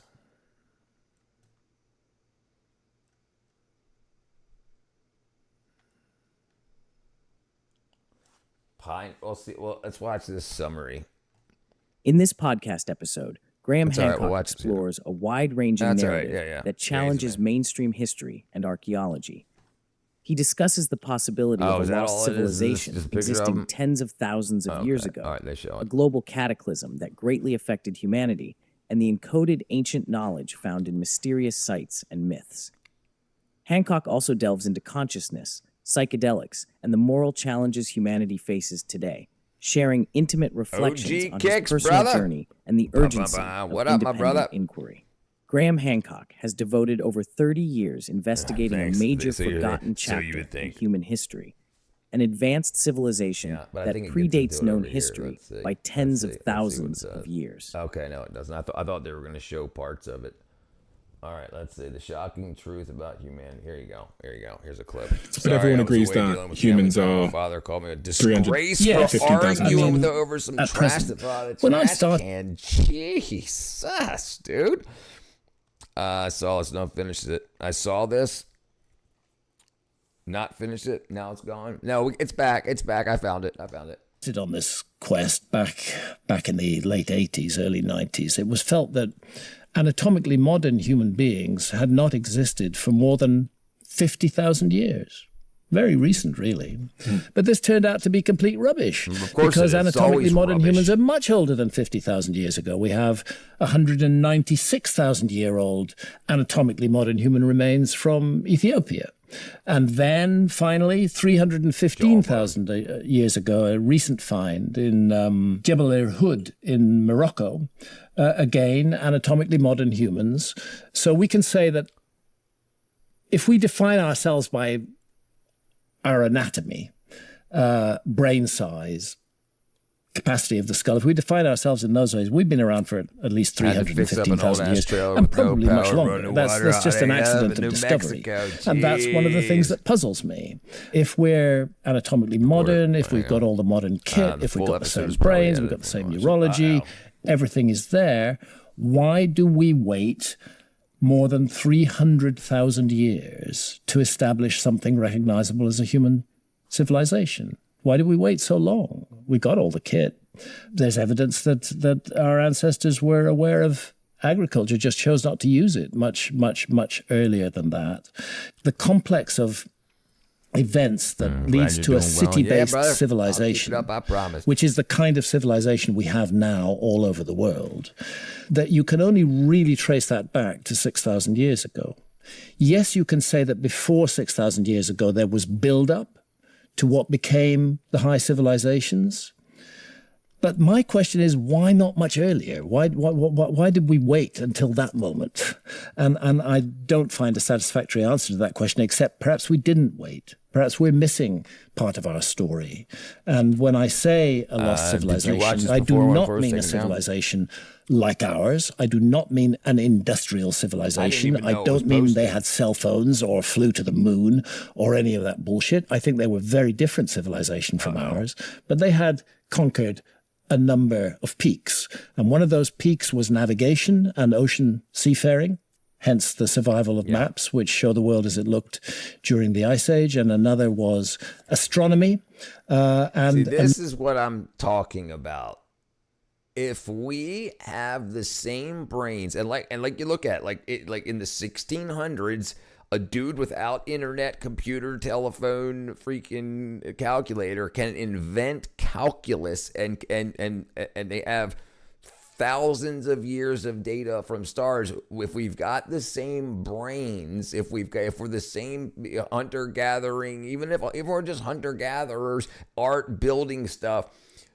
The knowledge comes without school because people get that knowledge. Schools don't create knowledge. Schools teach knowledge that somebody already has. So I believe, just like how you have Isaac Newton that wrote all of this stuff that did a lot for gravity and whatnot. It's almost like something happens and it's cyclical. Like you have societies that decide to listen to somebody that's not just called crazy and put to death. Like, look, dude, there's things out in outer space. No, this dude's a witch hunter. Blah blah. What guy could kill? You know. But if we haven't, we see wood float. Humans are quick. We start playing with floating toys very quick, and we see things far out, and we want to explore. It's just part of us as humans. I have a problem believing that stuff also, that people were as dim as they want. I think that's often told so we listen to our authority figures.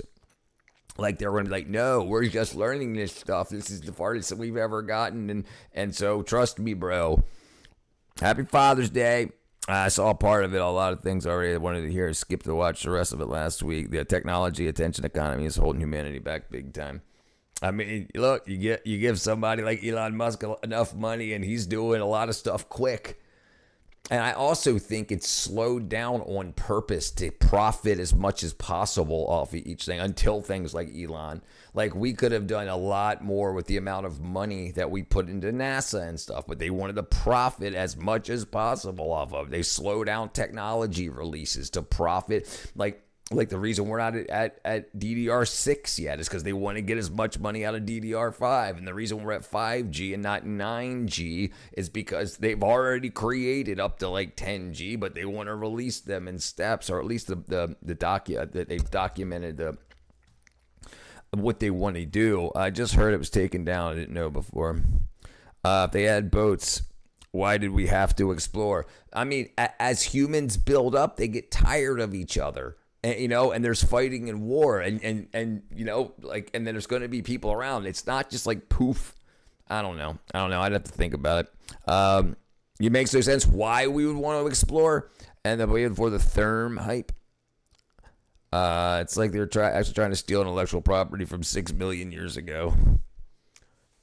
Another really important breakthrough evidenced by the ancient maps, particularly a category of maps called the Portolanos, is accurate relative longitudes. This is the Orontius Phineas map.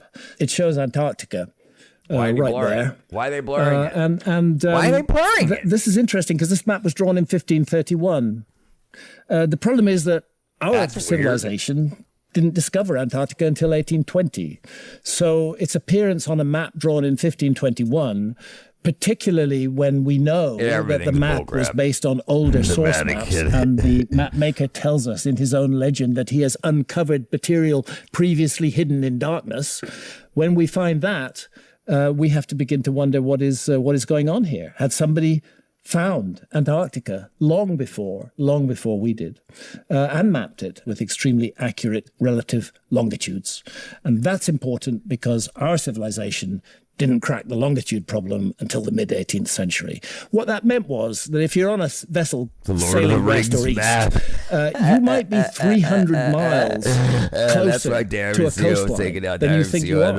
And suddenly you're on it in the night and you're dead. Once you've got longitude worked out, you know exactly where you are. We didn't get that until 1750s, 1760s, thereabouts with Harrison's chronometer. So finding good longitudes on very ancient maps is another puzzle that I don't think archaeology solved. So you think there could have been a civilization 20,000 years ago, which was before this young Dryas moment, where I've got this photo here, which I'll throw up on the screen. Yeah.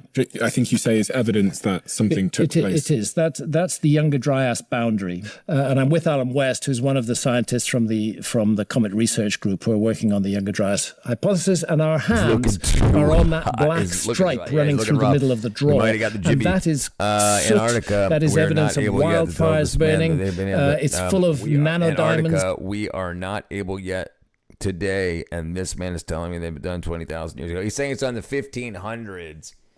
At least that's when that map is from, he's saying. Whatever, we'll see what happens. Maybe he printed it out himself. Listen, anything's possible. It's entertaining. These tiny little diamonds, microscopic size, which are a classic product of comet impacts, microspherules, some platinum, some iridium, all signatures of a cometary impact. Was talking about. And the there iridium it is. It's about 5 inches thick. That layer is the Younger Dryas boundary layer. It dates to 12,800 years ago. So for anyone that can't see, it's just like a slice of Earth, and there's this black line going through the Earth. We're in a draw here where a river has cut a channel, and it's exposed the sides of the channel. And on the sides of the channel, we can see this black stripe running through, and that is precisely the Younger Dryas boundary. And the current hypothesis is, from a lot of archaeologists, is there wasn't a human civilization before this point 12,000 years ago. Correct. But you believe there's strong evidence that there could have been. Yes. So civilization, then, in your definition of the word, how do you define that?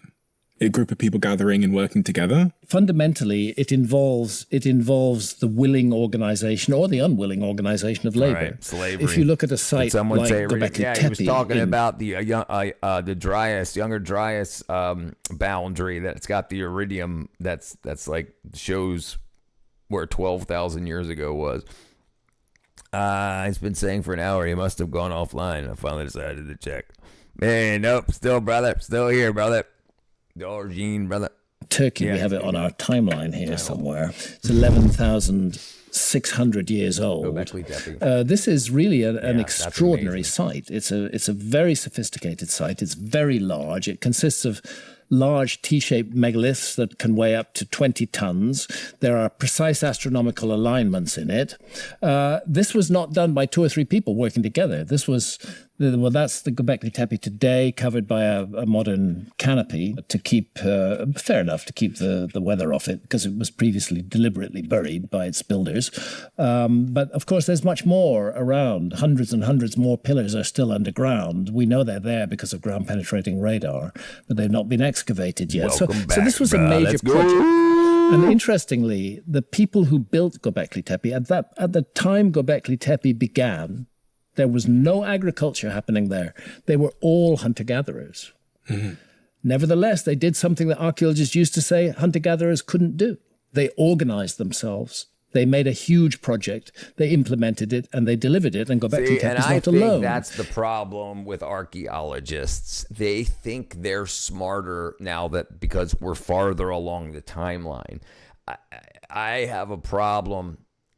I have a problem thinking that we're dumber. Maybe we know less about computers, but they know enough about the stars and the patterns in the sky. They understand how to travel by boat or at least by land very well. And actually had to get there at some point. Did your name highlight when I wrote like that? Did it highlight? I didn't even see that stuff. Let's see. Does it?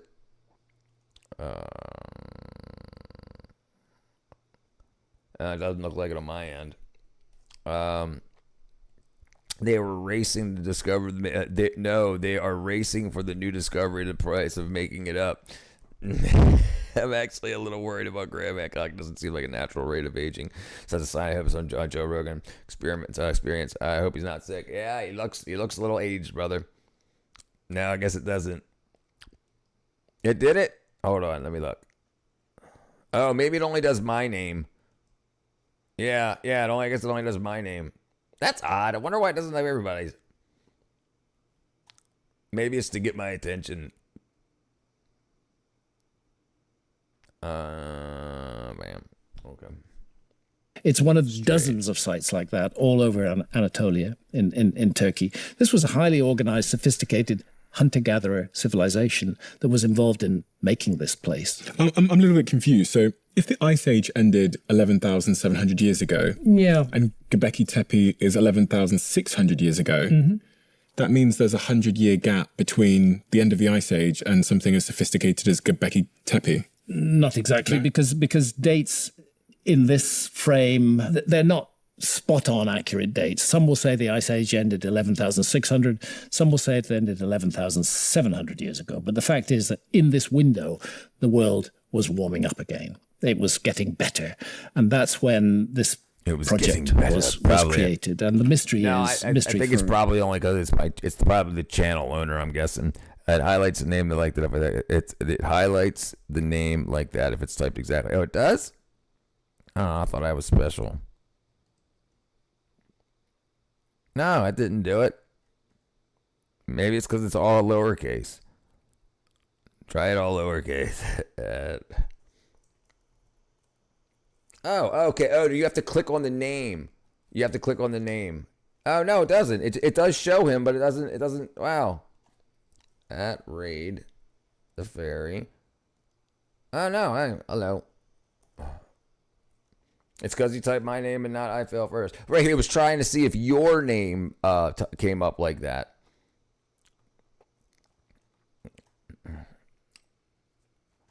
So my name gets highlighted. You're on mobile. There's units obviously much tougher, but desktop there's a little assist to type. Yeah. After typing 2 letters. Oh, so it showed it for you, Raid. It doesn't show it for me. Look. It only has my name. I Fail First highlighted. It does when you type in your name, Raid the Fairy. It doesn't highlight it. Oops. It doesn't highlight it. See? Raid the Fairy. Only my name. So maybe it only shows up on you or each other. So on Raid's computer or Raid's phone, it sees it highlighted. And on Dorjean's, if you say his, it's highlighted on his, but it's only on each other's, I guess. Yeah, Rich, you could just hit enter as soon as the name comes through. Not clear. I just wanted to see because, like I see on the screen, your name doesn't highlight like on my computer. It only shows up on your own name pane. Right? That makes sense. For archaeologists anyway, is that it was hunter-gatherers. And archaeologists are now having to come to terms with that. You see, the idea was you had to have an agricultural community first in order to create projects like this, because that allows people to become specialists.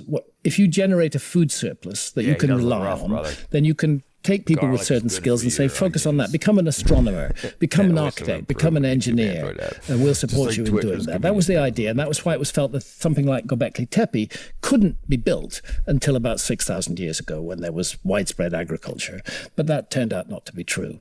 It was built by hunter-gatherers, but within 1,000 years of it being built, agriculture becomes present in that whole area.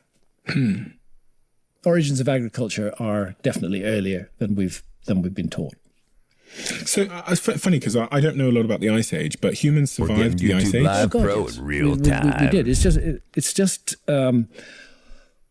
where do you want to be during an Ice Age? So they had racism and specialists. The more things change, the more they stay If you were the a same. rational being, which most human beings are, you would immediately exclude Northern Europe. Racism Absolutely no point in being in that frozen, miserable YouTube wilderness. You'd immediately exclude the northern part of North America too. No point in being there. It's just horrible at that time. Siberia, pretty rough. No, you'd look for the tropics. You'd go down close to the equator. You'd go to the places that weren't affected by the Ice Age, that were actually the best real estate on Earth. That's where you'd go. That's why if we are looking for a missing episode in the human story... Hold on 1 second. Graham Hancock, he's 75 years old. He's 75.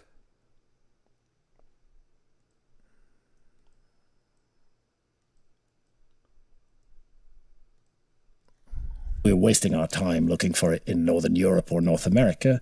We should be looking for it in Mexico. We should be looking for it in India. We should be looking for it in Indonesia.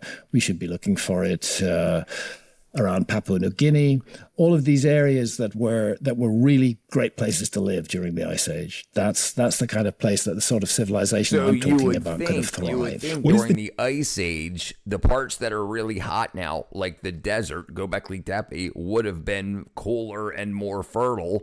And then as the earth heated up more and the ice retreated, the hot parts got hotter and the cool parts got hotter. So, then it got too hot to live in that area, and you would just migrate along with the... You are the most valued person. Thank you overall. That's a strange on Google's part. Almost they want live not to succeed. I wonder why it doesn't have as much functionality unless the other platforms patent it.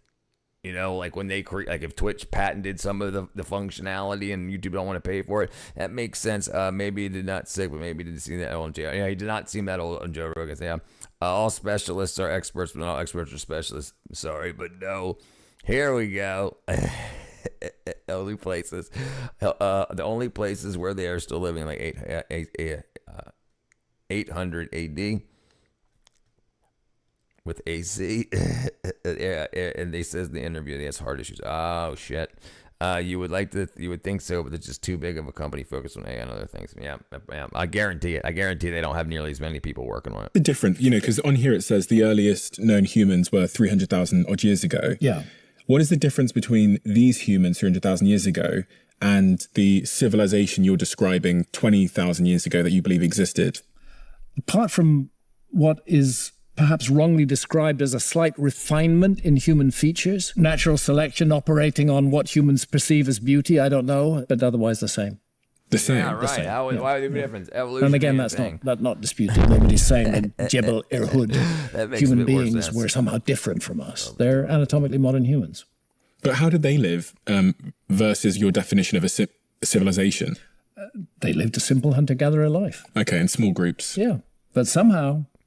Yeah, I like when people have demonstrations and props like accumulating. He was supposed to get surgery done. Monuments that can only be made with large groups and organized labor. You've got to have to have a system. You have to can't build something like Göbekli Tepe without planning it out in advance. You've got to draw it out somehow. I knew they weren't from America. Yeah, plan. I didn't know where they came from. It's not something you just wing. So there's a missing background to all of that, which bothers me. And again, so most people think civilization started, 6,000 years ago? Yes, that would be when civilizations become archaeologically visible. So you have ancient Sumer, Mesopotamia, which roughly 3,500, I'm going to use BC because everybody's familiar with that. Roughly 3,500 BC, which is 5,500 years ago, approximately. We start seeing cities being built. We start seeing the beginnings of writing taking place. Round about the same time, the same thing is happening in Egypt. Maybe a couple of hundred years later, but the new work that's being done in Egypt is pushing Egypt much closer to Sumer, narrowing that window. Effectively, you can say that these two civilizations become archaeologically visible at the same time. And they're not alone, because on the other side of the world, in Peru, there's a civilization now recognized called the Caral Supe civilization, which built pyramids, which also goes back 5,500 years. And this is one of the mysteries I'm looking at now. Caral Supe is the oldest known civilization in the Americas, flourishing in Peru between 3,000 and 1,800 BC. It built large ceremonial pyramids, planned urban centers, and complex social structures around the same time as the Egyptian pyramids. Why we have these Switzerland seems to be one of the few coincidental emergence of high civilizations in the same window all around the world. The US. Indus Valley civilization, there are things roughly the same, 5,000 years old. But we're looking at Caral here. I'm sure it is. I'm sure, yeah. These classic, they're living that freaking Whackadoo. The feature is these circular plazas in front of them, and then the pyramid with a... these were not expected in Peru. When archaeologists think of Peru, they tend to think of Machu Picchu, the Inca civilization. That's what gets all the coverage. And that's 600 years ago. That's 600 years ago. That's yesterday. Right. Whereas these Caral Supe pyramids, Caral, Aspero, Banduria, Penico, these ones are much older, thousands of years. So I was having a conversation with somebody back when I was in the movies, and they were talking about how there's probably a lot more stuff hidden in the jungles of like Colombia and whatnot, which people aren't willing to explore because of the drug labs and the cartels and whatnot. Like if that wasn't a thing, we probably would have discovered a lot more stuff in those areas. What's up, Jennifer? Twitch Kick couldn't patent an algorithm. It's nothing Google couldn't legally do, but they have to engineer the technical process. Amazon buying Twitch is a good example. Yeah, okay, I agree. Sure, okay, anywhere. That can't be too bad. You could say they're dealing with the situation better than most. Yeah, I could say that. Did he have a surgery? I don't know. Male so handsome. Thank you. Older. They're extremely sophisticated. They built with an earthquake-proof technology. Instead of using blocks, they put small stones in textile bags, and those allow a certain amount of shifting so the thing doesn't collapse in an earthquake. And this is 5,500 years old getting on. Know-how so again, for that. Not an agricultural civilization at that time. There are No.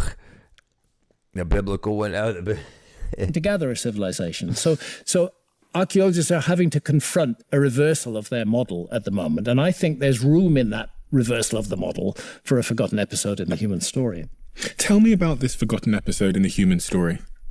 Yeah, it's remembered all around the world as a golden age, where there was no violence, no cruelty, where great healers and sages were at work, where powers that are scorned in our society today, such as telepathy and telekinesis, which are regarded as completely non-existent by our scientists, were regarded as a matter of fact of life in this ancient world.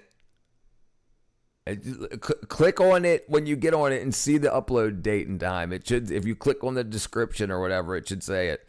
It's because people were hungry, right? And didn't have enough time to fight. Nobody had time to sit around and think about this kind of stuff, right? They were like, "Hey, where's the freaking beetroot?"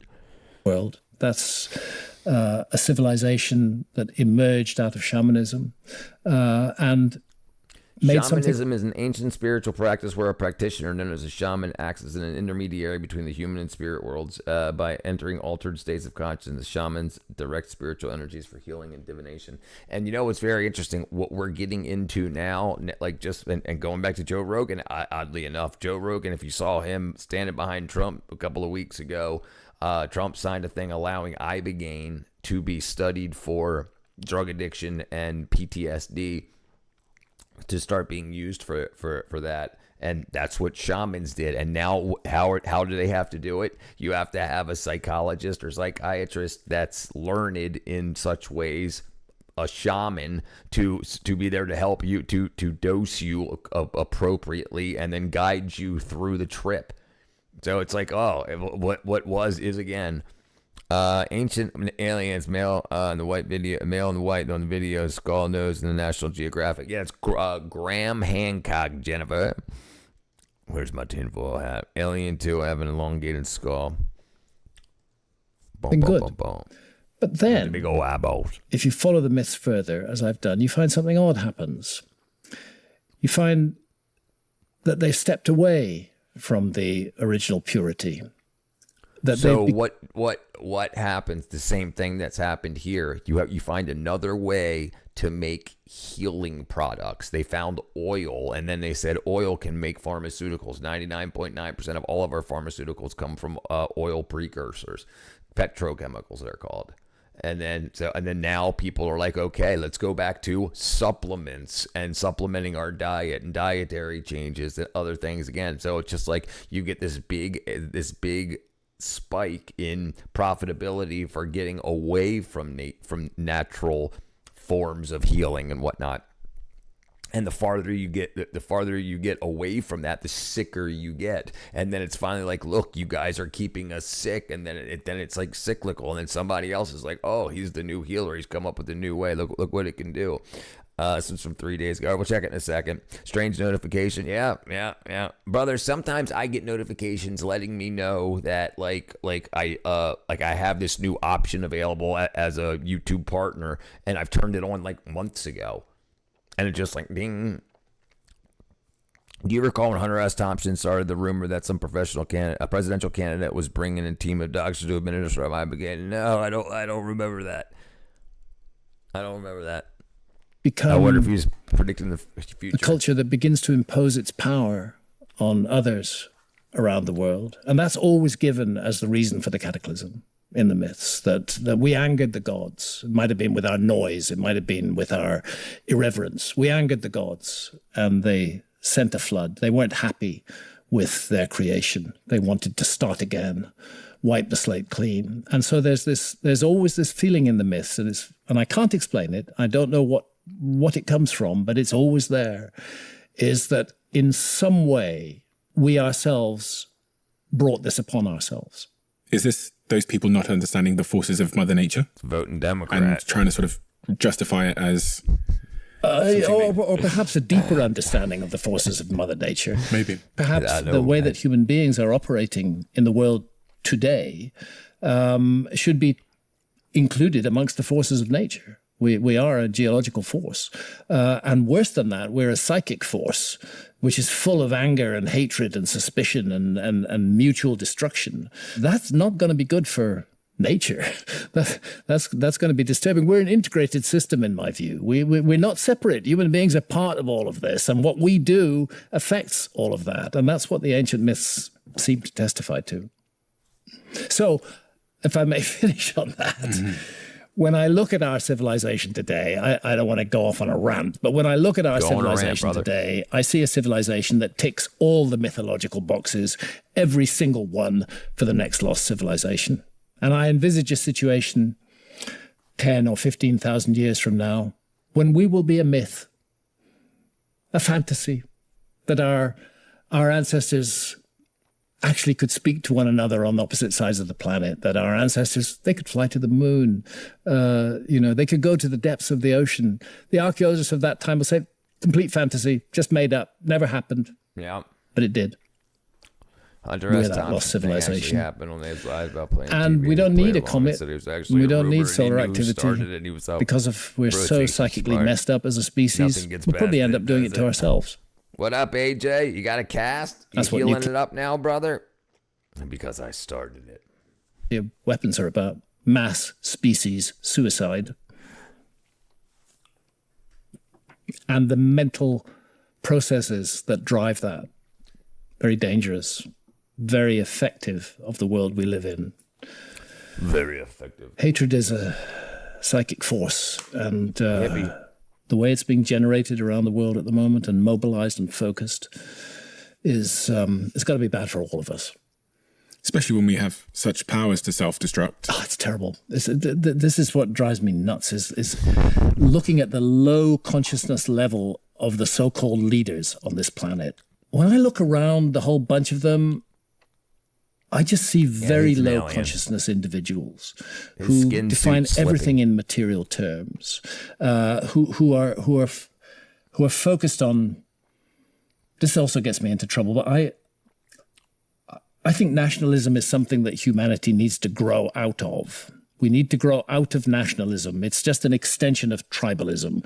We need to grow out of it soon.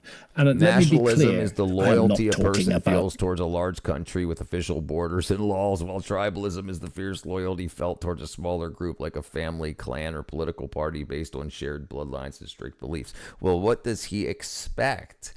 See, this is the problem when you get away. He's almost there. But the knowledge, what he doesn't seem to have, is that evil exists. And he's almost saying, and he's talking about the spiritual consciousness and how hate's growing. Well, what do you think that is? And so what do? Do you let it grow or do you fight it? Do you attack Iran or do you let it grow? I ran into a ball when I was riding my bike and broke my arm. Dang. Yeah, we're planetists. The ancient male knows that reconfiguring with a set of instructions after depthful analysis is needed. Well, maybe we'll figure that out again. World government. I don't want any government. I'm an anarchist, basically. And that's what anarchy means. It means without government. I don't want any government at all. Yeah. But we have to get past this notion that by accident, I was born with this particular skin, you know. The notion is that these accidents of birth define us, that we must somehow massively respect and love people who look like us and kind of hate and fear people who don't look like us. We have to get past that. We have to get past that as a species. It's really important. All human beings everywhere, all the same fundamentally. Of course, we're vastly diverse. We have incredible different gifts. I value and appreciate the differences in different cultures all around the world. This is wonderful. How do you keep that? How do you keep those cultures different and engaging and thriving? You don't blend them. You don't blend them. You say, okay, your country's doing fine, your culture's doing fine and well, and I can fly in and visit it, stay there for a week, you know, and then fly back home. Right? That's what you need to do. You need to be okay with what you got and work towards what you don't. But the problem is that nobody wants to fix their stuff. Too many cultures have a culture of do it for me and then I'll come take it from you. And that's a problem. Evil exists. It's absolutely a problem. If he's this educated and he hasn't figured that part out and he's so stuck on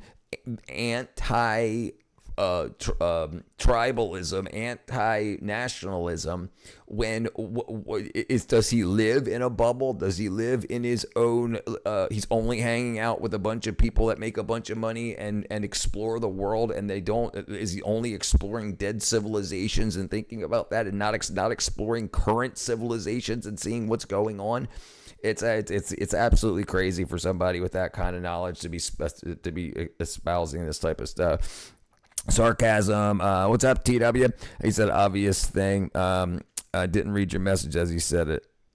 This highlights a question of whether to optimize for the individual or optimize humanity as a whole. You can't optimize for humanity as a whole. You can't do it. Evil exists. There are people that want to create and there are people that want to destroy. It's what keeps us moving as humanity. We've got to create faster than the forces that can destroy us. And then once you create, you must protect that from evil. That's absolutely what it is. You cannot. This is suicidal. You cannot live like this. You can't expect the people that want you dead, that are jealous of your brain, that are jealous of your advancement. You can't invite them in and expect them not to stab you in the back. Humanity is living after exploited minds, thinking of striving towards directions suggested stemming from American dream involved, but evil is the African cannibalism, witchcraft influence. I agree. I absolutely agree. And you can't invite that in to try to change it. The problem with being too smart or too educated is that you think I can make everybody like me because I made me like me. And that's not the way it works. There are still people in this world that click to communicate and they still shoot baboons with wooden arrows. This stuff, you have to let them enjoy that and get through their time on this earth. You don't invite it in.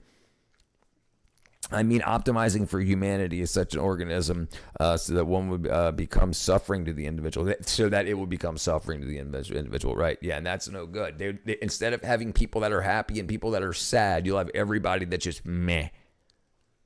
Doesn't have to come with, and we are better than you, and we're going to kill you because you don't share our ideas. This is insane. It's crazy. We're not a mature species. We're a childish species, and leading our species are leaders who have the mentality of deranged teenagers.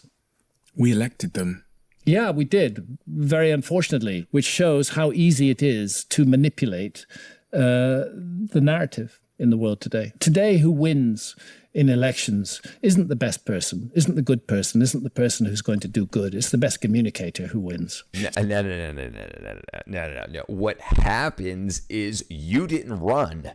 You didn't run to take this place, to offer to be elected, to have yourself put up for elections. So the people that are choosing to be in those shoes, it's easy to say this when you didn't lose an election or even try to be elected to try to make a difference. You can bitch all you want, but you're not. You can complain from the bottom with your pockets packed full of gold, but you cannot absolutely say that's it. Those are the people that are willing to take helm and willing to try to steer the ship. You can't. You're bitching at where it's at, and you're not trying to change it. This isn't trying to change it.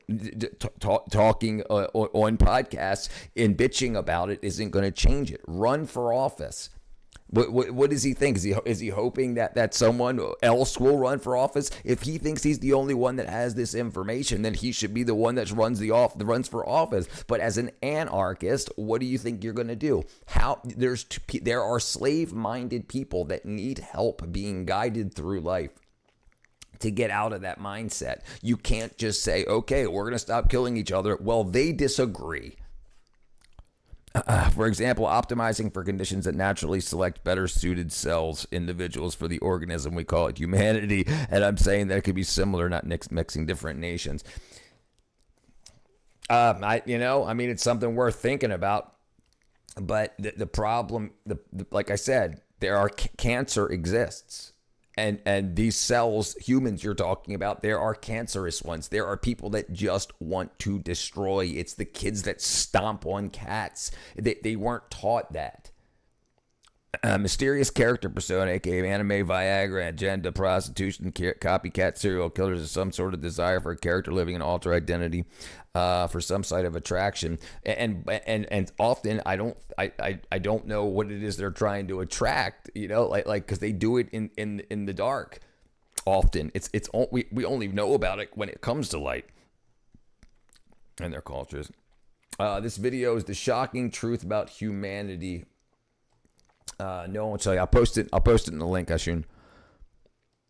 And Suman. I'll post the link in the chat here. Okay, here we go. So this ancient civilization that we could have theoretically forgotten, you were somewhat implying that maybe they were right, that their own actions caused the Great Flood, as they say. They talk about it in mythology. Well, I floated that notion. Yeah. Right. They might have been. Yeah. Listen. If you think about it along the lines that you're talking about, Dorjeen, about if the earth is the body, not all cells are the same. Some cells are trying to kill you. Some cells are oxidants and some are antioxidants. And they have to fight each other on a cellular level. Just extrapolate it out. It's the same thing. There's going to be things that are trying to kill you. If you're a cell and this is a cell, yes, you're both cells, but one's trying to kill you and one's trying to heal you. My thought experiment is more isolated than yours. I feel you're viewing the more organic version of the thought experiment, which is closer to reality. I get that. Well, we can talk about it. Yeah, I like thought experiment. But it's enough to say that that's what they believed, because that's what all the myths say. The Noah story is prefigured in ancient Sumer with an almost identical flood myth. The gods are angry. A great flood is going to be sent. The intention is to wipe out humanity, but this god, who's called Enki, says to Atrahasis, I'm going to save you. Build a boat. Build it now, a big one. Put into it the seeds of all things that you will need. Bring each animal of every kind into your boat. This is a kind of survival arc, which is exactly the same as Noah. Noah's Ark is just copied on that. It's just borrowed from that. Absolutely. And to people that say, well, these are just stories, these are fictions that someone wrote and then they pass them down and there's no truth in these things at all. They're welcome to say that. I just happen to think they're not, and my job has been to make that case. I do not claim that I have proved there was a lost civilization. Any archaeologist who says Hancock claims he's proved that is lying. I don't claim that. I claim I'm puzzled and mystified, and I'm going to. So why are you saying that? Complete that journey as long as I can. I'm going to carry on investigating and looking into all aspects of this because that's what I'm here to do. The Bible wrong. In that lost civilization, you said they were seafaring, potentially. Seafaring. Hybrids invoke fear in the human body, and people that suggest survival mode and desperate living is a negotiation of some sort of cultish tradition or cultural living. Look at the theme in non-denominational group. Hybrids invoked fear into human body, people that suggested survival mode and desperate living, a negotiation of some sort of cultish tradition, cultural living. Look at the theme of non-denominational groups. Yeah. Which means they had boats? Yeah. So we know, for example, that anatomically modern human beings reached Australia 60,000 years ago. Those involved significant sea journeys. They reached Cyprus in the Mediterranean 14,000 years ago.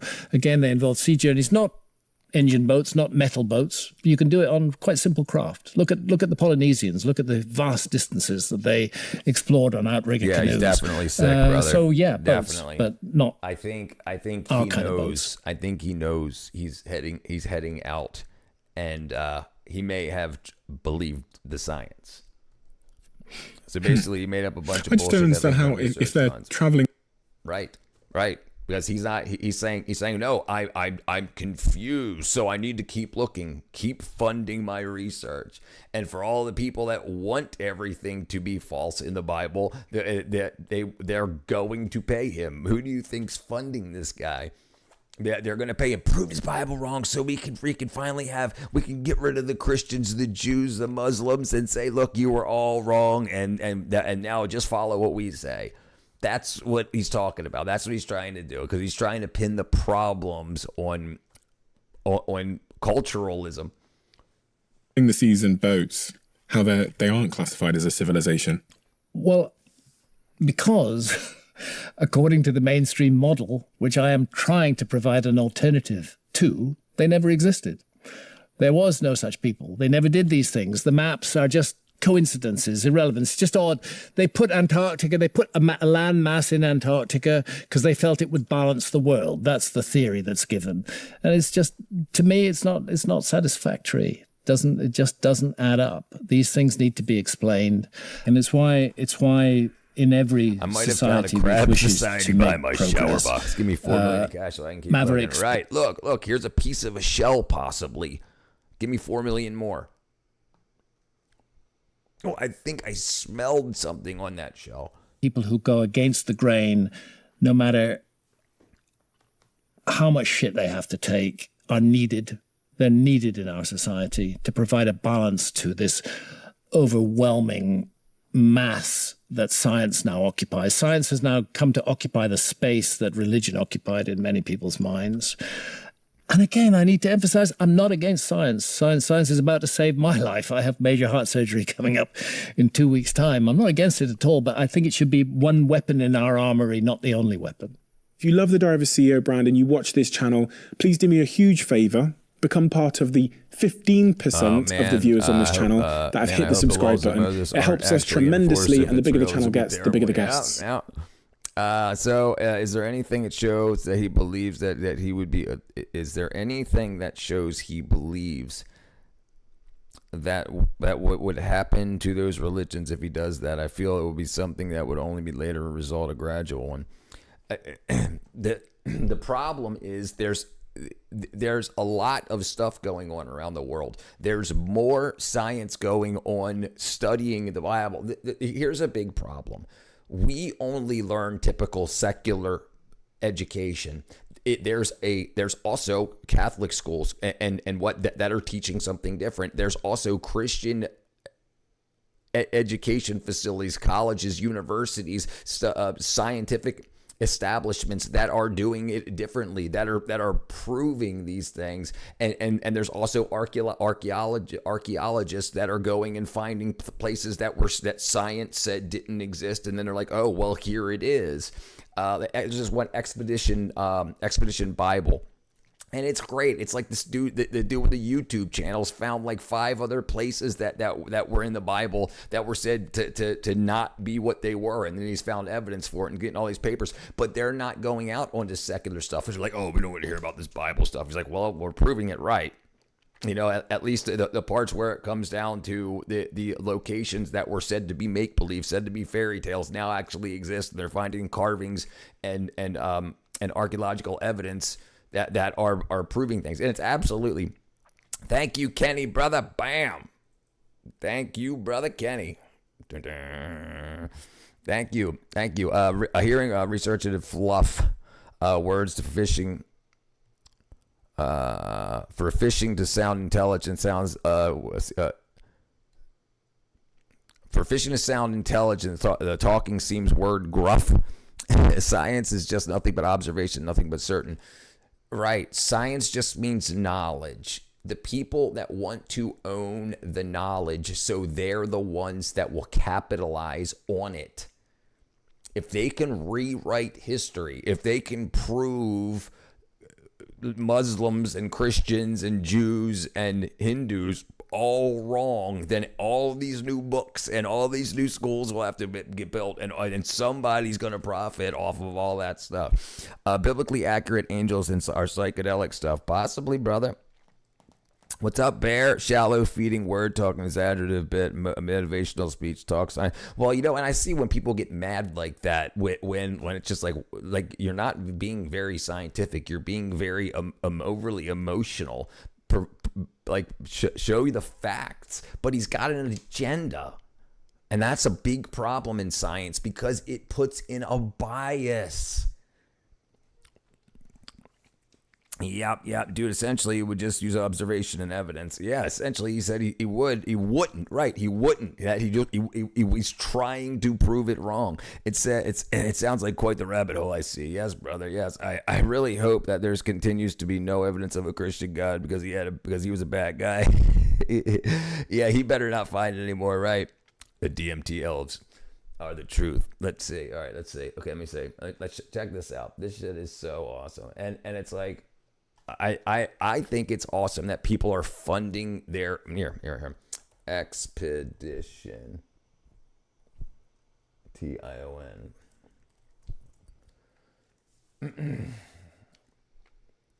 Expedition. This guy right here. All right, let's see. Let me see if I've got any ones that I've watched here. All right. Details and the events of what happened and who. Who is God in Christianity? Is he higher than Jesus? No, he is Jesus. So there's a thing in Christianity called the Trinity. It's the Father, the Son, and the Holy Spirit, right? So the way I explain it to people is if you've ever played Minecraft, or any games like that, the person that opened the server, the person that created the server, it would be the Father, the person that actually created the whole world. Jesus would be your character. So if I created a Minecraft server and I play that Minecraft server, I'm the Father that created the server. But when I'm in the game playing with everybody else, that's Jesus. And when you're communicating, typing through text, that would be the Holy Spirit, so to speak. That's the easiest way I can say it. So it's one entity communicating basically, or that's communicating is not the word, but expressing in three ways. The ovulation composite warning, probably he wanted to suggest people's minds and behaviors and emotions may need to be aligned. Possibly, you can't look at God. God manifests Jesus. That's correct, right? Jesus is God in the flesh. The Holy Trinity is a single fundamental force. Correct, yeah. Okay, all right. What I want to talk about today is the archaeological site of Nineveh. In order to do this, we have to go back to the mid-1800s. We have to understand that if Nineveh wasn't found in the Bible, nobody would have remembered it. Nobody would have gone looking for it. Right. Nobody would have cared to excavate it.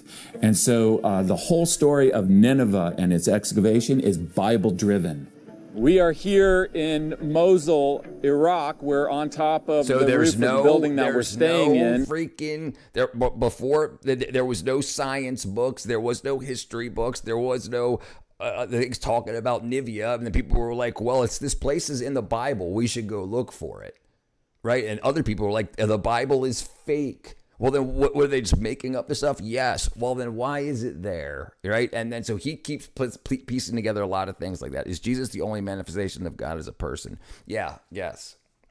A father who abandoned his children the first time they disobeyed him and then uses force against us using threats. A father who abandons his children the first time they disobey him, then uses force against us. Doesn't your father do that? Doesn't fathers do that? Yeah. God is meant to be feared. The problem a lot of people have is they think God is supposed to be a fluffy bunny rabbit. That's not the truth. That's not why the floods happened and he destroyed a bunch of people. Absolutely not. This is why people say God-fearing, not oh, he's supposed to just love everybody. No, evil exists too. So you have to understand that also. I'm not going to try to explain it to you right now, but you can get on that if you want to. Nivea warship dragon freaked out when Jonah walked out of the ocean. Composite structure with alignment and recognition with technology. The ancient male in the video knows the reaction and tempering of people approaching behavior conformity. Conformity is a must. My dad wiped my ass. Yeah, my dad did too. We're great friends. Mosul was the headquarters of ISIS during 2014 and 2015, and because of that, much of the city still lies in ruins. We're up on this roof where we're staying, and right behind me, we're very close to the ruins of ancient Nineveh.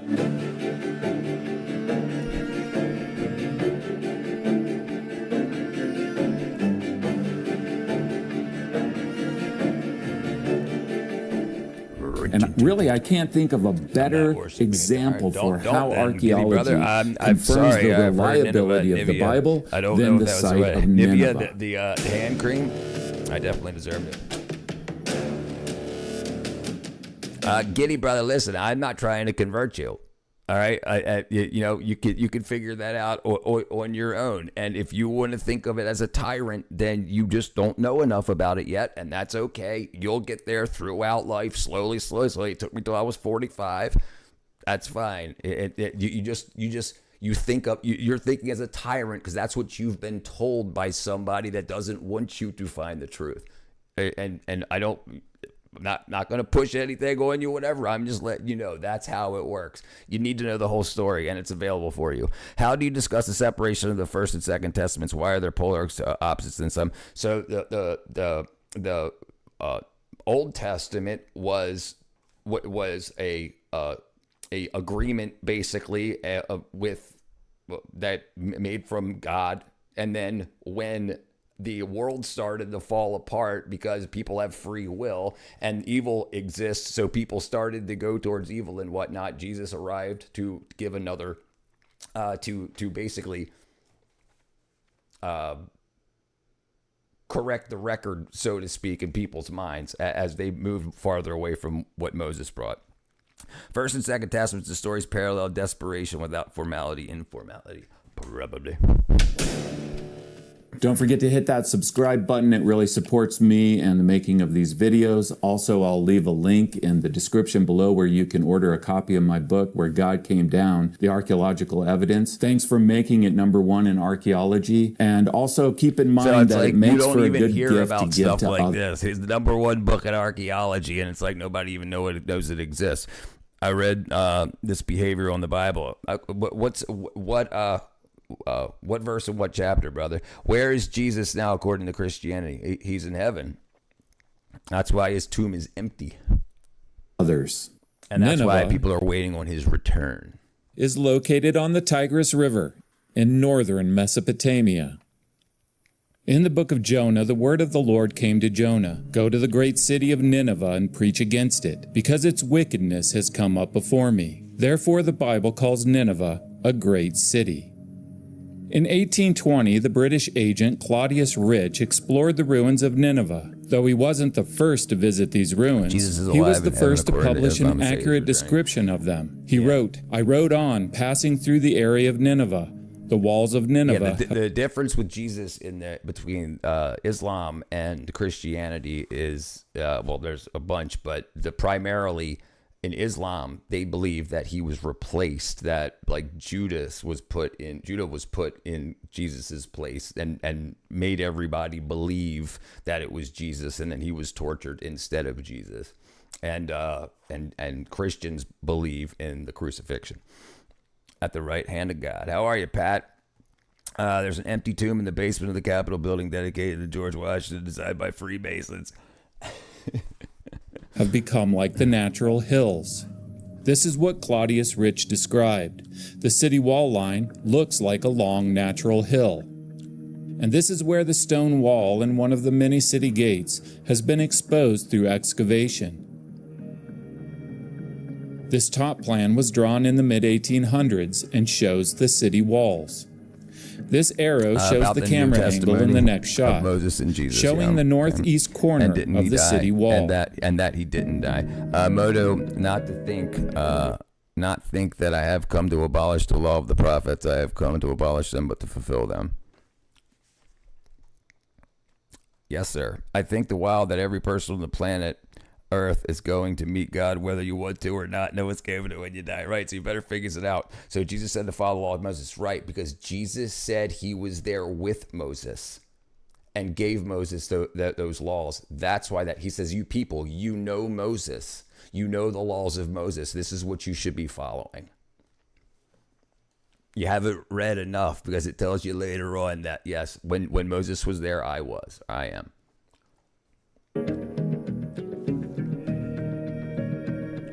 These wall lines enclose the ruins of Nineveh, which can still be seen today.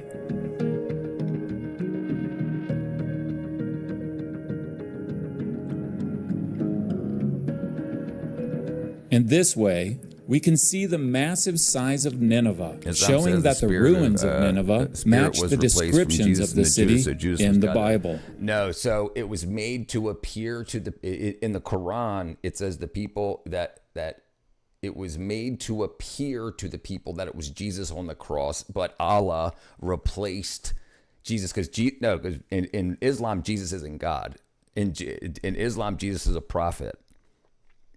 And Allah is God. Allah is not a father in Islam. And we can get into it at some other point. But the point was that because there's documents, there's non-biblical documents, like back from the Roman times and the Jews that said, yeah, this fake God, Jesus, was killed. They put him on a cross. So there was a lot of actual news documents, basically, that said that this happened outside of the Bible, of things that happened at the time. So they had to deal with that. And they said, oh, well, it wasn't actually Jesus. It was God put Judas up there and made him appear to be Jesus to everyone.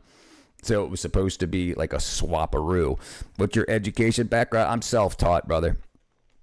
Islam's like 600, 642, I believe, was the birth of Muhammad, I believe. 642. Jonah chapter 3 says, Now Nineveh was a very large city. It took 3 days to go through it.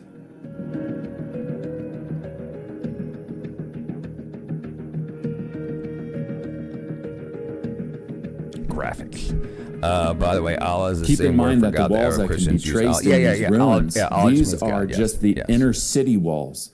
There were also outer city walls and suburbs. And so the sheer size of these ruins matches the descriptions of Nineveh in the Bible, where it describes Nineveh as a great city, as a very large city, with a population of more than 120,000 people.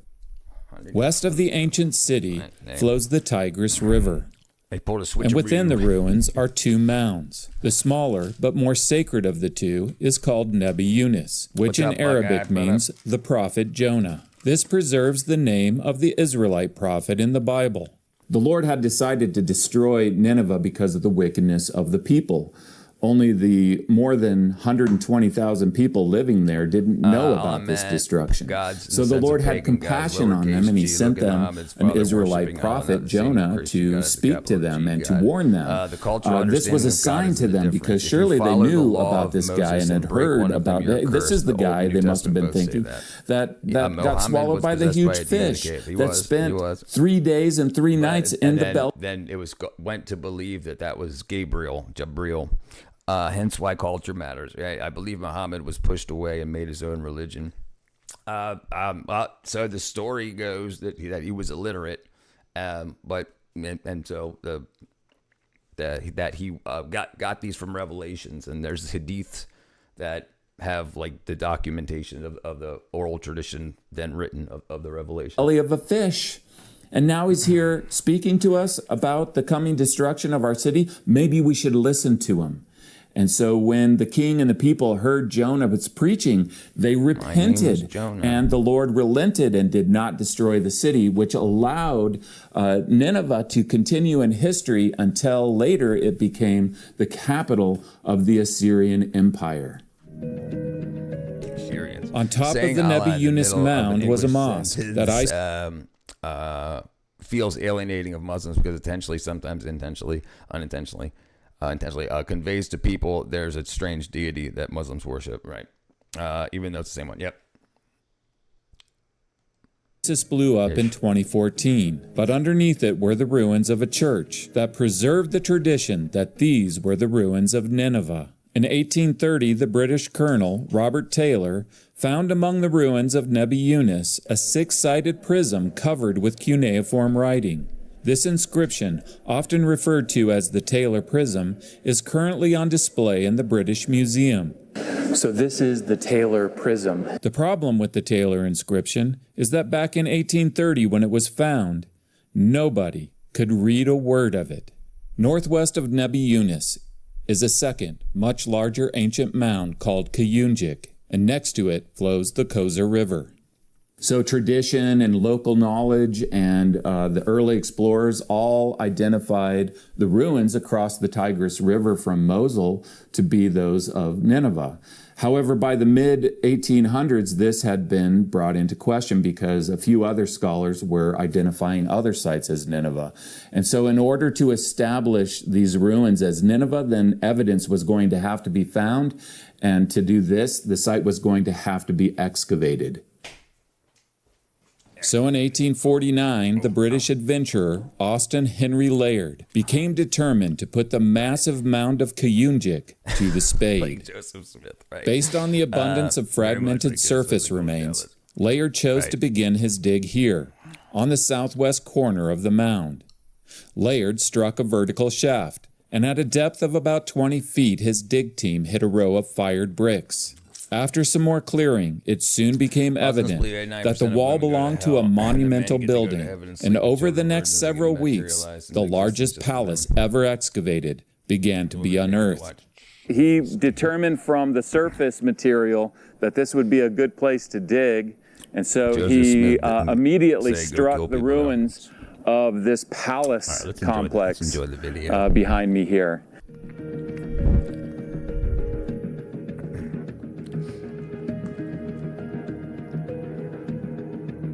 Lining the inside of the mud brick walls of the palace were slabs of gypsum, where elaborate scenes of hunting, military campaigns, and other glorious accomplishments of the king were carved into the stone. And in his palace here, you have the mud brick wall, and this really shows how these Assyrian wall reliefs work. You have this huge slab of stone here, and it's pressed stuff up like against the wall. It's stuff like this that you think would have been revealed sooner. Especially because there was a freaking active city around. They didn't ever say what's under all that dirt. I mean, maybe, I guess not. I disagree. But Joseph Smith is much more reasonable. Lining the wall, and on the outside of it are carvings of statues and people and gods, and then writing. If you follow me over here, you see the slab of stone pressed up against the mud brick wall, and then you see cuneiform writing on the outside of it. Back in the time of Layard, what he did is he dug along the walls. In fact, it's estimated that he dug about 2 full miles of walls, where when he had a really well-preserved relief, stone relief, then he would take that off the wall and ship it back to the British Museum. As Layard's excavation crew were uncovering this huge palace, they found its central courtyard, and they dug to the front of the courtyard where they unearthed these 2 huge human-headed winged bulls that were side by side. And as they uncovered them, they realized that they were guarding the entrance to something that further excavation showed was a monumental hallway. As Layard excavated, he prepared a top plan of the palace he was uncovering. So I have the plans, his drawings here, and then what I try to do is I try to match up his plan with the site itself and understand where I am. These are the ruins of the palace Layard excavated, and this is Layard's top plan. These 3 arrows show the 3 passages at the front of the central court, and here they are in the ruins. The most monumental of these 3 passages was the one in the middle. And I think that what we're doing is we're walking right through this gap right here on his plan as we walk through here. You can follow me. When Layard began excavating the entrance to this central passage, his team found 2 human-headed winged bulls on either side of it. Now, it's the interpretation this proved of their to be books just the beginning of a monumental it's hallway amazing how they were able to that turn the led from swamp the into a palace's capital central back in the courtyard 1700s. to its most important showroom. Yeah.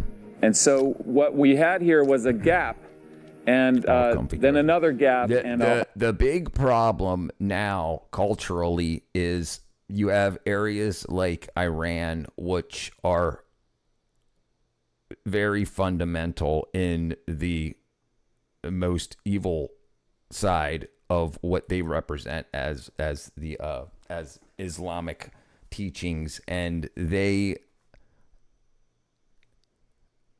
are now representative of what most people think about Islam. And the problem is the other areas, the other people, the other Muslims in other nations, they don't police that.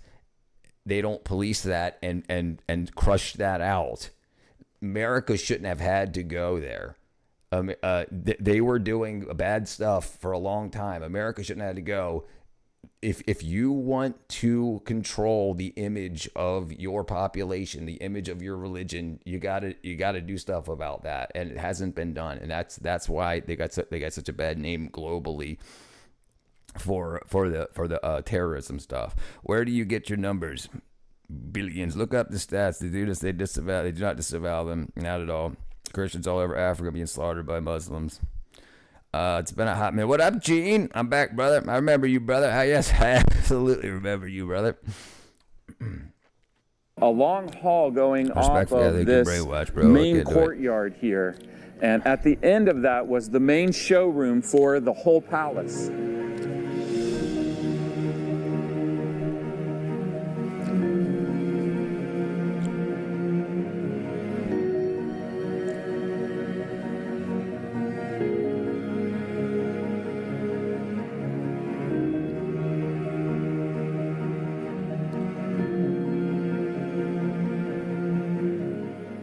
Looking straight down, we see the ruins of the monumental hallway leading from the central courtyard Nations into like the UK, showroom. US, Germany, Middle East. The walls of this room at the end of the hall were lined with stone reliefs depicting the siege of a single city. The question Layard wanted to know was what important city was this, and to which Assyrian king did the palace he was excavating belong? The original stone reliefs from this room are on display in the British Museum in London, where they have recreated the showroom Layard discovered. On the wall to the right of the showroom's entrance was a stone relief showing an Assyrian king sitting on a throne on top of a hill, watching the battle for the city. Above and to the left of the I think there's more being done than you think. Enthroned king was a short cuneiform inscription that solved the mystery. Since the decipherment of cuneiform was being advanced, the big problem is that was the problem. But what's going on right now with Hezbollah and whatnot, and what's going on with the Iran deal that's supposed to be signed is Hezbollah, which is causing a lot of that trouble, at least as the news says. Iran is supposed to take care of Hezbollah, so we'll see what happens, but we'll see. Yeah, it's definitely dying. It's dying very quick. Most people that I know that were liberals are absolutely not anymore, and they're telling everybody on the internet when they're asked that they are, and in public, so they don't get backlash from because again, just like liberalism has now, they've destroyed their image with terrorists you've got people like Hassan Abi, who's a terrorist sympathizer allegedly, and so people are pulling back from him. Things are getting canceled. They don't want to be seen with him, so their image has been tarnished. And it's only people that do not know what they're talking about or are rabid that are still holding on to those reins. No engineers looking at that stuff. They're all on the streets. No engineers looking at that stuff. They're all on the streets, right? Christianity is growing. Yeah. Absolutely. Yes, it's absolutely growing. I'm done with the insanity. But sorry, brother. What do you think's being done about the genocide of Christians? Well. So that's Hezbollah is causing a lot of those issues, and that's appears to be, let's say, next on the list. Too much freedom without responsibility is a disaster, and the people are waking up to it. I agree. Hezbollah are criminals. Everyone hates them. The Middle East is too problematic to talk because there's too much on their doorstep. They know that it's also just like there's Hezbollah in America. There's Hezbollah in all of those countries around there too, infecting and trying to convert people to the form of Islam that they teach, and they don't know. So if they say something might go boom. So it's a very rough time, but that's what happens when you let it grow. Islam should have policed their own and should not have let this to get out of control. Halam Piker is an atheist. He's literally an Iranian atheist. I think the Catholic Church is going to consolidate with Islam and other religions to form a new world religion, institute Sunday laws and inquisitions. We'll see. The mainstream media is pulling off a sign. Yep, they're pulling away. Why is it women getting the rights to vote such a big deal and not just women hate? Doreen, to vote, you had to register for the draft. Well, responsibility. Women can't go to war, so how do you give them the same responsibility? Right. Well, and that happened. It used to be only property owners could vote. And then wars needed to happen, so they were like, okay, you got to sign up for the draft, and we'll let you vote too, because we need people to fight wars, because evil does exist, and things are going to happen. They hate the USA, and they want more essentially dismantle the USA and start over with their own beliefs. Right. It's messed up that the experienced artist art flexes small artists and insecurity, and they get compliments from their friends, but the streamer tilts and gets insecure when the artist tries. Hold on, what happened, Maple? It's messed up that the experienced artist art flexes smaller artists into insecurity as they get all the compliments of their friends, but the streamer tilts and gets insecure when the artist tries. Yeah, that might happen. Yeah, to give genuine advice. When streamer tilts when artist tries to give genuine advice. That absolutely happens. And also, there's also a lot of gatekeeping because there's only so much art to be sold. And a lot of times, experienced artists will lie to up-and-coming artists to send them down the wrong path to success. So they're sending them away from success so that for a couple of years, they're trying to do something the wrong way until they figure it out on their own. But by then, the experienced artists have already taken up a bunch of the market. Just to make all the men register to draft and both can vote. Right. By scholars, Layard was able to include the translation of the inscription in his book about his excavations, which he published in 1853. Israelis' occupation it read, and uses Islam as an image to justify the mighty king. Right, and then what happens is that's to a lot of people in the world, that becomes the face of Islam. That's what I mean. They need to police their own. Just like in business, you sue people that use your copyright. You sue people that use your likeness because you don't want to be represented incorrectly. You want to control the narrative of your own art, of your own copyright. And that's the same thing with religions and cultures. And they didn't do that. They didn't do that for a long time. The Syrian project. Yeah. True. I think if you're a selective service, your vote should count as 2 because you're the one to be drafted. I agree. If you do not admit Islam as a religion leads to extremist beliefs, you are a serious person. Yeah. So the problem is the Quran and the Hadith are written in such a way that it allows for that interpretation. and the Taika allowing there to be deception when you believe you're at war, and then some people say, well, we're trying to convert more people, so it's like we're at war, so we can be deceptive. And you have people like Muhammad Hijab.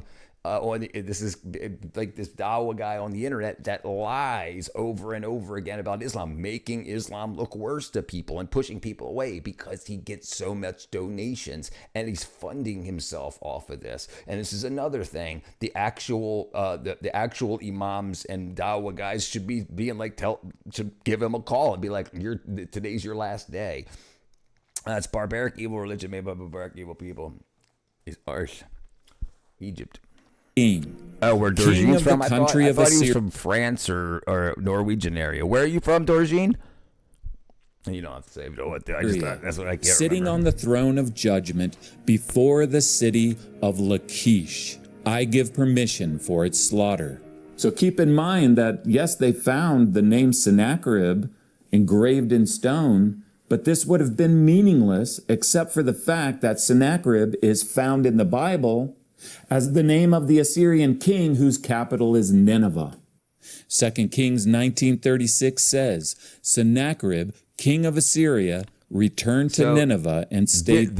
When you decide you want to learn everything, you finally get to this stuff. You finally get to, okay, let's look at the fairy tales in the Bible, and then you're like, okay, and then you find out that there's still people, a lot of people still doing this work, going and finding this stuff, and there's actual evidence, hard evidence, high probability, high quality evidence saying that this links to this. Okay, well, let's see, where else in history can we find Nineveh? Nowhere. Just biblical records. Bucky, I'd say a higher likelihood, not anywhere near guaranteed reaching extremism. Right, a higher likelihood.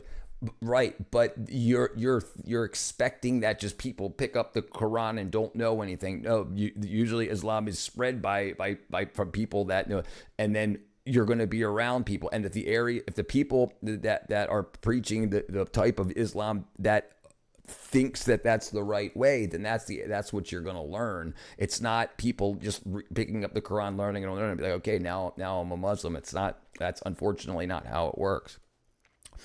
Reaching extremism in Syria. You're in Syria.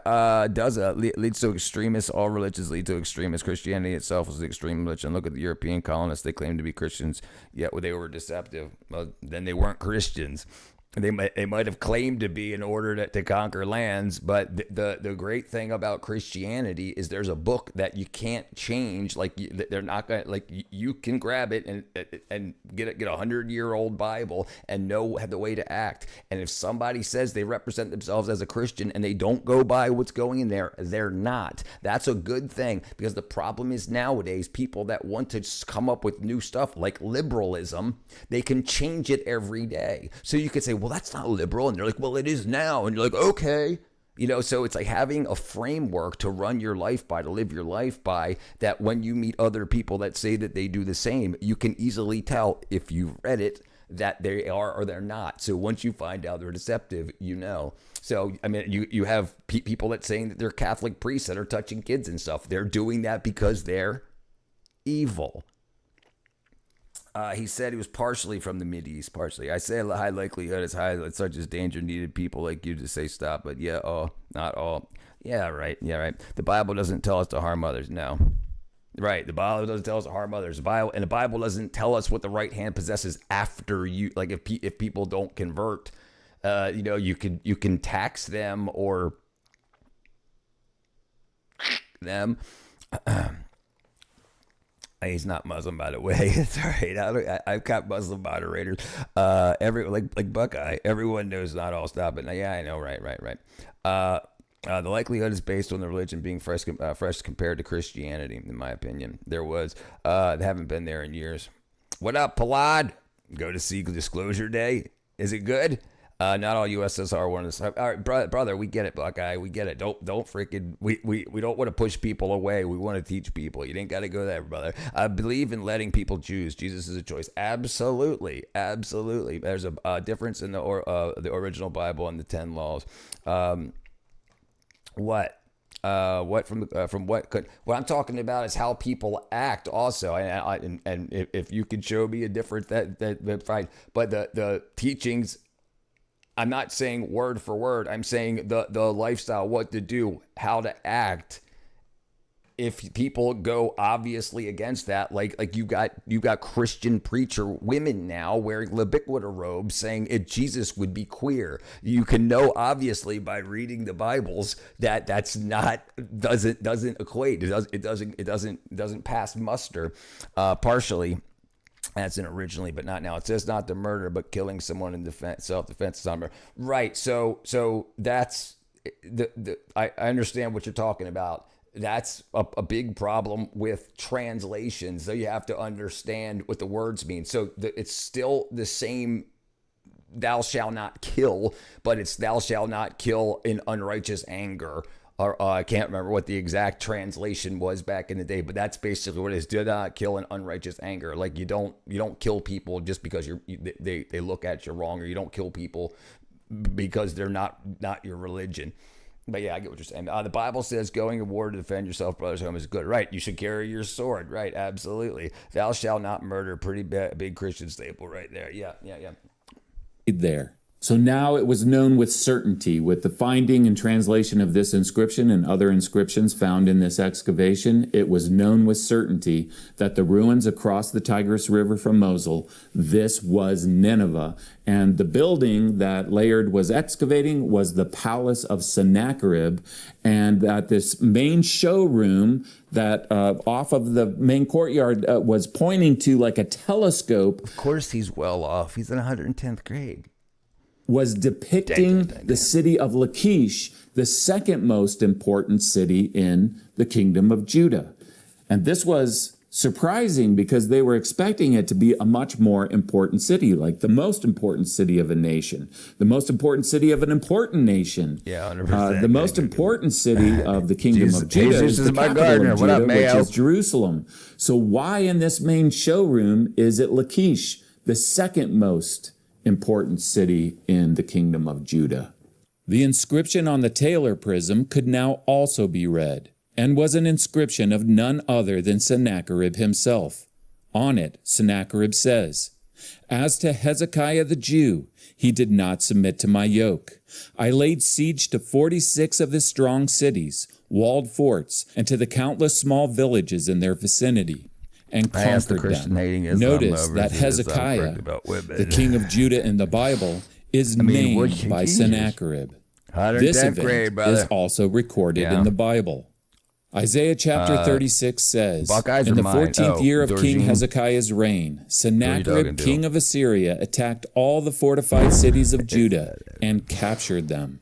In the land of the Bible, in the fall of the year, we have the olive harvest, which is very distinct because it's very violent, actually. The Bible told women. So yes, the Bible told women to cover their hair in times of grief and sorrow, and also you got to know the difference between the Old Testament and the New Testament. The way that olives are harvested from the tree, but it wasn't the reasons that women were told to cover their hair in Islam was to prevent sexual attraction from men and causing sexual immorality, and the things that have developed from that and the ways that it's been interpreted, like I said, I show these pictures all the time of Iran in the 1960s before the Ayatollah, the Shah, so the Ayatollah came in, and the women aren't there's no hijabs or anything. Iran 1960. Like you see this, it looks like New York City. It looks like New York in the 1960s. It was an absolute different place when there was religious freedom. Yeah. Like in 1 Corinthians 11:13-6. See, there's an example of religion being newer. Yeah, right. We're not going to get into it. I'm going to watch this too. These are literally, they're beaten out of the branches with these big sticks. And we have these falling olives. And so Isaiah uses this as a metaphor for the Assyrian invasion of Judah. And these falling olives that are being beaten out of the trees, these are the people dying, and these are the cities that are falling in the kingdom of Judah.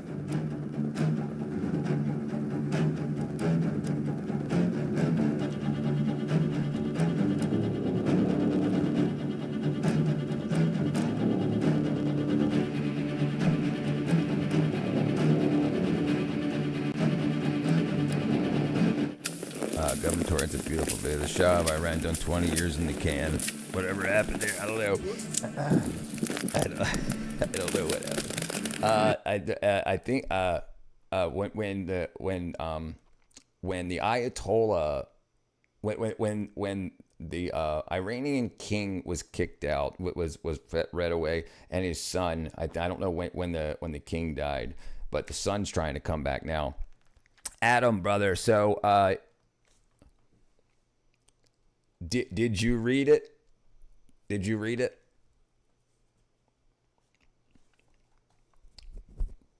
The problem is also during prayer and worship, women.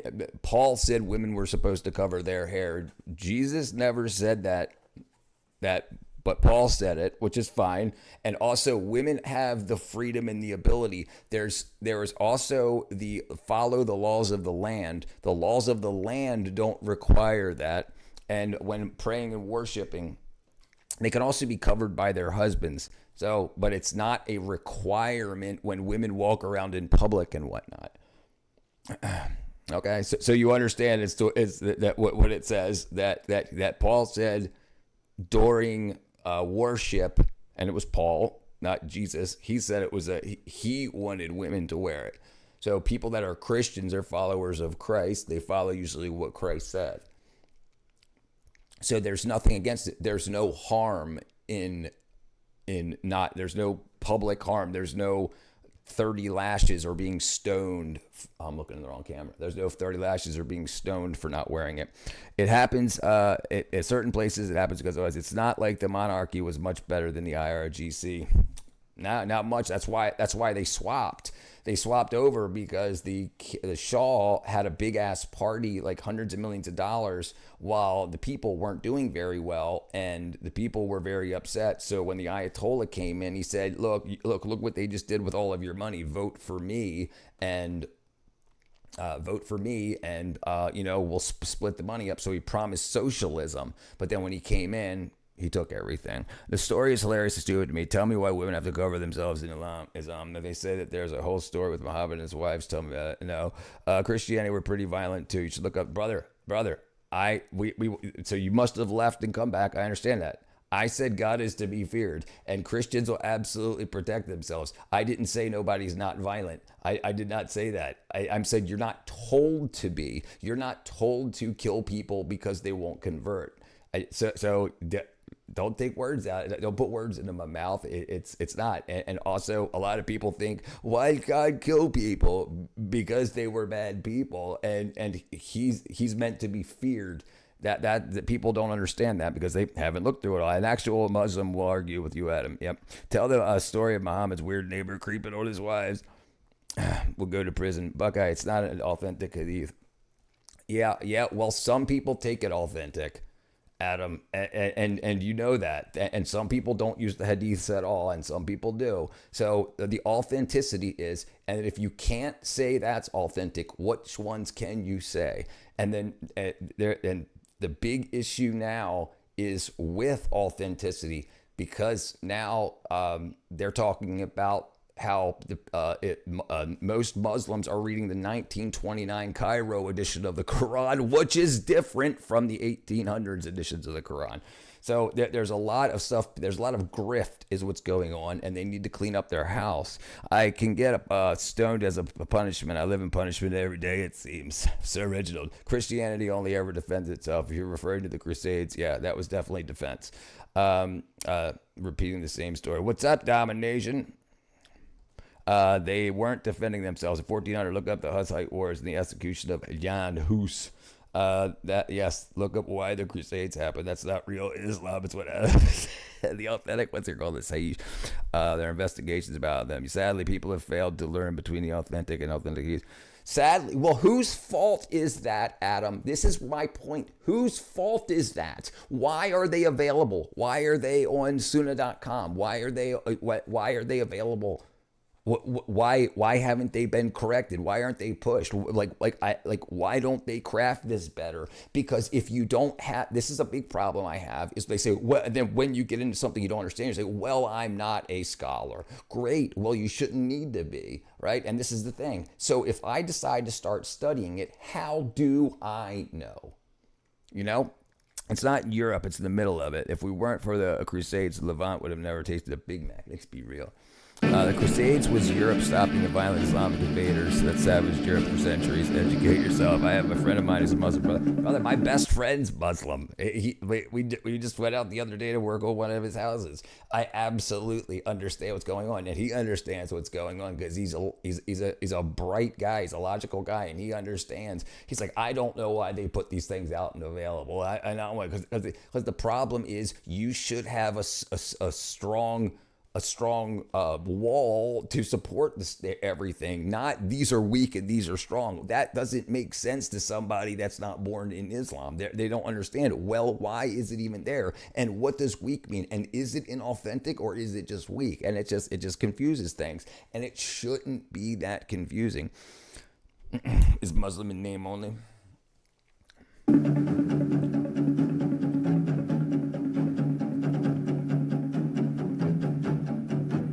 So these winged bowls were on either side from the central court, looking down to the Lachish room in Sennacherib's palace in Nineveh.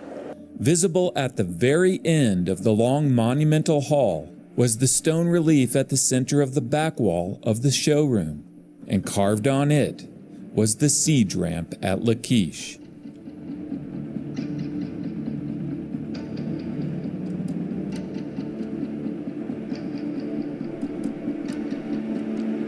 The reason they weren't corrected is to help.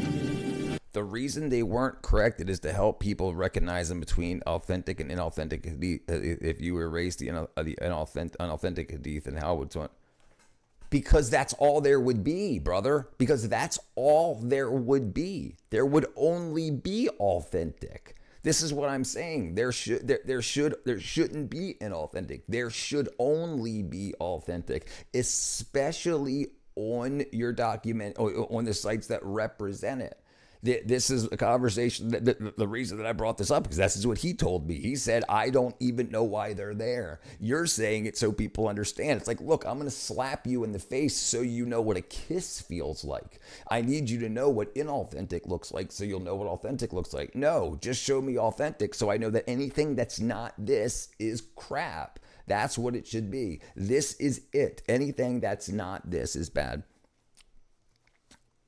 Back in the USSR, back in the day, family just trying to get by ain't that bad. There was too many lunatics. His choice is why the USA way. The worst thing about Islam is it discourages the use of the mind when it comes to God, and that snowballs and just use altogether. Do you believe the God Muslims call God is the same God the Christians call God? No, I'm here for breakaway conversations for the ones. Well, the problem is the Christian God is believed to be a father, and in the Quran, Allah's not a father to anyone. There you go. Told it, brother. I'll not God, but this is what they feel about Christianity. Everything else is fake. Adam is the worst logic I've ever witnessed. Right. They've got to show you lies so you know how to know what the lies are. No, you should just have what's real, and then anything that's not that is fake. Like, not, oh, this is fake too, because then then people say, oh, well, then people might pick and choose. And the thing is, it doesn't let you know. It just shouldn't be available. I'll serve you my fee so that you'll know what a squishy gastronomy tastes like. Talk about how Allah is not God. Not really. That's the Muslim scholar logical point. So that's who would tell us as a scholar. So this is what my buddy was saying. He was basically saying he thinks it's that way so you'll go to mosque and you'll talk to somebody to get it sorted out for you. And I say, why do they do that? And he says, brother, I don't know. That's all right. He's my buddy. He's my best friend. You have to acknowledge the toxic stuff. Islam is getting people killed. Christian genocide on the Africa, Middle East by Islam right now.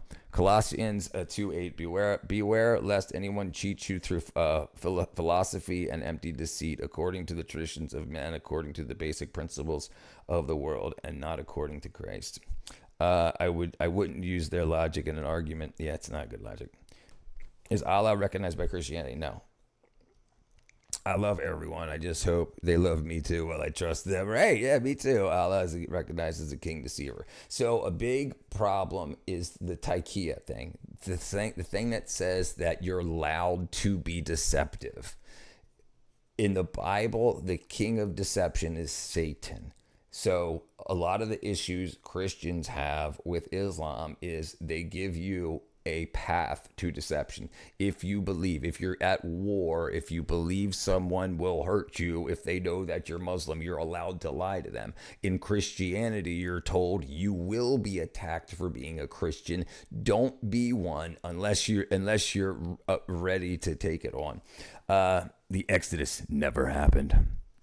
Billy Bob Hobnob, Allah is not. Islam only pretends to be an Abrahamic religion. Muslims cancel themselves out anyway, saying the Quran recognizes Jesus in the Bible. Well, if so, the Bible says Jesus is the last prophet, and all the other texts aren't legitimate. Taikia isn't allowed to be used for deception historically. It's been used to prevent harm. Right. But it's right by doing what, brother? Allah is the God of Arab Christians, guys. I prefer Lord of the Rings when I need a fantasy fix. Allah is a real true God. Quran says Bible is true. Bible says Quran is not true. All right, yeah, we're good. All right. It's called the Islamic Dilemma. This is a stone picture of the siege of Lachish.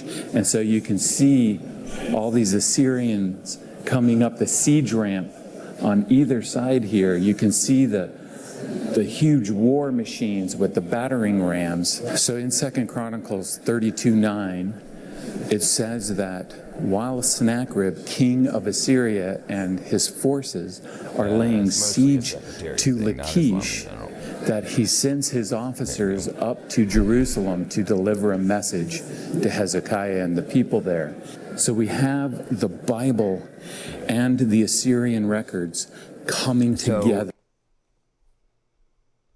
The deception of Allah replacing Jesus on the cross is also deception. Look at the new findings, the Shroud of Turin. Very interesting. Yeah, if you're talking about the thing that came out like 3 weeks ago, the dude with like the shaved, the cut thing, cutting his hair. If that's what you're talking about, I saw it. Just remember, there's 25,000 archaeological digs that either confirm or affirm with the Bible. If the Bible said something has happened, chances are there's proof of it. Right? That's what we're talking about. This right here is called Expedition Bible. The God character is petulant bully who loves creating to destroy. The stories are mad. I don't know why people think, yeah, this is what I'm going to follow for no reason apart from getting mystery from. Nah, brother, hey, I was that way my whole life. And then once as I was learning through the subjects and whatnot, yeah, what happened? Yeah, don't do that, dude. I'm talking. I need to be able to get a response. Yeah, don't do that unless I tell you to, dude. All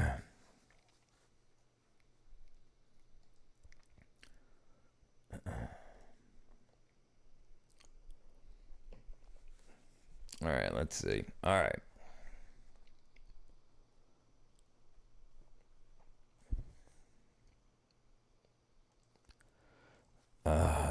Bro, don't do that. I'm not dealing with the atheist troll. Hey, brother, this is my stream, dude. This is my stream. I was talking to him. When Christian Arabs say Allah, they're referring to the same Trinity, the Western. They don't believe in the Trinity. Islam doesn't believe in the Trinity. That's one of the things they keep saying. We need a safe space for Buckeye. Yeah, brother. No, yeah, it's my stream. I was talking to him. I'm the host here. Most looking for the loopholes in the Bible, reason to rebel, avoid, and recognize their sin. Okay. Exodus never happened in a world. Flood never happened. The world is not 6,000 years old. All right, brother. All right. So the world's not 6,000 years old. You sure that a worldwide flood never happened? You sure of that? The reason the unauthentic hadith isn't corrected is because it's considered an effective way to protect religion from future manipulation. Brother, the way you would protect it is by not having the fake and just say, this is the documents.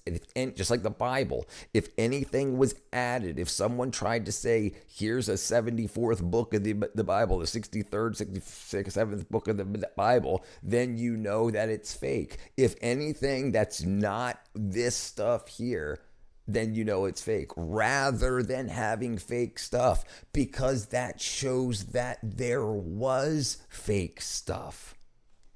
Not Muslims. Jewish don't believe in the Trinity either. No, we've been shifting on Muslims for yeah. It's also ironic Christians exalt Allah while ignoring Christians. Arabs use Allah as God. It's not the word, brother, and we're not insulting it. All right, here we go. Yeah, there's lots of Arab Christians.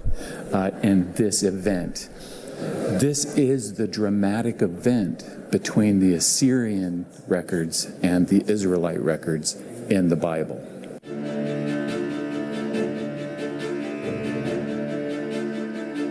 This is Tel Lachish, the mound of ruins of the city the Assyrians attacked in 701 BC. Yeah. Since the Bible says that Sennacherib laid siege to Lachish, yes, there's and every day, at least every week, there's more and more evidence. Even like when you're talking about Göbekli Tepe, why was it covered, and then why do we have to dig it out? Why do we have to dig out all of these other things? Why do we find the striations in the wall of like the Grand Canyon? Why are we find all of the Cambrian explosion? Why do we find all of these fossils start at one layer and there's none under it? Like there was a whole bunch of things on Earth, then it got flooded, they died, and they all got covered up. So all the fossils that we have start at the Cambrian explosion line, and then anything under that you don't find fossils and whatnot. So there's a lot of evidence for it. What's the percentage of Christians over there? Like what percent? So it's hard to say, but don't base your belief on a third translation. Yeah, there are Arab Jews. Yeah, Arab everybody. But often it's said that Islam's an Arab religion, but there's Arabs that have a lot. And I have a lot of people talk to me, ask me about Jesus. But eventually, like if you study it enough, you're going to want to know more about Jesus, Isa, and you want to know why the Quran only speaks of speaks of one woman by name, and that's Jesus's mother. And there's one chapter in the Quran that's named after a woman, and that's Jesus's mom. So eventually, as you study it, you say, well, where do I find more information about her? So then you say, well, there's a bunch in the Bible. And then so you eventually, after studying it, you're going to end up at the Bible. But a lot of people don't read it because they're told it's evil. I did. I read it. I read both. So, I have a bunch of information, and I had a choice to make. Most Arabs are secret atheists. A lot of them are, brother. So many of them are. But they're put down and they're shamed for apostasy. Theory, Göbekli Tepe, as we're no dismembered with all the disembarked. Yes, yeah. That's one of the theories. So yeah, overwhelmingly, but Islam is not Arab. Yes. What do you think about aliens and religion? I think that they are in fact angels and demons, brother. That's about where I'm at with it. I'm getting more and more proof every day that evil's real, right? Especially like with what people are willing to do to the children and with the surgeries and whatnot. And it's like evil just pushes more and more and more. So it's like, all right, these things seem to make more sense. Stone reliefs from Sennacherib's palace show us a stone carving of the Assyrian siege ramp at Lachish. Then it should not come as a surprise that in 1973 at Lachish, the Assyrian siege ramp was discovered and excavated. Sorry, I apologize. There's a chapter in the Quran after her name Miriam. Yes, yeah. That's the only woman named by name in the whole Quran is Miriam. That's Isa, who's Jesus' mom. She's the only woman named by name in the Quran, and there's a whole chapter regarding her. The Jews started out polytheism and henotheism, and finally it became monotheistic. But the evil only makes it easier to believe in Jesus, right? That's what's gotten me around. And not ashamed. It's dangerous sometimes to express atheism or conversion from Islam, but it's similar to porn. Muslims watch. I don't know what it is. Yeah. This is what the excavations looked like in 1973, and this is how they look today. What's up, Sandman? And so you can see all these Assyrians coming up the siege ramp on either side. This is the Assyrian siege ramp on the Lachish reliefs. And outlined here is the Assyrian siege ramp being excavated at Tel Lachish. My pet spider, my Goliath bird eater. So I'm at Lachish, and behind me here is the Assyrian siege ramp going from ground level, all these pile of rocks, all the way up to the outer city wall. An earlier excavation had cut into the mound, leaving a vertical section. Later in 1973, when this vertical section was analyzed, it was realized that the mound that had previously been cut into was made up of a massive pile of small stones. All these stones that are about the size that an Assyrian soldier could take and throw onto that pile. It translated it, I guess. It was important. I was involved with an important excavation at Butt Crackistan in 1978. Snuffles. I'll admit the Jews were a bit little nutty back in the day. Jesus was needed. I agree. Kind of funny since we're watching something about what you're looking at here is the exposed inner core of the pile of stones of the Assyrian siege ramp. Extending from ground level to the city wall of Lachish. Beyond this wall are the excavation squares that explored the inside of the city opposite the siege ramp.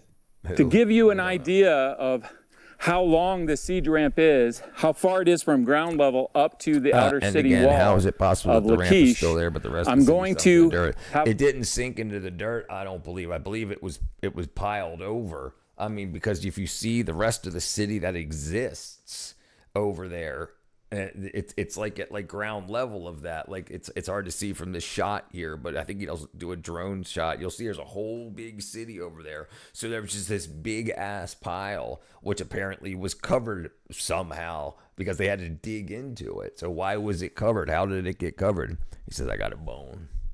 Have my son run up the siege ramp all the way to the wall, and I'll get a shot of him doing that to give you some perspective. All right, I'm gonna skip forward a little bit here and see if I can find. Hopefully it doesn't go. This is the out siege ramp that is being depicted in the stone pictures that we have from Sennacherib's palace in Nineveh. Right. This is where the people above are fighting for their lives, for their very existence, and where the Assyrians with their huge siege engines are assaulting this wall. Archaeologically, all the things that you see depicted in the stone reliefs that are being thrown down from the walls, the arrowheads, the sling stones, all that was found by the masses in this particular area. So behind me here, where you see the houses, that's where the Assyrians set up camp. We thought we had it here, bad here. Yeah, can you imagine I got to go over that one of these days. The people of Lachish were thinking as they watched the most powerful army on earth come in and start setting up camp there. The Assyrians came in with an undefeated record. Every single city that they had laid siege to, they had taken. And the people in this city knew that. And so they must have felt an incredible amount of doom hanging up. You see that city, I mean, it's kind of like it's a village. There's a city like more off to, I believe it would be his left. But you can see all those houses and down there that are at the level of the bottom of that hill. So why did that complete beautiful establishment and all that splendor, why was it filled in like 100%? Like I think the dude dug down 20 feet into the hill and then hit brick. So then they were like, okay, there's something here, and then they started trying to find an entrance. The aliens or whatever was trolling, and they got the commies a lot. They got the commies are aliens themselves. It seems like it. Over them as they watched the Assyrians set up camp. We know from the reliefs that Sennacherib would take his position on this hill over here and watch the show And the show was right here where they were building the siege ramp. And so these Assyrian soldiers and watching an army build a siege ramp for like a day or two, and you know that like it's on its way, and like wishing you had fire bombs. I mean, communism could work if you had infinite power. And the Star Trek replicators, yeah, right. Yeah, the problem with communism is that resources are a thing. Possum the cat. The Assyrians were very rough at Israelites from what they read. The Assyrians were monsters even to their own people. If it weren't for the laws of physics, would come and throw these rocks one at a time until estimated 19,000 tons of rocks were piled up to the base of the city wall, and the people were fighting for their very existence. Can you imagine they were no match for the Assyrians? You want to get over, so you just start shooting slingshot rocks at it until the rocks build up to a ramp that you can like walk over, get over. I guess they had tens of thousands of people headed out. Good night. Thanks, stream. No problem, Raid. Thanks for coming in, brother. The Assyrians did what they always did. They breached the city wall, burned the city, killed a bunch of the people, and sent the rest of them into exile.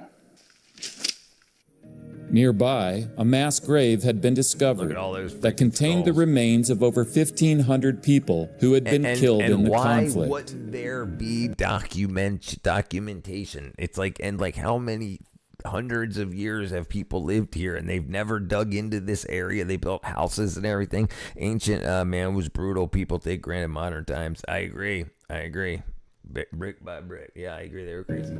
After capturing Lachish, the Assyrian army burned the entire city. After the fall of Lachish, the only fortified city that is left in the kingdom of Judah is the capital, Jerusalem, and the Assyrians lay siege to it. In his inscription, Sennacherib says, "Hezekiah, I made a prisoner in Jerusalem, like a bird in a cage." Now, if the Assyrians capture Jerusalem, then that means God has broken his promise that from these people is going to come in the future the Messiah. And so God can't allow Jerusalem to be destroyed, so he delivers Jerusalem through a mighty miracle. 2 Kings chapter 19 says, that night the angel of the Lord went out and put to death 185,000 in the Assyrian camp. When the people got up the next morning, there were all the dead bodies. So Sennacherib, king of Assyria, broke camp and withdrew. He returned to Nineveh and stayed there. So in Sennacherib's inscription, he is listing out, boasting about his great accomplishments. And one of these is that he lays siege to Jerusalem, but he never mentions that he captures Jerusalem. Now, Sennacherib is bragging about all the cities that he destroyed, and the city that he puts in the most predominant place in his palace is the city of Lachish. There's no question that what the city he wanted to put there to brag about was Jerusalem. But he doesn't have Jerusalem in his main showroom. Why? Because according to his own records, according to the Bible, he never captured Jerusalem. And so he has the second most important city in Judah there instead. This is archaeological evidence. Sennacherib never captured Jerusalem. The Bible says that that's because of a miracle. It's pretty easy to believe that it was because of a miracle, because of all the cities that the Assyrians attacked during the whole Assyrian Empire, all the way from north of where we are right now, all the way as far south to Egypt, and everywhere in between. Every single city that the Assyrians attacked, laid siege to, they took, with one single exception. And that is the city of Jerusalem. We know this from the Bible. We know this archaeologically from the Assyrian records that were found. And we know that from the archaeology right here in the palace of Sennacherib. The last mention of Nineveh in the Old Testament is Zephaniah's prophecy of the city's destruction. Zephaniah the losers didn't. Says, "He will stretch out his hand against the north and destroy Assyria, leaving Nineveh utterly desolate and dry as a desert. Flocks and herds will lie down there. What a ruin she has become." Today, the once great city of Nineveh is a place where shepherds graze their flocks. The city. So you see all this whole entire city over here, up here, and everything. All this. And this is the ground level, and this is the siege ramp area over here. So all this is above ground. This is where they dug out. So this was up on a hill so that they could protect it. And then how did that get filled 20 feet deep? And the people that were all living in these areas and whatnot never noticed. Like, that's Catholics were before Martin Luther had to practice pay for good for murder. Look it up. They did. Catholics read part of the false idol worship. The only miracles they saw were death. They definitely saw death, brother. The only ever military dominant ones who've seen them have harnessed the power of the one true God seems to correlate. The prophecies against her were fulfilled in 612 BC, when the Babylonians and their allies completely destroyed the city that has laid in desolate ruins ever since. God for seems more to be at the tip of the than winter sword. 2,400 years. You would expect so, brother. So essentially, the interesting thing is this was written in like BC 2000, and this happened in 620 BC, so 1,400 years after the Bible was written. What was discovered in Nineveh were the Assyrian records. And so now the Assyrian records could be compared with the Israelite records in the Bible. And especially in this shared event between these two records, which was the Assyrian conquest of Judah. And we find that the two agree. They're from two radically different perspectives, but they agree in the details and the events of what happened and who was in charge of them. And so we have the same. It was written 1,400 years, 1,600 years, 1,400 years before it happened, and then all these cities ended up going to hell, and then Jerusalem ended up not going to hell. I mean, it got beat up on, but Kings it didn't get taken. Named in both records. We have also the details of the events themselves, of what happened, what was taken, what wasn't taken. I can't think of a site where everything comes together, the archaeology, the biblical record, the extra-biblical record, to demonstrate that the Bible is talking about real people, real places, real events, real destructions, and real deliverances. And this is good news because we are in the same situation in the world today that they were back in the days of Nineveh. Isaiah in chapter 24 uses the metaphor of the beating of the olive tree again, but this time for the destruction of the whole earth. So will it be on the earth and among the nations as when an olive tree is beaten. We don't want to be like that last city of Nineveh that was proud and that was destroyed forever. We want to be like the people that lived in that earlier city of Nineveh who heard the preaching of Jonah and repented of their wickedness and therefore were spared. If he had compassion, as he tells Jonah, on the 120,000 people living in Nineveh, then why wouldn't he have compassion on the people, all the people living in the world? And he does, just as he sent the Ninevites a sign, so he sends us a sign as well. And who is that sign? An Israelite Messiah. In Matthew chapter 12, Jesus says, "A wicked and adulterous generation asks for a sign, but none will be given it except the sign of the prophet Jonah. For as Jonah was 3 days and 3 nights in the belly of a huge fish, so the Son of Man will be 3 days and 3 nights in the heart of the earth." The men of Nineveh will stand up at the judgment with this generation and condemn it, for they repented at the preaching of Jonah, and now something greater than Jonah is here. The sign is Jesus. He's the one that spent 3 days and 3 nights in the grave. But on that third day, he rose from the dead. Maybe we should listen to him. And if we listen to him and believe him, then we have salvation in his name. Thanks for watching. I appreciate it. Don't forget. All right, Pope, saints, beads, treating baptism like a magic spell. Holy water and communion is not in the Bible. It's against it. It was written that it would happen 1,400 years after it was written. It was written that it was no. The Old Testament, no. The New Testament was written in 0, after 0. 40 started to be written in 40. The Old Testament was written 2,000 years before that. Confession doesn't forgive murder. Sergeant Drake, poop. There are 7 sins and 7 addictions. Dun, dun, dun, dun. There are 10 sins and 7 addictions. The Protestant buddy badge was a magical spell. And you don't know about 17. Apparently, 17 of those can't be forgiven by Jesus. I feel this about something that modern times used as justification to fuel the invasion in the North, as this has been happening for a few years possible. Every religion's got their own version of baptized in their peephole. The rest of it can be forgiven only if you truly understand and feel the pain for your actions.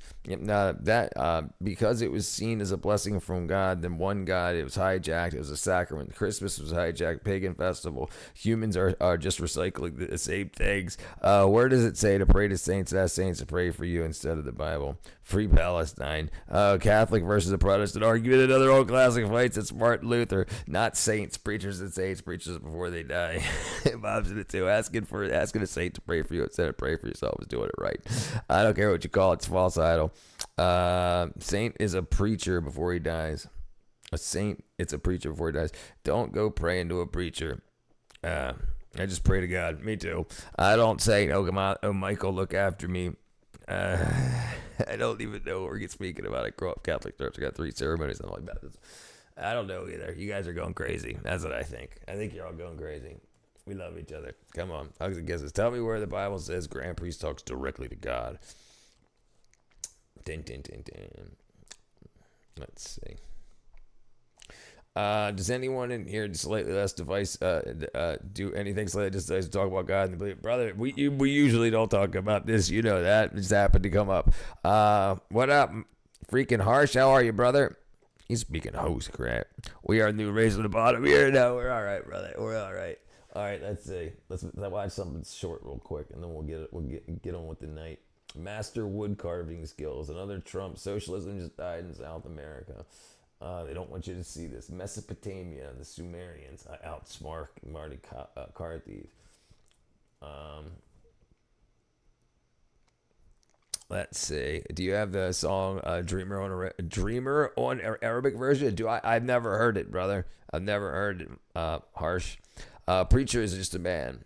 Do not pray to a man. What up, Andy? Check out Exploding Eyes. All right, we'll watch this. We'll watch Exploding Eyes. Have you been sleeping? I'm going to bed. You have?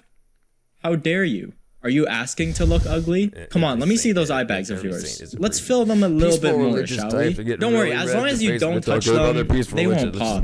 I promise. Oh boy, do I have a crazy one for you guys today. Because last time we talked about eyelids, but this time it's the opposite. We're talking about eye bags. People across Asia have been eating up the eggo-style aesthetic for years now, and many influencers in China are even injecting filler to get a more pronounced under-eye bag look. When I say that, you probably assume that they go to a doctor, but no, they do it themselves at home after watching a 1-minute Douyin tutorial, which ultimately ends up with millions of people getting the bubble eye effect. This is where your eye bags start inflating and bulging out to the point where at any moment it can literally pop. We're talking about the infamous lying silkworm injections, or in Chinese, 卧蚕, and it looks exactly as it sounds. Silkworms under your eye.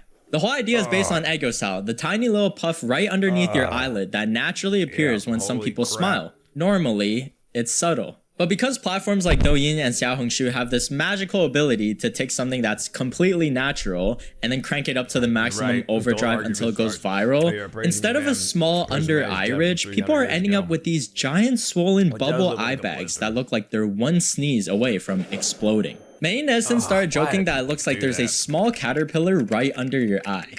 I mean, it low-key looks satisfying to pop though. Imagine if you just take like a toothpick and just like poke it. Sorry. And the worst part is that it's not just a side effect of appearance, because some people are ending up with infections, ulcers, and eye bags bursting. I mean, sometimes the filler in the eye bag starts drooping downwards and even spread all over your face. But let's talk about what people were actually trying to achieve in the first place. Lying silkworm or under eye bag procedures that make your eyes appear larger, softer, and more youthful. You either look 5 years younger or you haven't slept in weeks. 原本是要和我的卧蚕说拜拜的，可是因为种种原因，我的卧蚕它无法拜拜。那就继续戳吧。有些机构不要再拿我的卧蚕当失败案例了，虽然说它真的很失败。不然我真的生气了。我的眼袋明天就要去把它搞掉啦。Right, brother. Yeah. 最后来合个影吧。Get back into it later. Does it come up? When it's natural, most people don't even notice it consciously. It's like one of those features that are just working in the background quietly. But Chinese influencers don't do quietly. For people who don't have a naturally pronounced egg cell or under eye bag, cosmetic procedures started offering ways to create it artificially. The most common method involves injecting filler right under your lower eyelid to create that raised appearance. And the most frequently used material is hyaluronic acid. My best friend. It's one of the most common fillers used in cosmetic procedures. Minimally invasive, recovery is relatively quick, and in many cases, it can be dissolved if something goes wrong. Sounds great, right? But the problem is that many of these beauty clinics are buying these products online. Real medical fillers are expensive. I mean, there's a reason why these medical clinics charge what they charge. So instead, people start using counterfeit products to inject into their eyes. I guess you could call them Temu injections. Online marketplaces became suspiciously filled with these cheap filler products, and people scavenged to find the best deals with the best discounts. Now, genuine hyaluronic acid products come in sealed packaging, and these counterfeit versions usually have some very strange packaging. Like, look at the lettering and the registration of some of these. Alright, before we get back into it, you may have a boring wall like mine, but worry no more. This plate has caught you covered. They were nice enough to send me these posters, and the craziest thing is that these are literally metal. They're not paper or canvas. It's literally high quality metal. And especially the 3D texture option that honestly makes it pop and shine even more. And look at my setup right now. Compared to how they look together, it genuinely looks like a gallery now. And the other thing, no drilling. There's a magnet system. You just stick it onto the wall and swap whenever you want it. I mean, it took me less than a minute. This is something I wish I had sooner because most of the posters I use always rip my walls. These start to feel more like a collection piece too. They've also got over 2 million designs, licensed stuff like One Piece, Cyberpunk, and independent artists you won't find anywhere else. So whatever you like, it's probably on there. Right now you can get 22% off 1, 27% off 2, or 33% off 3 or more with code WANI. If you're interested, the link's in the description, and it automatically applies a discount at checkout. Bubble eye bag cases. You get these pus-filled eye bags that sometimes look like it's a transparent bubble that's about to burst. This has been happening everywhere, and it's mainly due to the counterfeit products as well as the injection method of these beauty clinics. They usually inject way too— They're going to get counterfeit products in China, and they're self-doing this too much and expect that a couple days later it will settle. Except not everybody reacts to it the same, especially for unlicensed products. So what starts to happen is that the liquid inside your eye bag starts bloating and starts spreading to different parts of your face. 今天还是水泡，而且比昨天还肿。这只眼是眼尾肿，这只眼是眼头肿。今天的眼头好肿。今天我们这边出太阳，本来我心情可好。Listen, Adam. It's not the men that are having the women do this. It's women looking at other women saying, I want to look like that. So then women do something and then they wear a filter that makes their face look different or makeup look different. And that influencer will get 1 million views. So then you have like 30,000 other wannabe influencers that get the same surgery or same makeup or same procedure to try to look like her, to try to get millions and millions of views. And it just goes time. It's not like some guy said, I would date you, but you're ugly. And she's like, oh no, let me get it. No, that's not what's happening. But yeah, they have very, very hard beauty standards for themselves. And they change them every month. Every month they change what the beauty standards are. And it's always another surgery. So, and who's running this stuff, who's starting it is the beautician companies that create these looks, and then you have to go to them to get it. It's crazy. There's a home thing here, whether you have the eyelid flap thing. It's not as a woman. Yeah, we saw another one of these guys' videos where they showed they were talking about the eyelid flap and people that get it removed or they get a string added in to add the flap, like these surgeries. They just need teeth in the eye. The dominant stance among men as they prefer to makeup. Right. But women just don't believe them because other women tell other women, oh, they love it. They love the makeup. Look, they're looking at all the girls with the makeup. No, all girls are wearing makeup nowadays. They're the only girls to look at. 但是当我拿起手机看到我卧蚕的那一刻，就那一刹那，不要做，真的别做。Every single one of these different types of This surgeries. is no joke because these chemicals are so close to your eyes when they're being injected. One mistake can literally make you go blind. Which leads us to the case of Miss Liu from Hangzhou. Now, Miss Liu wasn't trying to become some experimental cosmetic pioneer. She wanted the same thing that thousands of people... Back when I was young, a girl would wear makeup and dress and whatnot on like prom and date night, but not because it's Tuesday afternoon and I need to get on Instagram. Like girls used to be just normal girls, and then when it was time to do something special and there was going to be lots of photos taken and stuff, they would dress up. But now they're doing it every day, every single day. You got to wake up an hour early to put the makeup on and everything. They compete for men. That's statements here. Yep.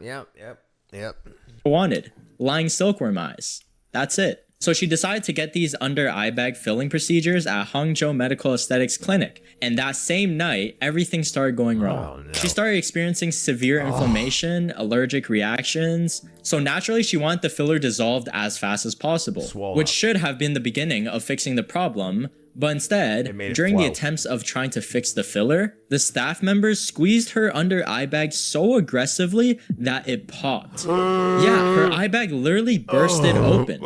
And that wasn't the end of it, because after multiple dissolved... It's infinite. They'll keep chasing beauty because they're going to keep getting older and losing their original beauty. So they're going to have to keep changing more surgeries, more facelifts, more injections, more dissolvings, more Botox. So just more. The answer is more. Procedures, ulcers started developing around her eyes, and according to Miss Liu, right after the first dissolving procedure, the clinic aggressively netted the area around her eyes and made things even worse. The force caused tissue damage, and attempts to dissolve the filler weren't effective either. So now she's dealing with tissue damage, failed corrections. So, Orwa brother, if one of the best things to do research is scholar.google.com, depending on what it is you're researching.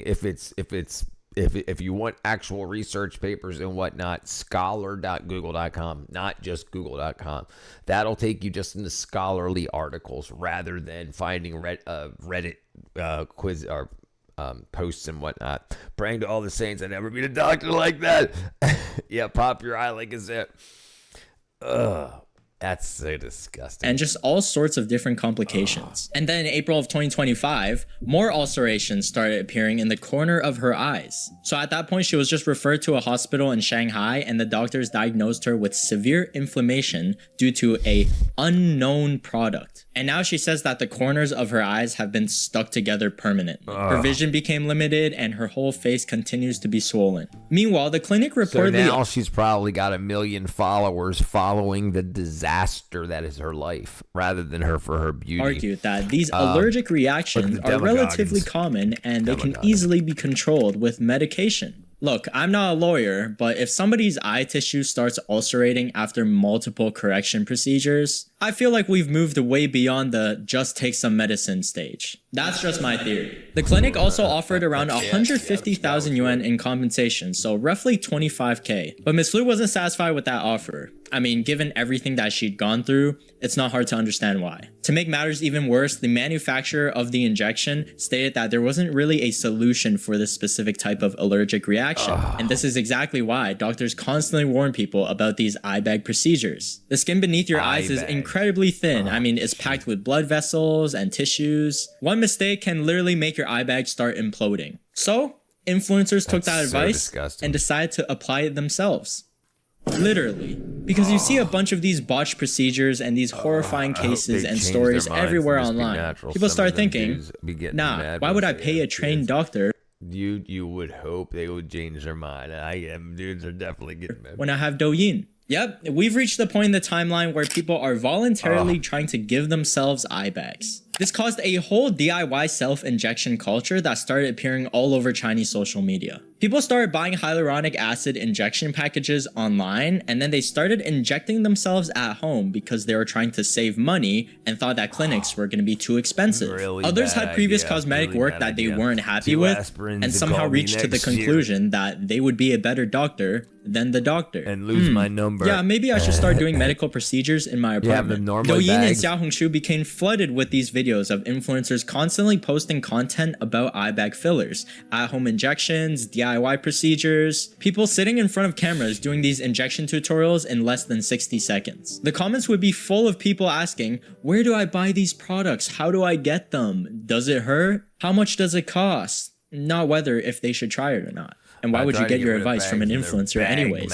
It's gone to a point where people would literally hire other people to come do injections for them, or even just tell their friends to come over and they'll do it for them for a small price. I mean, there was this 40-year-old woman who decided that she wanted to look younger. Pretty normal goal. Unfortunately, the method she chose... I had a buddy that I used to hang out with years ago. He had like the most black bags I've ever seen. Like it looked like he's been on like a 90-day bender.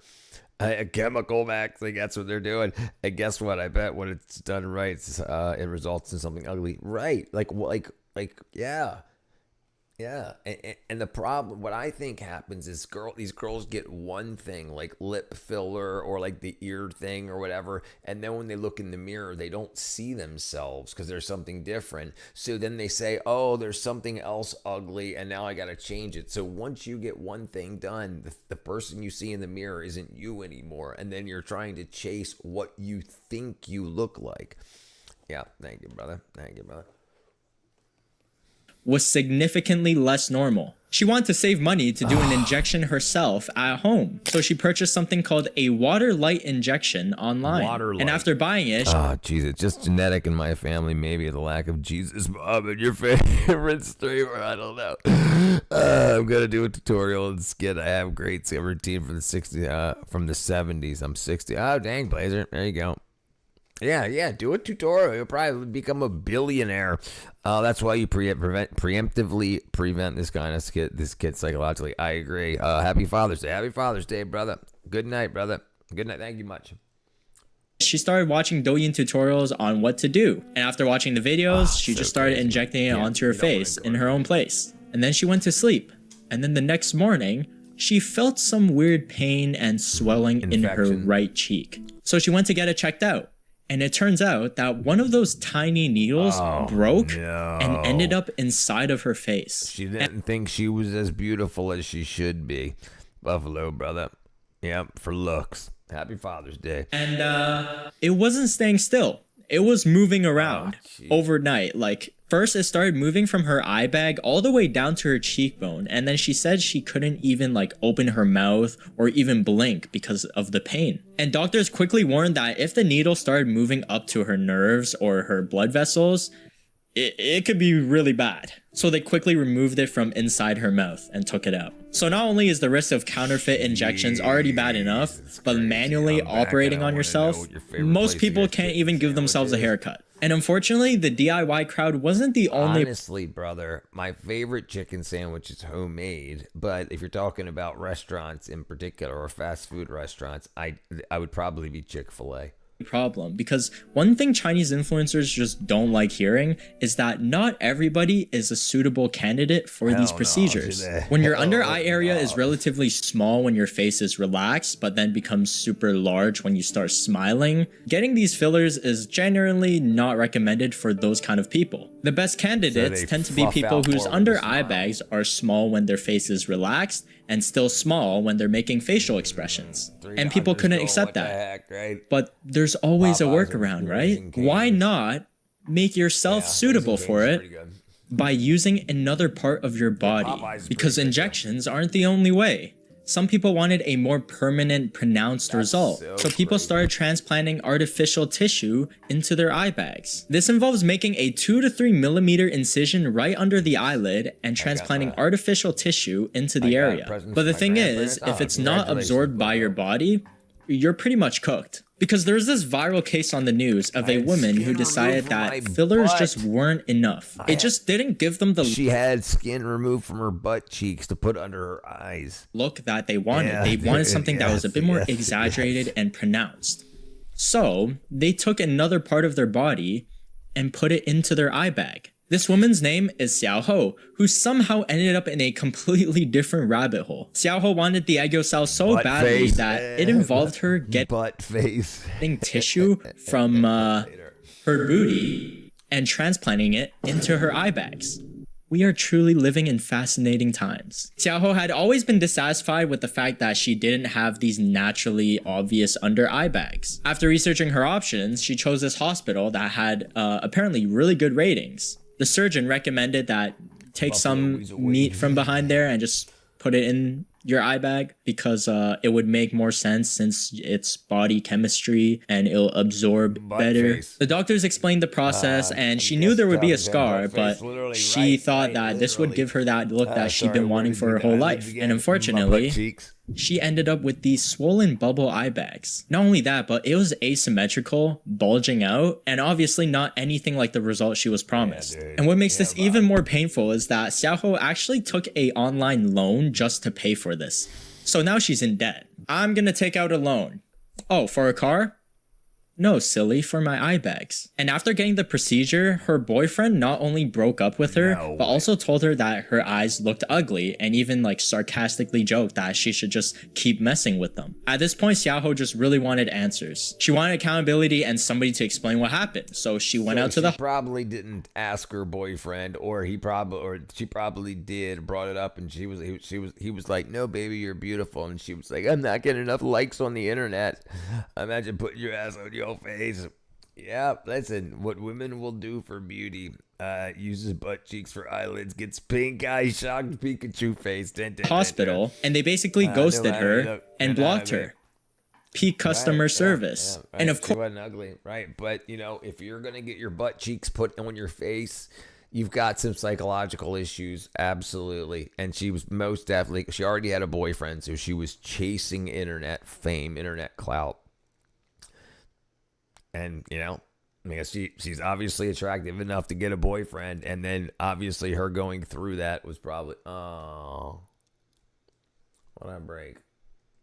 Uh-oh, the YouTube crash. And she should have asked her have you been sleeping? You have? I bet you she didn't. I bet you if they did, he said don't do it, and then she did it anyway. Open her mouth or even blink because her side don't and put getting to researching her options. She chose this hospital that had apparently really good ratings. The surgeon recommended that take some meat from behind there and just put it in your eye bag because it would make more sense since she was just not only broke up with her but with her. They would handle the expenses, but they also wanted to wait 3 months before operating again, and the reason is because they need the tissue to start softening first. Operating too early would potentially make things even worse, which makes medical sense, right? Or rather, they're trying to finesse her after the reporters left. Obviously, after being ignored and blocked by a beauty clinic, she's not just going to take their word for everything. The hospital claimed that they had always intended to help and that there had always been a plan. They just needed some time and they just needed to wait. She smelled the cat from a mile away. So instead, she got them to sign a written agreement and then she would later get it fixed. Once again, influencers are taking an aesthetic that originally came from makeup techniques, then permanently applying it onto their face. If you think about it, it is actually pretty scary how people easily get trapped in this cosmetic procedure loop. They get their eyes done, which starts revealing other imperfections on their face, which they want to get fixed as well. Even though those imperfections have been there from the start, I mean, it's just a placebo effect at this point. Honestly, if you guys somehow end up with these bubble eyes, even watching this video, just please, let me pop them for you. Don't put your butt on your face. I'll pay you. Don't put your butt on your face. All right. Now, unfortunately, Georgie just shows up and Richard's going to bed. It's 2 o'clock in the morning. Georgie.